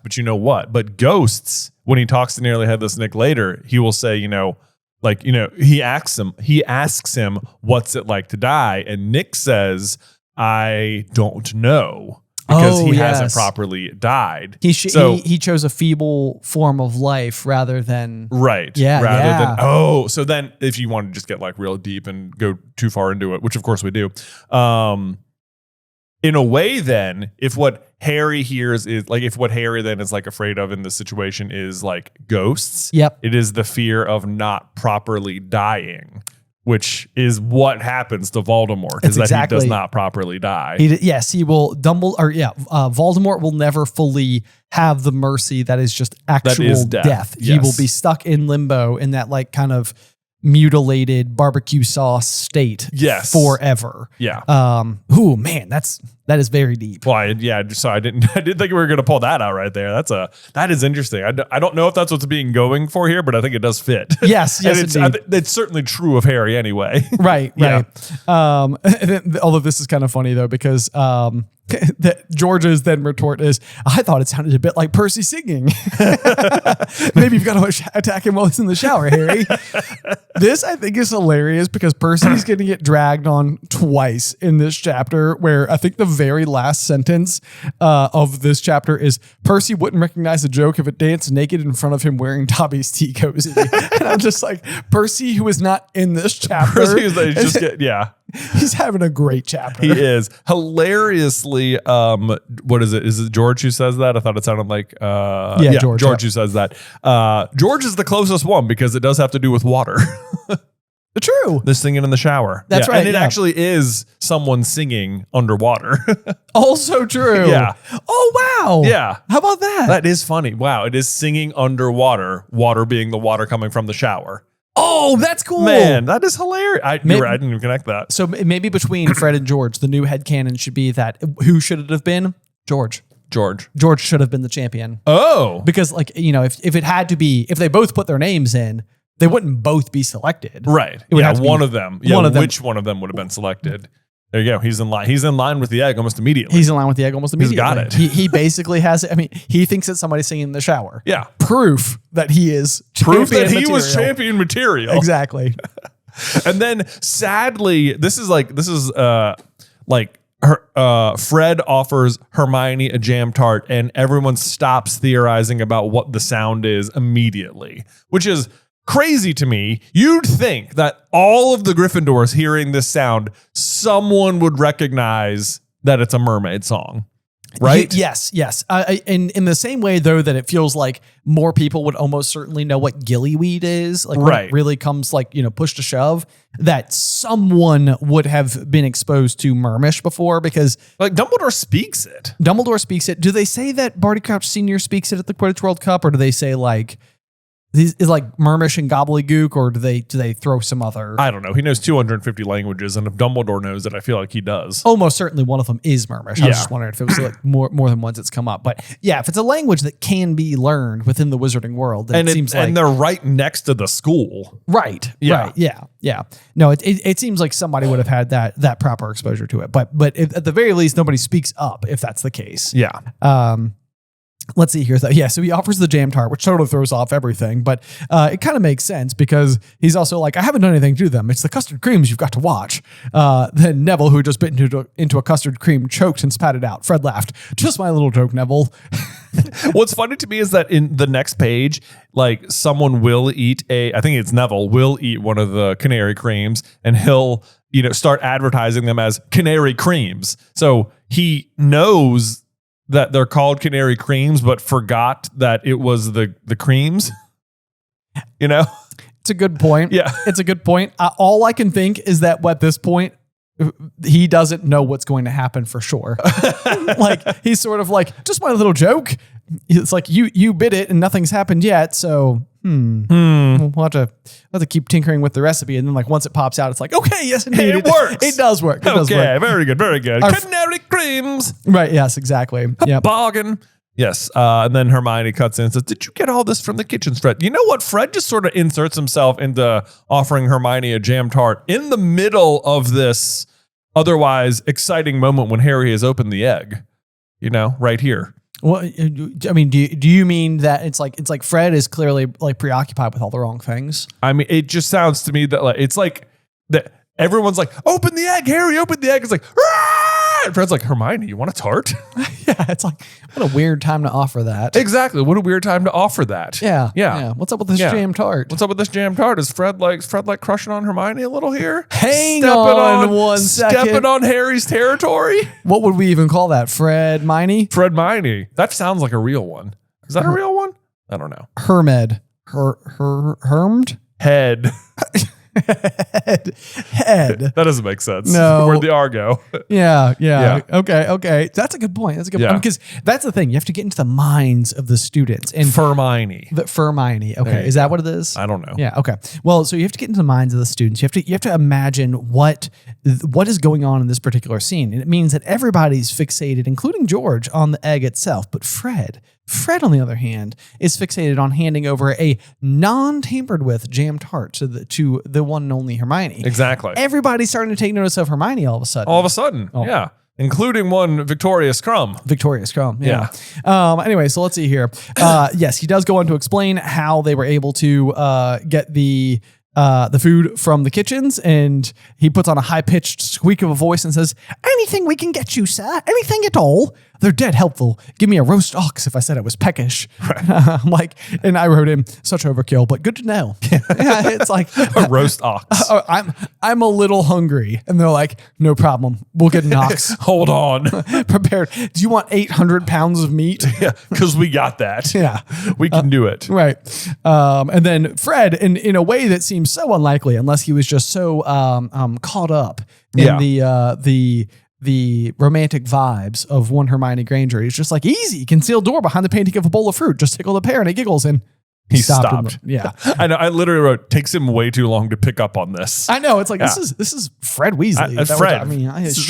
Sharp as a proverbial tack. Right. Troublemaker Fred Weasley. And someone's asking how to break rules. And he's not like, what's your angle? Well, hold on. And he even knows Hermione and Spew. So like, it's just surprising it takes him so long. It's the butterbeer, man. Yeah. It's getting to his head. The butterbeer. Yeah. It's flowing.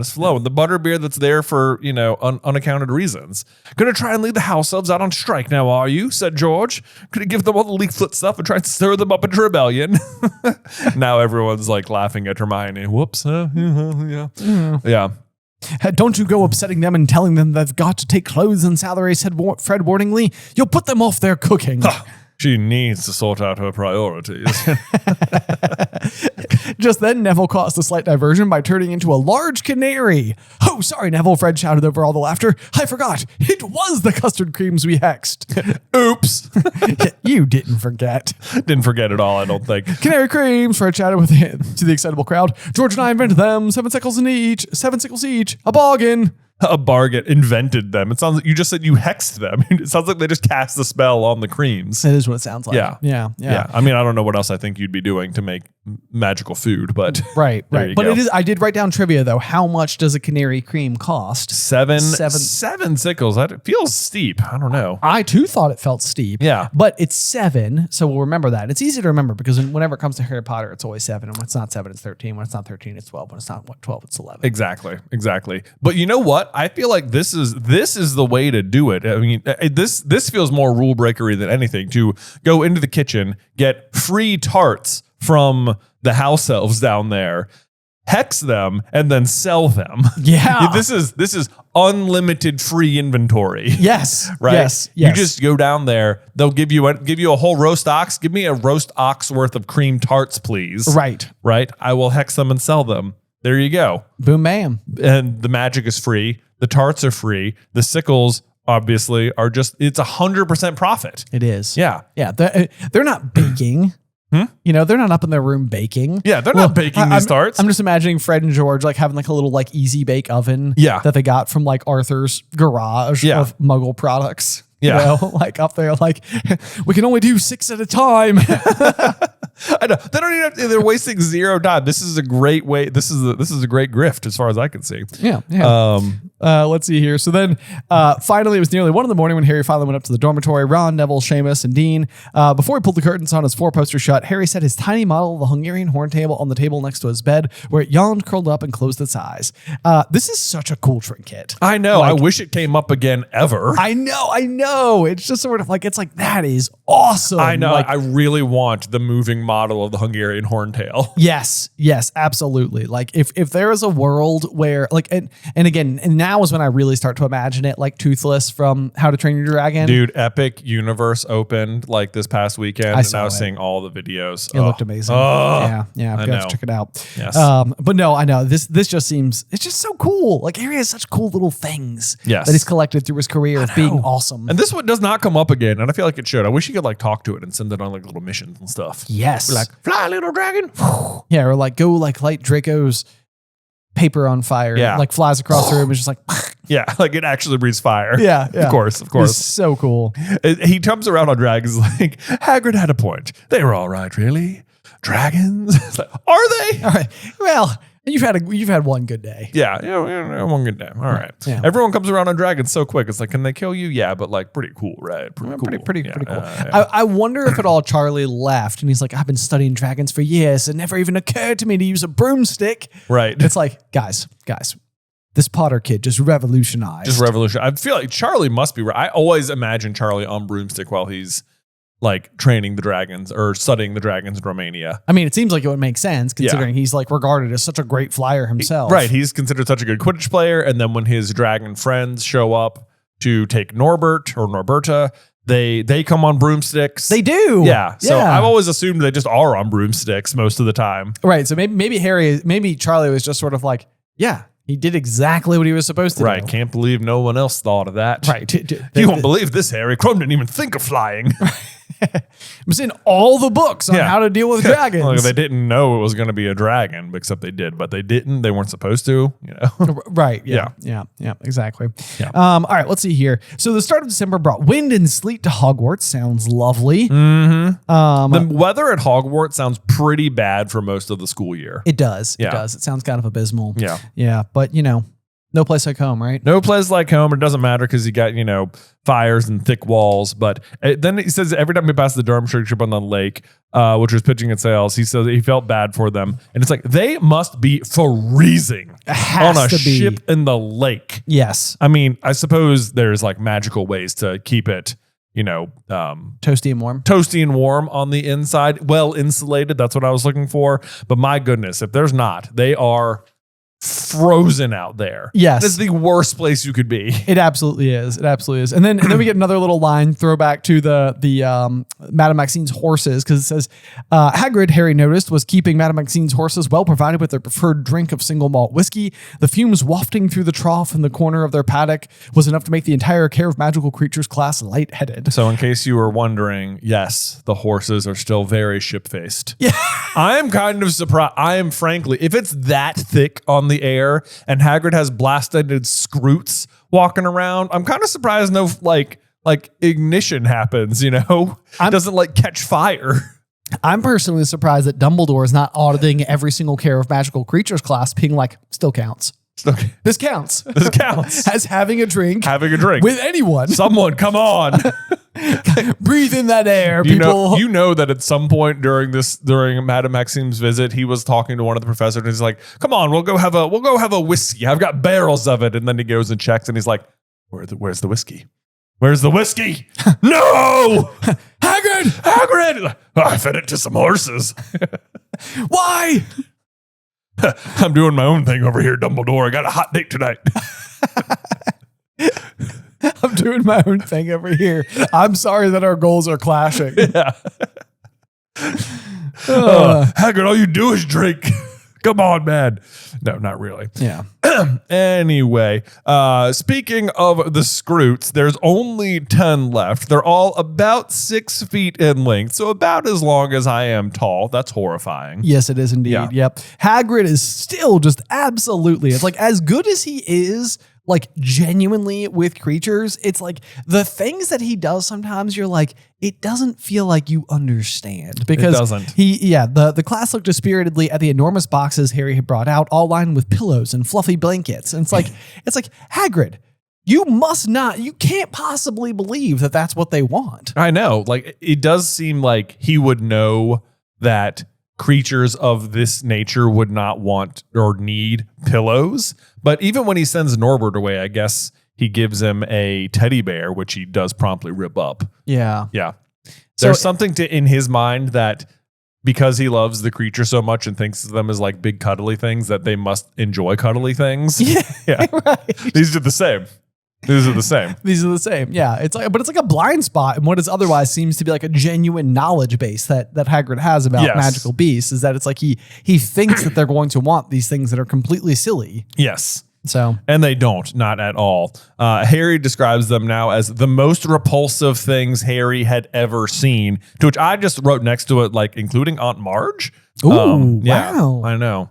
Okay. So, you know, that's pretty low praise. Pretty low of the Scroots? Of the Scroots. To have descended below Aunt Marge. I know. But he hasn't met Umbridge yet. That's true. That's true. For safekeeping. As far as I'm concerned, most repulsive things Harry has ever seen include Aunt Marge, then the Scroots, then Umbridge. Yes. Yeah. Yes, that's the hierarchy that we're dealing with. Let's see here. So then during the class, though, I think really the big setup here is just for Rita Skeeter to eventually be showing up, because it seems like everybody's having a really difficult time with them. They're breaking out of, the pillow lined and fluffy blanket. Turns out they do not hibernate. Yeah, they don't. Let's see here. It also says, I feel like Hagrid is not even necessarily teaching the students at this point in time so much as he is just having them help with his own research about these creatures. Oh, pretty much, yeah. Because he's not guiding them on what to do. He's just like, let's see if this works. Yeah. Nope. I mean, in a way, that's kind of teaching. It's like, if you're ever dealing with a creature you've never come across before, here's every way to approach learning about them. I guess that's a good point. You could argue with that. It seems like he should have abandoned this a long time ago. I do think he's going to body slam one here in a second. Oh, he sure does. Yeah, okay. Yeah. I mean, which I always sort of imagine like almost being like a cockroach that's been stepped on, where it's like it's sort of squeezed, but somehow it still just walks away. Right. Yeah. Anyway, but yeah, so Rita Skeeter does show up and she's like, wow, this does look fun. Rita Skeeter was leaning on Hagrid's garden fence looking at the mayhem. She was wearing a thick magenta cloak with a furry purple collar today, and her crocodile skin handbag was over her arm.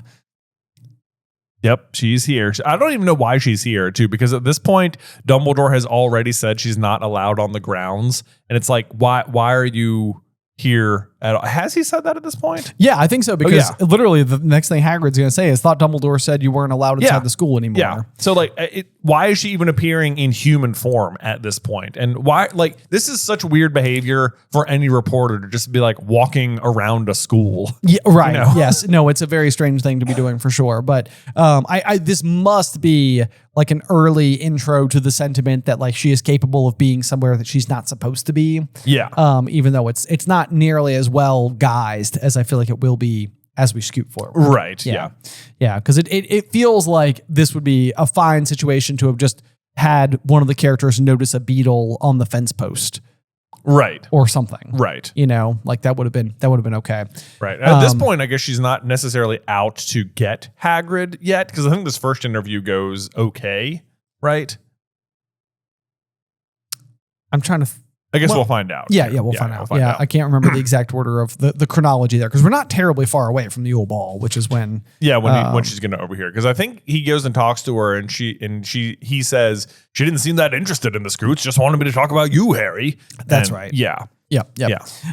Anyway, so then Rita Skeeter does notice that Harry is in fact in the class. "Oh, you're here, Harry," said Rita, as she looked around. "So you like care of magical creatures, do you? One of your favorite lessons?" "Yes," Harry said stoutly. Hagrid beamed at him. Yeah. Good for Harry. Also trying to cover up is that she's trying to figure out where Hagrid got the Scoots from. That they're concerned that he got them illegally or something, which in fact he has. Yes, he has indeed. Yep. I guess his version of getting them illegally is illegally breeding the manticore and the fire crab. Yeah. To end up with this. Yep. Yes. Yep. Let's see here. Okay. Also, this is on the last page. It says, after they failed to get them in the crate, it says most of the class, Malfoy, Crabbe, and Goyle in the lead, had fled into Hagrid's cabin. Which I think is funny that those three think of Hagrid's house as a safe place in this scenario. Also true. Which is kind of funny. Yep. But then, here's who's left helping. It says, Harry noticed her eyes travel over Dean, who had a nasty cut on her cheeks, Lavender, whose robes were badly singed, Seamus, who was nursing several burnt fingers, and then to the cabin windows where most of the class stood, their noses pressed against the glass. So what that means is, those are the people left. We know Harry, Ron, Hermione, Dean, Lavender, and Neville are left outside. Seamus? Right. Oh, Seamus. Yeah, not Neville. Not Neville. Sorry, yes. So that means of the Gryffindors who are present in the class but not left outside, Parvati and Neville have gone inside. Oops. I know. So and I guess possibly the other three Gryffindor girls who never get named. For some reason. Yeah. But Parvati and Neville go inside. What are they doing? For shame. Lavender stays out. How about that, Lavender? I know. Impressive here. It is impressive. Yeah. She's just doing her darndest. She's doing her darndest, but she doesn't stick with Parvati on this occasion.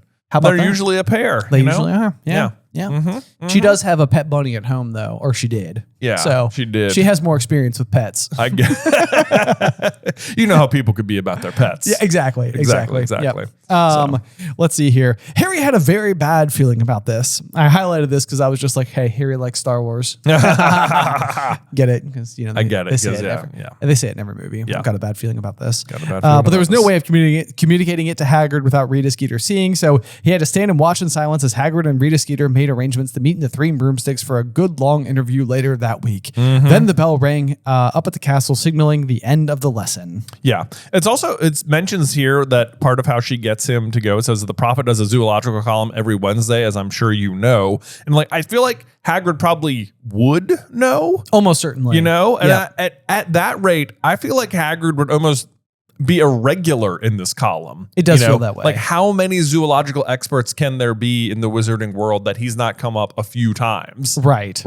Yeah. I mean, the gamekeeper at Hogwarts has got to be one of the most interesting zoological jobs in all of wizarding. Right. Yes. Yeah. Maybe Newt is over there just starting to like kind of like love the spotlight a little bit. Right. I'll do it again. I'll do it again. You guys need another correspondent? Like, oh, I'm in for it. I can do it. Yeah. As we scoot forward, it'll say, worst that can happen is Hagrid will have to get rid of the Scroots. Sorry, did I say worst? I meant best. And I was sort of like, I'm kind of with Ron on this one. It feels like maybe we should just abandon the Scroots. Maybe you should just abandon the Scroots. And then in response, Ron says, Hagrid's been in loads of trouble before. Dumbledore's never sacked him, said Ron consolingly, to which I said, yeah, but it also didn't help very much, did he? Also true. Like, when he was getting sent to Azkaban, Dumbledore comes down and just also gets ejected from the school. Right. And then in year 3, it's like, oh, one of your hippogriffs got to cut up one of your students. I could probably clear this up in like 3 seconds, but I'm not gonna. So it's going to be a year-long thing. And then at the end of the year, it's not even going to work. So don't worry. I got Harry in a time turner situation set up for you way long from now. Hope you don't mind stressing about it for 9 months. Yeah. Moving on here. Oh, next up we have divination, where things are getting a little bit better for Harry now because Ron is back and the entire subject is becoming much funnier. And in this particular class, Trelawney's talking about, and I highlighted this, it says, the way in which Pluto could disrupt everyday life. And to me, that's just the amount of money you spend on pins. on Pluto pins. On Pluto pins. From Disney World. Yes. Jay's a big collector, in case you guys didn't know. In case you didn't know, big Disney pins guy, particularly Pluto pins. The dog, not the planet. Yeah. Right. Yeah. Although maybe there's like a small corner for some Pluto the Planet pins. I mean, that would be funny to have like a single Pluto the Planet pin on my Pluto the dog pin board. People are like, what's up with this one? It's just like a blue circle. I'd be like, if you know, you know. If you know, you know. Former planet, I guess. Former planet. Yeah. Okay, yeah. So then in divination, though, things are going a little bit better for Harry because now he's got Ron back with him. So they're kind of just like giggling along with all the various predictions and whatnot.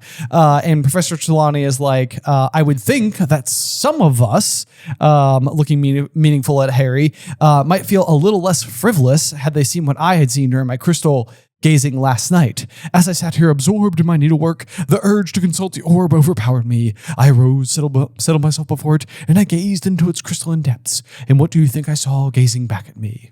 An ugly old bat in oversized specs. Harry fought hard to keep his face straight. Death, my dears. Parvati and Lavender, who are now best friends again, both put their hands over their mouths, looking horrified. Yes, said Professor. To which I'm like, you still horrified by this? Yeah. How many times has this happened in this class? Right.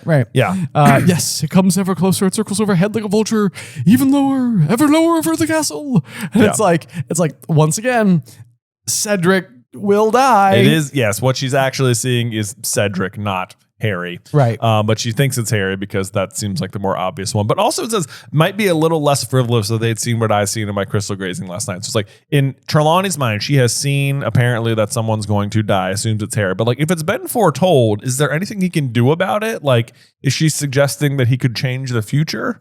I mean, I feel like that would be like if real life seers were out there, there would be a degree of like a high degree of efficacy about this exact thing. Yeah. Because if you could witness, pending negativity for somebody, there's a huge philosophical debate as to whether or not it would be acceptable to tell them it's coming. Right. It's like, would you rather know or would you rather not know? Right. Because if you know, then you're just going to be consumed by that until it happens. Then it's like a self-fulfilling prophecy. And if you don't know, then at the very least you get to enjoy yourself until it comes, and it's inevitable anyway. So what you have to do is like Minority Report it, like know it's about to happen and don't tell them. And then right before it happens, stop it. somehow stop it. Yeah. Yeah. There's a whole If you movie about can. that. If that depends on how fixed the future is, I suppose.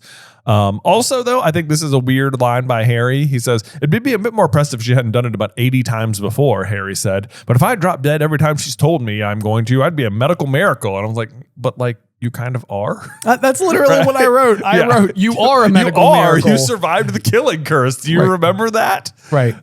So, yeah, don't forget that, Harry. You were correct. Yeah. Let's see. Then we head back down to the library where once again, Victor Crumb is in there. Ron's hovering around looking for an autograph before he realizes that a bunch of girls are debating the same thing. At which point I'm like, how long? It sounds like these girls come in every time he's in there and they still haven't managed to ask for an autograph. At this point, it's almost like it feels like hyperbole. Like it feels like we have like left reality behind where we're far enough into him being here that it seems like by now people will have like at least somewhat acclimated to the presence. Right. You know, you'd think he'd have like started to make a few Hogwartsian friends at this point. You certainly would, especially if he's like so center stage. And it's not just like to like younger students either. It's like, you know, like 6th year people. It's like, you know, these are like older kids who are like people who are pretty much his age. Yeah, exactly. Yeah. Exactly. Yeah. So you definitely would have thought so. Let's see here. So then they decide to leave the library and they make their way back to Gryffindor Tower where the password is still Balderdash. Still Balderdash. I wrote the same thing. Still? Yeah, it's unbelievable. This is like the longest. I think this is the longest running password we ever have to the Gryffindor common room. I don't know for sure, but it feels like it. I mean, we're into December, so we've been all the way through September, October. It's 3 months long at this point. Right. Yeah. Yeah. However, though, as the fat lady swings open, Hermione comes sprinting down the hall and yells, Harry, you've got to come. You've got to come. The most amazing things happen. Please. She seized Harry's arm and started to drag him back along the corridor. And it's like, it's like I mean, you could read this particular sentiment. You know, she's calling Harry, you've got to come see it. Like you might even just forget Ron's even there. I mean, that's exactly what I said. She's completely ignoring Ron here. Right. They're both there. Right. Yeah. Right. Like imagine for a moment looking in hindsight if you're Ron and being like, yes, I remember the day she finally broke into the kitchen. She couldn't wait to tell Harry about it. I'm so glad we're married now. Yeah. It's like, would that not stand out to you? I know. I guess what she's talking about is specifically Dobby, which is why Harry will care more. It definitely is because it's Dobby. I mean, there's no doubt. There's no doubt about that. But still. Yeah. She can't wait to tell him. I know. It's like you guys, it's not you guys, come on, you've got to come. Right. Guess what? No, it's Harry. Harry, not Ron. Seizes his arm. Let's go. Yeah. So I got my little classic. If you get one of my pages and I've drawn a little heart on it next to a sentence, that's because it's a Hermione sentence. And if you get one from mine and it's got a little winky face next to it, it's because it's a Hermione sentence. There you go. Yeah. Harry looked around at Ron. He didn't forget Ron was there. Nope. What a friend. What a friend. Yeah. Maybe this is what Hermione's actually upset about. She's like, you know what? I didn't like that you guys weren't friends, but I did like spending all my time with just Harry. And now he's like kind of hanging out with you again some and not just me. Right. Yeah. So maybe that's the real long-term plan. I'll marry Ron and then I'll get more time with Harry. I'm fully kidding at this point. Yeah. Just for what it's worth. Yeah. Which I don't even know is that obvious. I feel like some responses we get, people are like, guys, why do you always point it out? It's so clear. It's like, no, at this point, we're just pointing it out because it's part of the show. It's just pure silliness. Yeah. No, so rest assured, I mean, we're just having fun. That's all. Exactly. Yeah. Anyway, let's see here. Hermione will not tell them what's going on. This is classic Hermione. I was going to say the same thing. Classic Hermione. Classic Hermione. Yeah, she does this all the time where she's like, I think something. I'll be right back. And it's like, can you just say it now, please? It might be helpful. What if it's pipes? Yeah. What if it's pipes? What if you were about to tell them about a basilisk and then you got petrified on the way there? Hermione. Yeah. You'd think by now I'd be like, you know what? Last time I went, I got petrified. I should probably just start telling them where I'm going in the first place, just in case. You never know. Yeah. What could be lurking behind any corner? Let's see here. She turned at the bottom of the staircase and hurried toward the door that Cedric Diggory had gone through the night after the Goblet of Fire had regurgitated his and Harry's name. Harry had never been through here before, and he and Ron followed Hermione down a flight of stone steps, but instead of ending up in a gloomy underground passage like the one that led to Snape's dungeon, they found themselves in a broad stone corridor, brightly lit with torches and decorated with cheerful paintings that were mainly of food.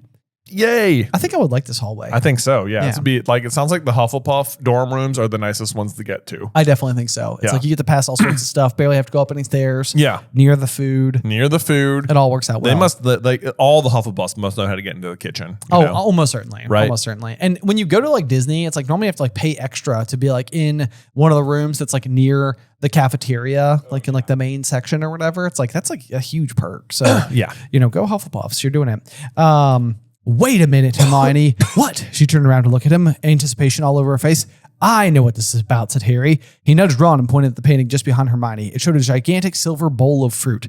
Hermione, said Ron, cottoning on. You're trying to rope us into that spew stuff again. No, I'm not, she said hastily. And it's not spew, Ron. Change the name, have you, said Ron, frowning at her. What are we now, then? The Half-Elf Liberation Front? Half-Elf.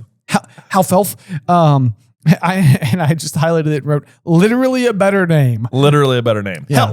Help Elf. There you go. Yeah. I'm not asking you, Hermione said impatiently. I came down here just now to talk to all of them and I found, oh, come on, Harry, I want to show you. Yeah. Just out with it, Hermione. Please. Yeah. But then she tickles the fruit, began to squirm, chuckling. I like that the fruit is laughing. That's Me funny. too. Yep. Suddenly turned into a large green door handle. Hermione seized it, pulled the door open, pushed Harry hard in the back, forcing him inside. Harry Potter, sir! Harry Potter! And it's Dobby! Yay! The return of Dobbert! Oh, I gotta be so happy about that. I love that he's hugging him so tightly that Harry thought his ribs would break. I know. This is such a great hug to imagine. Yep. Like, it's such like a happy and authentic, like little, like Dobby's just so stoked to see him. I know. Ugh. I know, because he's only been there for a week, like he just got there. Right. Yeah. Dobby, Harry gasped. It is Dobby, sir. It is. Oh, Dobby has been hoping to see Harry Potter, sir, and Harry Potter has come to see him, sir.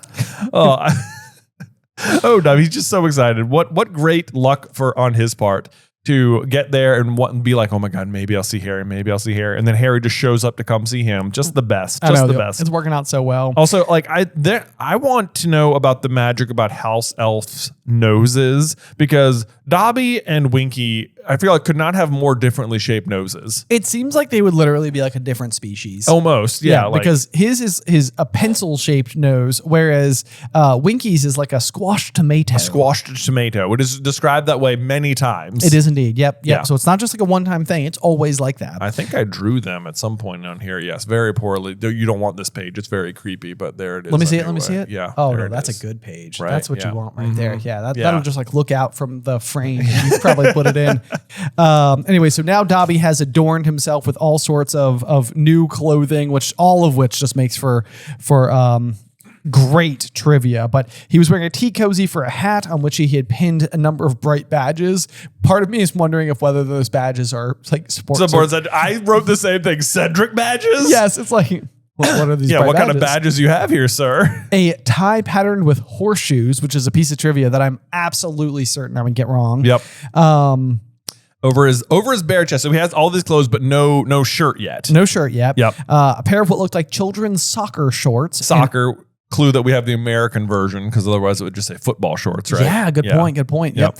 And odd socks. One of these Harry saw was the black one that Harry had removed from his own foot and tricked when he tricked Mr. Malfoy into giving Dobby one, therefore setting Dobby free. The other was covered in pink and orange stripes. Wow, so pink and orange mixed with black.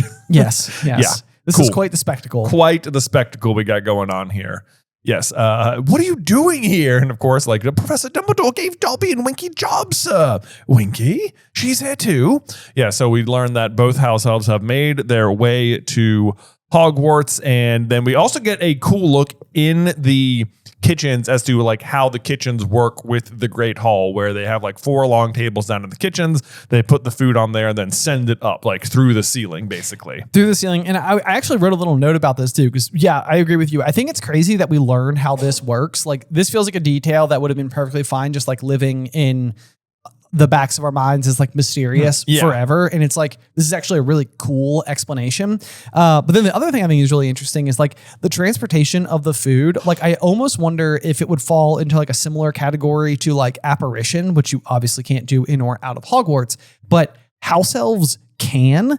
And so part of me was almost wondering if it like requires house elf magic to do this particular spell. Oh, interesting. You know, Yeah. it's like, and that would be on some level. I mean, not to try to glaze over, and house elves are always a touchy subject when it comes to talking about anything, but like almost like if they're uniquely capable of doing this particular job because their magic is permitted. Right. But I mean, it's not full blown apparition, and it's just going from like a basement up a level. So Right. there's that. But It always sounds like it just sort of like materializes. It doesn't give you like that like pop sound that is normally associated with apparition. true. So yeah, are they like floating it up and it's like traveling like through some sort of like magical barrier into the table? Right. Like we don't ever really get, is there any other brand of magic? I'm trying to think that would involve, like there's port keys, obviously, but this is not port keys. This is more like phasing or something. right. Yeah. Yeah. I don't really feel like we have a lot of that. Yeah. I mean, there's like ghosts going through walls and stuff. True. Yeah. But even that still feels different. Yeah, that feels different. It's not like I was going to say it's not like the food is dead, but some of it is. But like, you know, for example, you would send a letter through the mail. You wouldn't just like phase a letter from like your bedroom to someone else's. Right. You know, like Yeah, that's true. That's true. like you know, non-biological disapparation, I guess, where it would be like send to Ron, you know, and then if it gets splinched, it's fine. Splinched. Ron's been splinched. Then it's not really that big of a deal because it's a letter, not your body. Right. Worst case, you have to rewrite the letter. Is this like maybe like akin to like flu powder at all? No, not really. I don't know. Yeah, I mean, it doesn't seem like flames are involved with No, it. yeah, no. Not in any particular way. No. But yeah, like object transportation. Like there's even like vanishing spells that can like make something like become non-existent. Yeah. But it does always feel like they just sort of like pop up through the table. Right. Like it's not like teleporting from one table to the next table or something. True. Yeah. Yeah. I don't know. It works and it's cool. It works and it's cool, and that's really the big thing. Yep. So anyway, we get a little bit of a glimpse inside of the kitchen here. We do meet Dobby again, who, unlike Dobby, had obviously not foraged for clothes and was still wearing a neat little skirt and blouse with a matching blue hat. Just additional trivia about what Winky is wearing there. We also find out the rest of the house elves, Dobby and Winky are the only ones not dressed in a tea towel stamped with the Hogwarts crest. Right. Yes. Yes. Which I was almost surprised like that they don't have like an actual uniform, like they have to wear a tea towel, but then it's like, no, obviously they have to give them non-clothes to wear. It's sort of like a weird dilemma, isn't it? Right. Yeah. Yeah. That's a very good point though. Right. Yeah. It's like, what is that version of granting them? It's the same. I always think about it with laundry too, though. It's like, I mean, just for the sheer practicality of it, like maybe it's not the same as like giving it to them. But then again, like Lucius is not exactly being like, Dobby, here's a sock. Right. Like he's like accidentally handing it to him. And it's like, that's enough to free him. So I don't know. The rules are so weird. Yeah. Anyway, when does something become clothes? Right. Yes. Yeah. Yeah. Let's see here. Harry said, go ahead. Oh, I was saying, Dobby taking extreme care of his clothes, that it still looks brand new, which I think is just an adorable trait. Yes. Like he takes better care of his clothes than I certainly do. Right. What? It also reminds me of Creature when we fast forward to like Deathly Hallows. Like once he is like once again happy, it's like everything about him is like polished clean, and he's it's like they are very, very capable when they are doing the job they want to be doing. Exactly. Yeah. But Winky does not like the job she is doing, is not taking care of her clothes at all. She has soup stains all down her blouse, burns in her skirt. And this is the real reason we're down here, to get some more red herrings thrown towards Bagman and Crouch from Winky. Yes. Yeah. So they try and talk her down, but she starts crying harder than ever. Dobby, not concerned. He offers Harry tea just in the middle of it. Harry gives him one of his classic ers. So I don't know if you have your counter going still. But I don't still have my counter. I want to say that's 6 though. Yeah. Yeah. But instantly 6 house elves come trotting up behind him. I like the idea that they're all standing in the background, like continuing to do their jobs with just like one ear trained on Harry. And like the moment he says anything, it's like, yeah, sure, T. They're like, T got it. Yeah. We will be there with tea. Yeah. Pronto stat. Mm-hmm. Yep. How long have you been here, Dobby? Only a week, Harry Potter, sir, said Dobby happily. Dobby came to see Professor Dumbledore, sir. You see, it is very difficult to get for a house elf who has been dismissed to get a new position, sir. Very difficult indeed. Yes. And we kind of knew this to be true because I feel like Winky brings it up at the Quidditch World Cup where she says that like Dobby is asking for pay. Dobby says he's traveled the country for 2 whole years trying to find work, which to me sounds like way too long because it's way too long because where he ends up is in the exact location where he was freed. Also true. Also true. And it's such a haven for house elves. It is a haven for house elves. Dumbledore watches it happen and doesn't like do anything to help offer him a sanctuary, which even that seems strange for Dumbledore because this is the house elf who has lived and worked in the employ of a known dark wizard in Lucius Malfoy. Right. It seems like an obvious like person to then sort of have like inside of your camp physically. The only thing I could think there is like Dumbledore doing some mental gymnastics on what the appropriate response would be, not knowing whether or not Dobby like would even accept pay. Yeah. But then maybe not wanting to be like, Dobby is free. And then Dumbledore would be like, but how free do you want to be? But how free you want some work or you're looking for work? You're looking for employment? It's like I guess that's true. He seemed pretty happy about the freedom thing. Give him some breathing room. Yeah, Right. I guess that's true. That's true. He took a gap year, Jay. Took a gap 2 years. A gap 2 years. Yeah. Yeah. Yeah. Come back when the story needed him again. That's right. That's right. What do you know? How convenient is that? Right. Yep. Yeah. Let's see here. Hermione is very excited for Dobby, of course. And we do learn that Dobby had to do a little bit of negotiating with Dumbledore, which is always sort of an adorable scene. Professor Dumbledore says he will pay Dobby, sir, if Dobby wants paying. And so he gets a galleon a week and 1 day off a month. To which Hermione is like, well, that's not very Not much. a whole lot. Right. And then Dobby chimes in and is like, oh, not to worry, though. Professor Dumbledore offered Dobby 10 galleons a week and weekends off. Yes. This is one of those where like we can backtrack a little bit when we go over to like our is Hagrid rich theory. Yes. Because if like it's hard to know exactly how competitive 10 galleons a week is inside of the wizarding world, because at bare minimum, the most important object that you buy in your whole wizarding experience is a wand. And I want to say Harry's wand cost 7 galleons. Yeah. So it's like a pretty big deal. And like Ron's parents can't afford to get him like a new one other than like his hand-me-down. Yeah. Until they win the lottery. The lottery, exactly. So like 10 galleons a week is 40 galleons a month. It's 520 galleons a year. Did you do that math? Do you have that? Oh, wait, no. Well, it's just 10 galleons a week and there's 52 weeks in a year. My bad. So yeah. I was trying to do 40 times 12 plus whatever the difference is. Anyway, so yeah. You're right. Good point. Thank you. Thank you for not letting me be a complete idiot on the internet. Let's see here. But yeah, so I mean, it seems like that's a reasonably high wage. And then when you apply that to Hagrid and assume he's been there for 50 years, because it's been 50 years since the last chamber has been opened, it's like he's been there long enough to where he's probably received several pay rises during that time. And certainly he's got to be making more than you'd think the house elves. Who formerly were not paid at all. Who to be fair, are not paid at all. But if Dumbledore's willing to go up to 10 galleons per week on Dobby, then you'd still think that Hagrid's services to the school are greater than one house elves.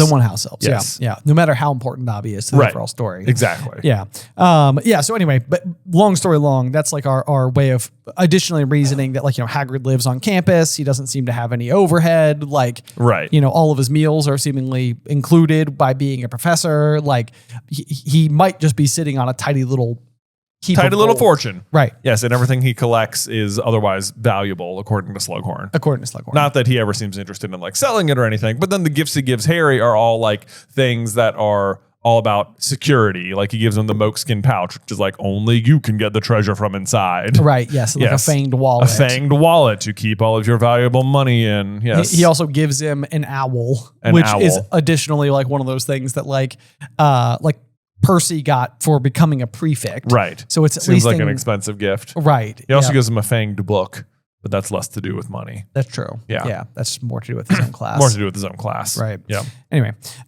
big side story there on the 10 galleons a week note, but it's important. Yep.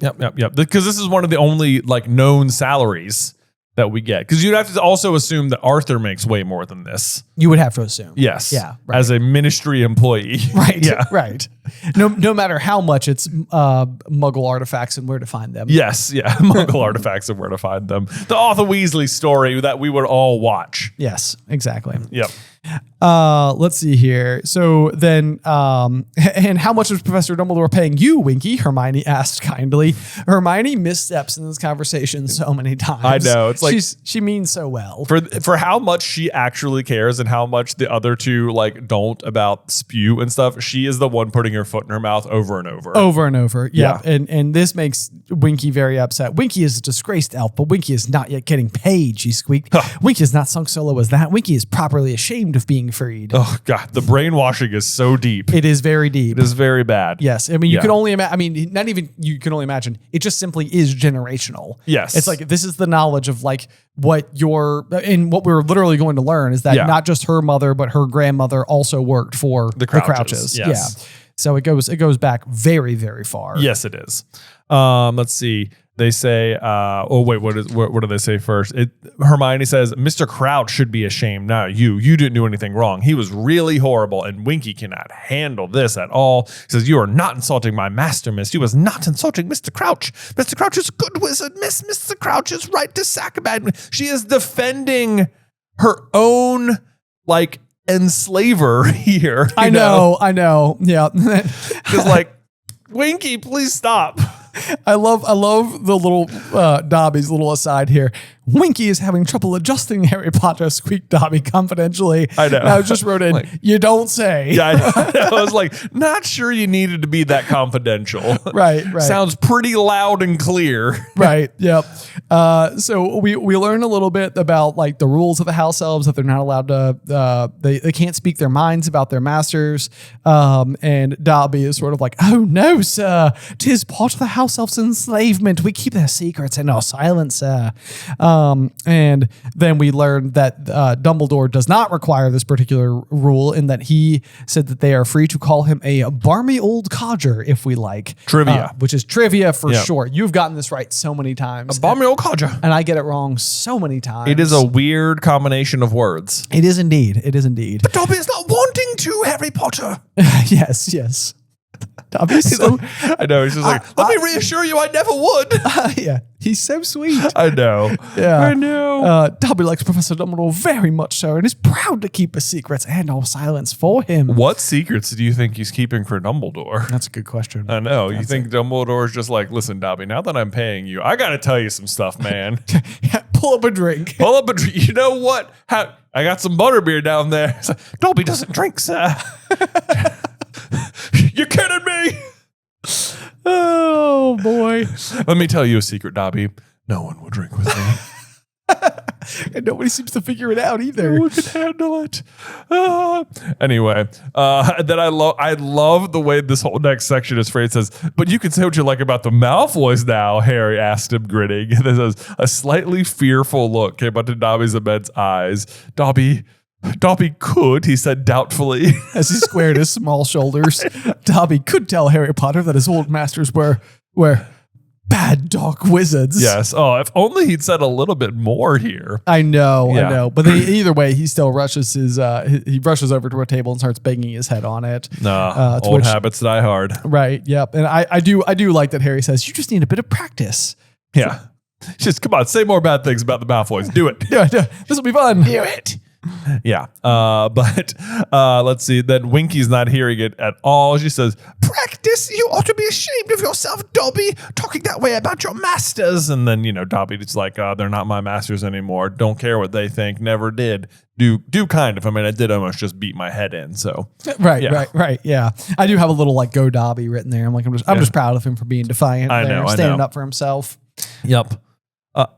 Oh, do you have a picture? No. Go right ahead. Yep. Okay, let's see. And then Winky just continues to go on about Mr. Crouch. Says, my poor Mr. Crouch, what is he doing without Winky? He is needing me. He is needing my help. I was looking after the Crouches all my life, and my mother is doing it before me, my grandmother before her. So yeah, we find out this is like a generational thing. I was looking after the Crouches all my life. The plural there is interesting because like as far as we've known Winky and like Barty Crouch Sr. so far, it has just been him.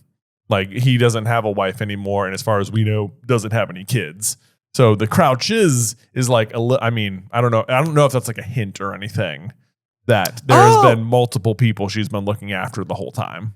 That is a good point. That it's like a tiny little, like, I don't even think it's a Freudian slip. I think it's just a slip. Yeah. Because it suggests that like that there has been more than one Crouch to be looking after. And you're right. Like, I mean, it could just be a reference to the fact that like, you know, we this lineage of house elves have always looked after the Crouches, like, you know, in a greater plurality. In a greater sense, yeah. But the fact that it says the Crouches, it's sort of like there should only be one Crouch left in that house because the mother is supposedly dead, which we haven't learned that yet. We haven't learned that yet, so we might just think that he has a wife. Is just off page. Exactly, yeah. Exactly. But with full context, we know that it should just be Barty Crouch Sr. Right. Yeah. But in actuality, it has been a Barty Crouch Sr. and Jr. Exactly. Yes. Exactly. Good catch on that front. Yep. And then Hermione sticks her foot right back in her mouth, says, Winky, I'm sure Mr. Crouch is getting on perfectly well without you, which is just no tact at all, Hermione. Come on. Seriously, I was like, wow, Hermione, just insult her next time. Read the room. Hermione's normally so good at this stuff, and it's like hilarious how bad she is at this. I know. It's like she's trying so hard to be the one to stand up for them and is failing miserably in the process of connecting with them. She has her beliefs all in the right places. But, yes. Yeah, let's see here. So then Winky discovers that Mr. Bagman is coming no, I'm sorry, not Mr. Bagman. I do this every time. I'm so sorry about that. Let's see here. So Winky discovers that Mr. Crouch and Mr. Bagman are judges in the Triwizard Tournament. And then Winky says, Mr. Bagman comes too. Mr. Bagman is a bad wizard, a very bad wizard. My master isn't liking him at all. Oh no, not at all. And that, I mean, goodness gracious, that feels like words spoken from like an innocent mind, where it's like, this is not somebody who has like a horse in the overall greater dark wizard race. Right. Like, so for her to describe him this way, it seems more like almost certainly Ludo is in fact a bad person. We're just not seeing it somehow. Right. This is such big red herring energy too, because it's, I mean, just her straight up saying Mr. Bagman is a bad wizard, a very bad wizard. Like, and I mean, it's hard to know, because there is a point where when you see in the trials and the pensive that Barty Crouch Sr. says, you know, or something like, him a job at the ministry, or it'll be like a, you know, whatever. It basically says it'll never happen that Ludo Bagman will work, you know, alongside him at the ministry, which is, you know, funny in the context of seeing it, because, you know, fast forward that they've worked on 2 huge projects together in the past year. Just the past year alone. Yeah. Yep, absolutely. And I mean, it's like Ludo is there on trial for the number one thing that Senior is fully all about enforcing. Yes. And it's like, even if Ludo did it, like the reason he's on trial is because he like accidentally like leaked information. Yeah. But it's like he genuinely accidentally leaked information. But from Senior's perspective, it's like, where is your diligence? I know. It's really surprising too, because like Winky is saying that like right now here in the present, and she's only been fired for like a few months, which makes it, and all of that happened 14 years ago, which makes it seem like Barty Crouch Sr., even in the present, doesn't really like Ludo that much, at least in the comforts of his own home. At least in the comforts of his own home. And I mean, it's like, it's, you know, everybody complains about work, I guess, is sort of like an adage. Yeah. And I think that I feel like it's at least somewhat on display that like they're very different at like the Quidditch World Cup. Absolutely, like, it is. Ludo's sprawled out on the ground in like his Quidditch robes, and Barty Crouch Sr. shows up and he's like all well dressed and you know. Yeah. I mean, this is this feels like a very unfair sentence if you're the reader. Like it's so misleading. So I'm trying to like think like to me, the reason, like, would Winky even say this? Like, if they're working together now, like, why does this make sense? Like, you know, but I think here's what I think is happening. Kind of like the more you learn about like how like Creature adopted all of his beliefs from the Blacks and stuff like that, is that once upon a time, 14 years ago, Ludo Bagman was on trial, and Barty Crouch Sr. came home and was just complaining that he got off and that everyone on the jury just liked him because he played Quidditch. He's clearly a dark wizard or whatever. Right. Like, very unhappy with today's trials. Didn't hear about him again until Bagman gets hired, and then they're having to work on these projects together. Ludo's clearly bad at his job. Right. Even if he's still head of department, so Mr. Crouch is having to pick up all of his slack, and now he's just complaining generally about him as a co-worker, because it seems like I think he has like forgiven him, at least on that front, because he's even working with Karkaroff, and it's like Karkaroff was a convicted Death Eater. True. But he's working with him. It's like maybe that's because he doesn't have any other choice. But like he is still working with Ludo Bagman anyway. So I think he just goes I think at one point he was complaining that he was a dark wizard. Fast forward after a gap of time, and now it's just complaining that he's an incompetent wizard. Right. But to Winky, it all sounds the same. Right. So to her, she's like, Ludo Bagman, all I've ever heard, dark wizard, bad wizard. Exactly. And that's what she's spitting out now. Right. Yes. Yep. I So- totally agree with you. And I think that's basically the size of it. And Yeah. it's probably the type of thing where it's like she doesn't really have any major reason, if her life exists inside of the Crouch household for the most part. She probably doesn't even have that much of a reason to think anything other than just completely marching in line with whatever her master's Exactly. belief system is. Yeah. Yeah. Yeah. So anyway, let's see here. So Winky is dissolving yet again into tears, sobbing into her skirt. Poor master, no Winky to help him no more. They couldn't get another sensible word out of her, so they left her to her crying and finished her tea while Dobby chatted happily about his life as a free elf and his plan for his wages. Dobby is going to buy a sweater next, Harry Potter, he said happily, pointing at his bare chest. There you go. I like that he got a tie first, Exactly. You Right. got to go right. Order of operations are very important when it comes to getting Exactly. dressed. Ron then offers him the one that Molly will send him for Christmas this year, and kind of like preemptively, and Dobby's just super excited about it. But that's good setup for the Wheezy. Yes. So later on, Dobby is going to come to Harry before the second task and be like, they took Harry Potter's Wheezy, sir. Yes. So this is establishing like a relationship between Dobby and Ron that is positive, if not maybe like totally formal or in depth. It also sets up Dobby showing up at Christmas to give Harry the socks, which Moody will then see at the Yule Ball and ask him about the socks. And he'll say, Dobby, the house elf gave them to me, which is how Moody will know to stage a conversation in front of Dobby so that Dobby will give Harry the gillyweed. Exactly. So there's a lot of setup happening in this one little thing about sweaters. Exactly. Yeah. Yes. What otherwise seems like a kind of like unimportant, just sort of like fun exchange. Yeah. So then Harry and Ron leave the kitchens with their pockets loaded with cream cakes and pies. Yeah. I'll go back one more time. Okay. I think it's funny too that like Ron keeps like complaining about spew, but in this situation, he is treating Dobby and the house elves so much better than Hermione. It's true. Well, yes. Yeah. At least based on how they want to be treated. How they want to be treated. Yeah, Yes. yeah. But you're absolutely right. Like like Hermione's going in and having every misstep imaginable while Ron is just like jiving. Yeah. This is great. These people are cool. Got it. Yeah. He's out there. He's like, I love house elves. Yeah. Right. Which Yeah. we know in the end, Ron does love house elves. He Because does. in Deathly Hallows, it's like he like thinks of them, and that's like the moment with him Yeah. and Hermione. He's like, no, we got to get them out of here. Yeah. Like- This is the kind of I wonder if to Hermione, this is like very obvious to her. And it's like, this is why she feels like she needs Harry and Ron. It's like, you'd be such good allies if you would just understand my cause. Right. Yeah. Right. Yes. Yeah. But Yeah. unfortunately, Well, they get there. They get there in the end. they do. Yes, they do. Thank goodness. Let's see here. I love this ask of Dobby. Harry Potter, can Dobby come and see you sometime, sir? Oh, Of course you can. I said Dobby, and Dobby beamed. beamed. I love it anytime anyone's beaming at anybody in Harry Potter. Yes, So it's just yes. like, oh, Aw. they're always so proud. Love it. Let's see. And then Ron comes to the conclusion and says, all these years I've been really impressed with Fred and George nicking food from the kitchens. That's not exactly difficult. They can't wait to give it away. All about perception, isn't it, Ron? It really is. Yeah, It they really gotta. is. These guys are good salespeople. They're like, oh yeah, we're down there nicking food. You gotta sneak in, get around the elves. You Right. know? Yeah. Yes. Good at marketing themselves, which they are in real life too. Yes, indeed. Yes, indeed. Let's see here. So, but Hermione is hopeful that like Dobby coming to work here will show the other elves how happy he is and that being free, and slowly it'll dawn on them that they want that too. Yeah. Which I do think that's possible. Yeah. I mean, you do need someone in there to kind of show the other side of things. Right. Yep. Exactly. Yep. And then this is where we get, let's see, Ron says he'd still rather work for Crouch than Bagman, at least or he'd still rather work for Bagman rather than Crouch, because at least Bagman's got a sense of humor. And this is where Hermione says, don't let Percy hear you saying that. And Ron again just can take another jab at Percy. Says, yeah, well, Percy wouldn't want to work for anyone with a sense of humor, would he? Percy wouldn't recognize a joke if it danced naked in front of him wearing Dobby's tea cozy.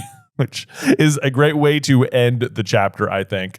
But it is the second time in a row where like jokes about Percy have been a little bit like prophetic in some way, in that before it was like, oh, sounds like Percy singing in the shower, and it's like actually it is someone singing underwater, so that's accurate. So not here. terribly far off. Yeah. And it says Percy wouldn't recognize a joke if it danced naked in front of him wearing Dobby's tea cozy, and it's like, well, that's, I mean, he probably wouldn't, but what's ironic about it is that Percy is failing to recognize that his boss has had the Imperious curse cast on him right in front of him. Yes, you're exactly right. Yep, that's a very good point. Yeah. This one's also kind of like it's sort of like impactful when you jump forward to like Fred's eventual death in Deathly Hallows. Yeah. Because it's sort of like everybody always sort of like has this perception that like Percy doesn't really like understand a joke and stuff like that. And it's literally the last thing that Fred says is like, you're joking, Percy. Yeah. And then he dies. And so it's just like, it's like, oh no. Yeah. Like Percy finally figured it out. Finally got a joke. Yeah. Right? Oh no. Anyway, but that does bring us to the end of chapter 21. Jay, do you have a review for us? Well, I sure do, Ben. Let me pull it up here. Today's review is going to come from Red Panda Patronus. It's a good one. It's a good one. Did we assign a Red Panda Patronus to somebody? Did we?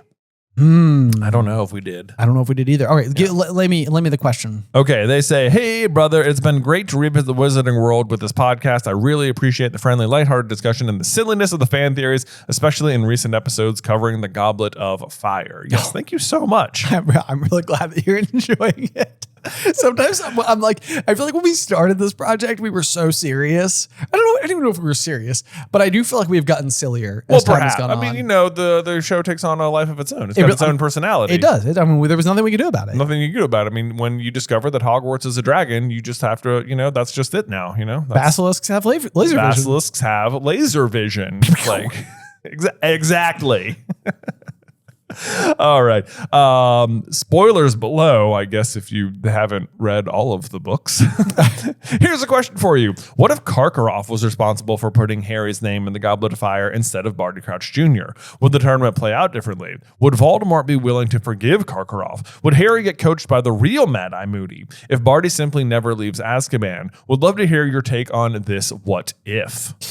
Dang, what a really interesting question, because it really is like the redemption. It's not really a redemption arc for Barty Crouch Jr., but it is a great way for him to showcase like his loyalty to the Dark Lord. Yeah. Like, I mean, to the extent to which, like Voldemort, I believe at the end of this book will regard him as like his most trusted follower. Yeah. I mean, he pretty much will. I think I liked this question because so often, whenever we do the what ifs, a lot of them have to do like, what if Wormtail, you know, got caught, or what if Sirius killed Peter, right? Or what if Sirius just told Harry everything at the night bus or whatever, right? And in some way prevents Sirius from escaping that night. Okay.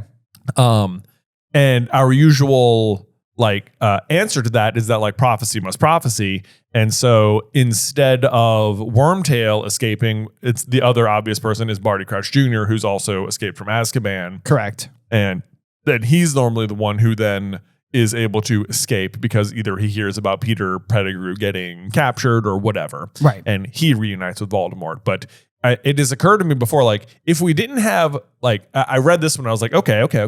But if Wormtail didn't escape and Barty Crouch Jr. had died, then what would happen? Then how would prophecy?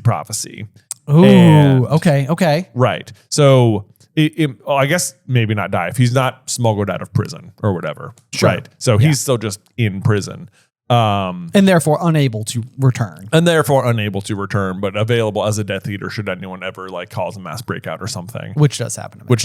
Yeah. But at that point, I think you'd have Karkaroff, who would have a really similar situation to Peter, at least in terms of like, he named names, so everyone's going to hate him. Yep. But if he can return and help get Voldemort back to power, he'll have at least some kind of protection in that sense. And I mean, it would stand to reason that like the distance that we are operating with from the Triwizard Tournament as of Trelawney's prediction in Prisoner of Azkaban, surely meetings and gatherings about preparing for the Triwizard Tournament have already been well underway. Like Karkaroff even makes it sound like when the names come out of the Goblet of Fire, it's like months of conversations and, yes, you know, like all these meetings. Like I thought we were all on the same page about how this was going to work. So like it wouldn't be unreasonable to assert that Karkaroff was going to know that he would have ready access to Harry Potter at Hogwarts, where the Triwizard Tournament was going to be taking place. Like it's not hard at all to slot this in, because it's, if anything, it's way more complicated for how Barty Crouch Jr. ends up getting roped in, which is, you know, through Bertha Jorkins going to the Crouch family and, you know, right, like then her traveling to Albania where she happens upon Wormtail, and then they're able to like weasel information. Like, you know, if anything, the actual narrative is super sloppy. Yeah. You could even, I suppose, assume like that could Sirius breaking out of Azkaban still be the prompt for him? Like, because he's afraid of the Death Eaters he sent to Azkaban. So if like Sirius breaks out, he might suddenly be afraid that Sirius would come after him as a Death Eater who named names, because he thinks Sirius is the Death Eater. That's a very good point. Yeah. And so Right. Sirius, as far as he's concerned, would have been a Death Eater who's in prison with a whole bunch of other Death Eaters who are there because Karkaroff named names. Yeah. Right. Yeah. I can see that. That Yep. makes sense. That makes sense. I mean, that's not what happens, but if prophecy is going to prophecy. Right. Then. And so when we say that, what we mean is that Professor Trelawney gives the prediction that the servant will return to the master, to Harry, on like one early summer's day at the end of his third year. Right. And on that particular evening is the evening with the full moon and the werewolf, and, you know, Wormtail is discovered and the hippogriff, Buckbeak, you know, like all of that stuff is happening. Yeah. So what we would say is the rule about prophecies is that on that same day, the same prophecy would be made. And somehow, some way, it would send out like a sound wave through space and time that would alert actions. You know, that would something about the way that night will go down will prompt a Death Eater to return to Voldemort. Right. Yes. So I think. So I'm trying to think. Yeah. So let's see if we have to assume Peter doesn't make it back. So I don't know. Sirius kill. Okay, that would be it. That could be it. Sirius kills Peter. Sirius kills Peter. And that news gets out quickly. Yep. And then to Karkaroff, it looks like, oh no. Right. Sirius Black is on the loose, and he's not trying to rejoin Voldemort. He's just hunting down Death Eaters. Right. And then he's like, I need protection. Right. So I'm going to go try and find Voldemort. Yep. Boom. Nailed it. Dang. Got it. How about that? We got it. That's interesting. It's still Sirius. And it's still connected. It still makes sense. It still makes sense. I mean, Yeah. if anything, it exists with the existing motives of Sirius. Sirius, It's- yeah. He broke out to kill Peter. Yes. Like to suggest, like, basically the what if then is what if Sirius had just killed Peter? Yeah. What if Sirius had killed Peter and Barty Crouch Jr. hadn't been smuggled out? Yeah. Right. That. Yeah. I mean, I guess he could have been smuggled out and this wouldn't matter, I guess. Our usual, the way we've normally done it is that, like, whatever, Peter is revealed and the news that Peter is like captured or whatever, like, gets to the Crouch household and he hears about it and he's so upset that that's what like causes him to break free or something. right. Yeah. Right. Yeah. Okay. I like this. And then the question would be, would Karkaroff be accepted back into Voldemort's good graces? And I think so. Oh, I mean, as much as Peter is. As much as Peter is. Yeah. Yeah. Which is to say, not highly. Not highly, but he's probably the one with the silver hand. Right. Then yeah. at the end of it all. I made a video last week that was talking about Snape playing Quidditch, and there was sort of like a commentary about how, like, Wormtail does so much, and he does get the silver hand, to be fair, but he is not elevated position wise. Yeah. Amongst Voldemort's ranks. Yeah. And it's like, yeah. So I guess that would be the question: is does Karkaroff manage to like weasel his way any higher than Peter did? I mean, it feels like, boy, the other Death Eaters are going to be so mad at him, Oh, yeah. for sending them to Azkaban. And the people he made mad are the most erratic ones. Yeah. Bellatrix and Does he name them? Doesn't Karkaroff name Bellatrix and Rodolphus and Rabastin? I don't know if he does. We can try and skip ahead, I suppose. Hold on. Maybe. The pensive. Bam. Yes, barked Grouch. Oh, maybe you're right. Maybe he names like 5 names. He says Anton and Anton and Dollhoff's not one of them. Sorry. Okay. You had some names for us. Okay, he says Anton and Dollhoff is one. He mentions Rosier. He says Snape. No more than Rosier deserved. Who else does he mention here? Travers, Mulciber. Okay. Yeah, and Rookwood is who he eventually gets pay dirt with. Okay. Yeah. Okay. Pay dirt. Nice. Good use of pay dirt. Cool. Thank you. Okay, you're right. So it's not Bellatrix and company. Yeah, no. Yeah. Okay. That's like a movie thing where he names Barty Crouch Jr. too. Okay. As a way to like sum it all up in one trial. Right. Yeah. Right. Yes, you're right. Yeah. Okay. Either which way though, that's enough Death Eaters that this does not look good for you. It does not look good. Yeah. They definitely at least get one new person behind bars. That's right. Yeah, there we go. All right, guys, as per always, thank you so much for tuning into this week's episode. Yes, thank you guys so much. Make sure you leave a like on this if you haven't. Please leave us a review. Maybe we'll get to one of your questions as well. But otherwise, make sure you join us next week for Chapter 22, The Unexpected Task, here on Through the Griffin Door. Today's episode was edited by Ethan Edghill. Vaishon Brandon does our art. Catherine Stein is our production manager, and the show is hosted by me and Jonathan Carlin.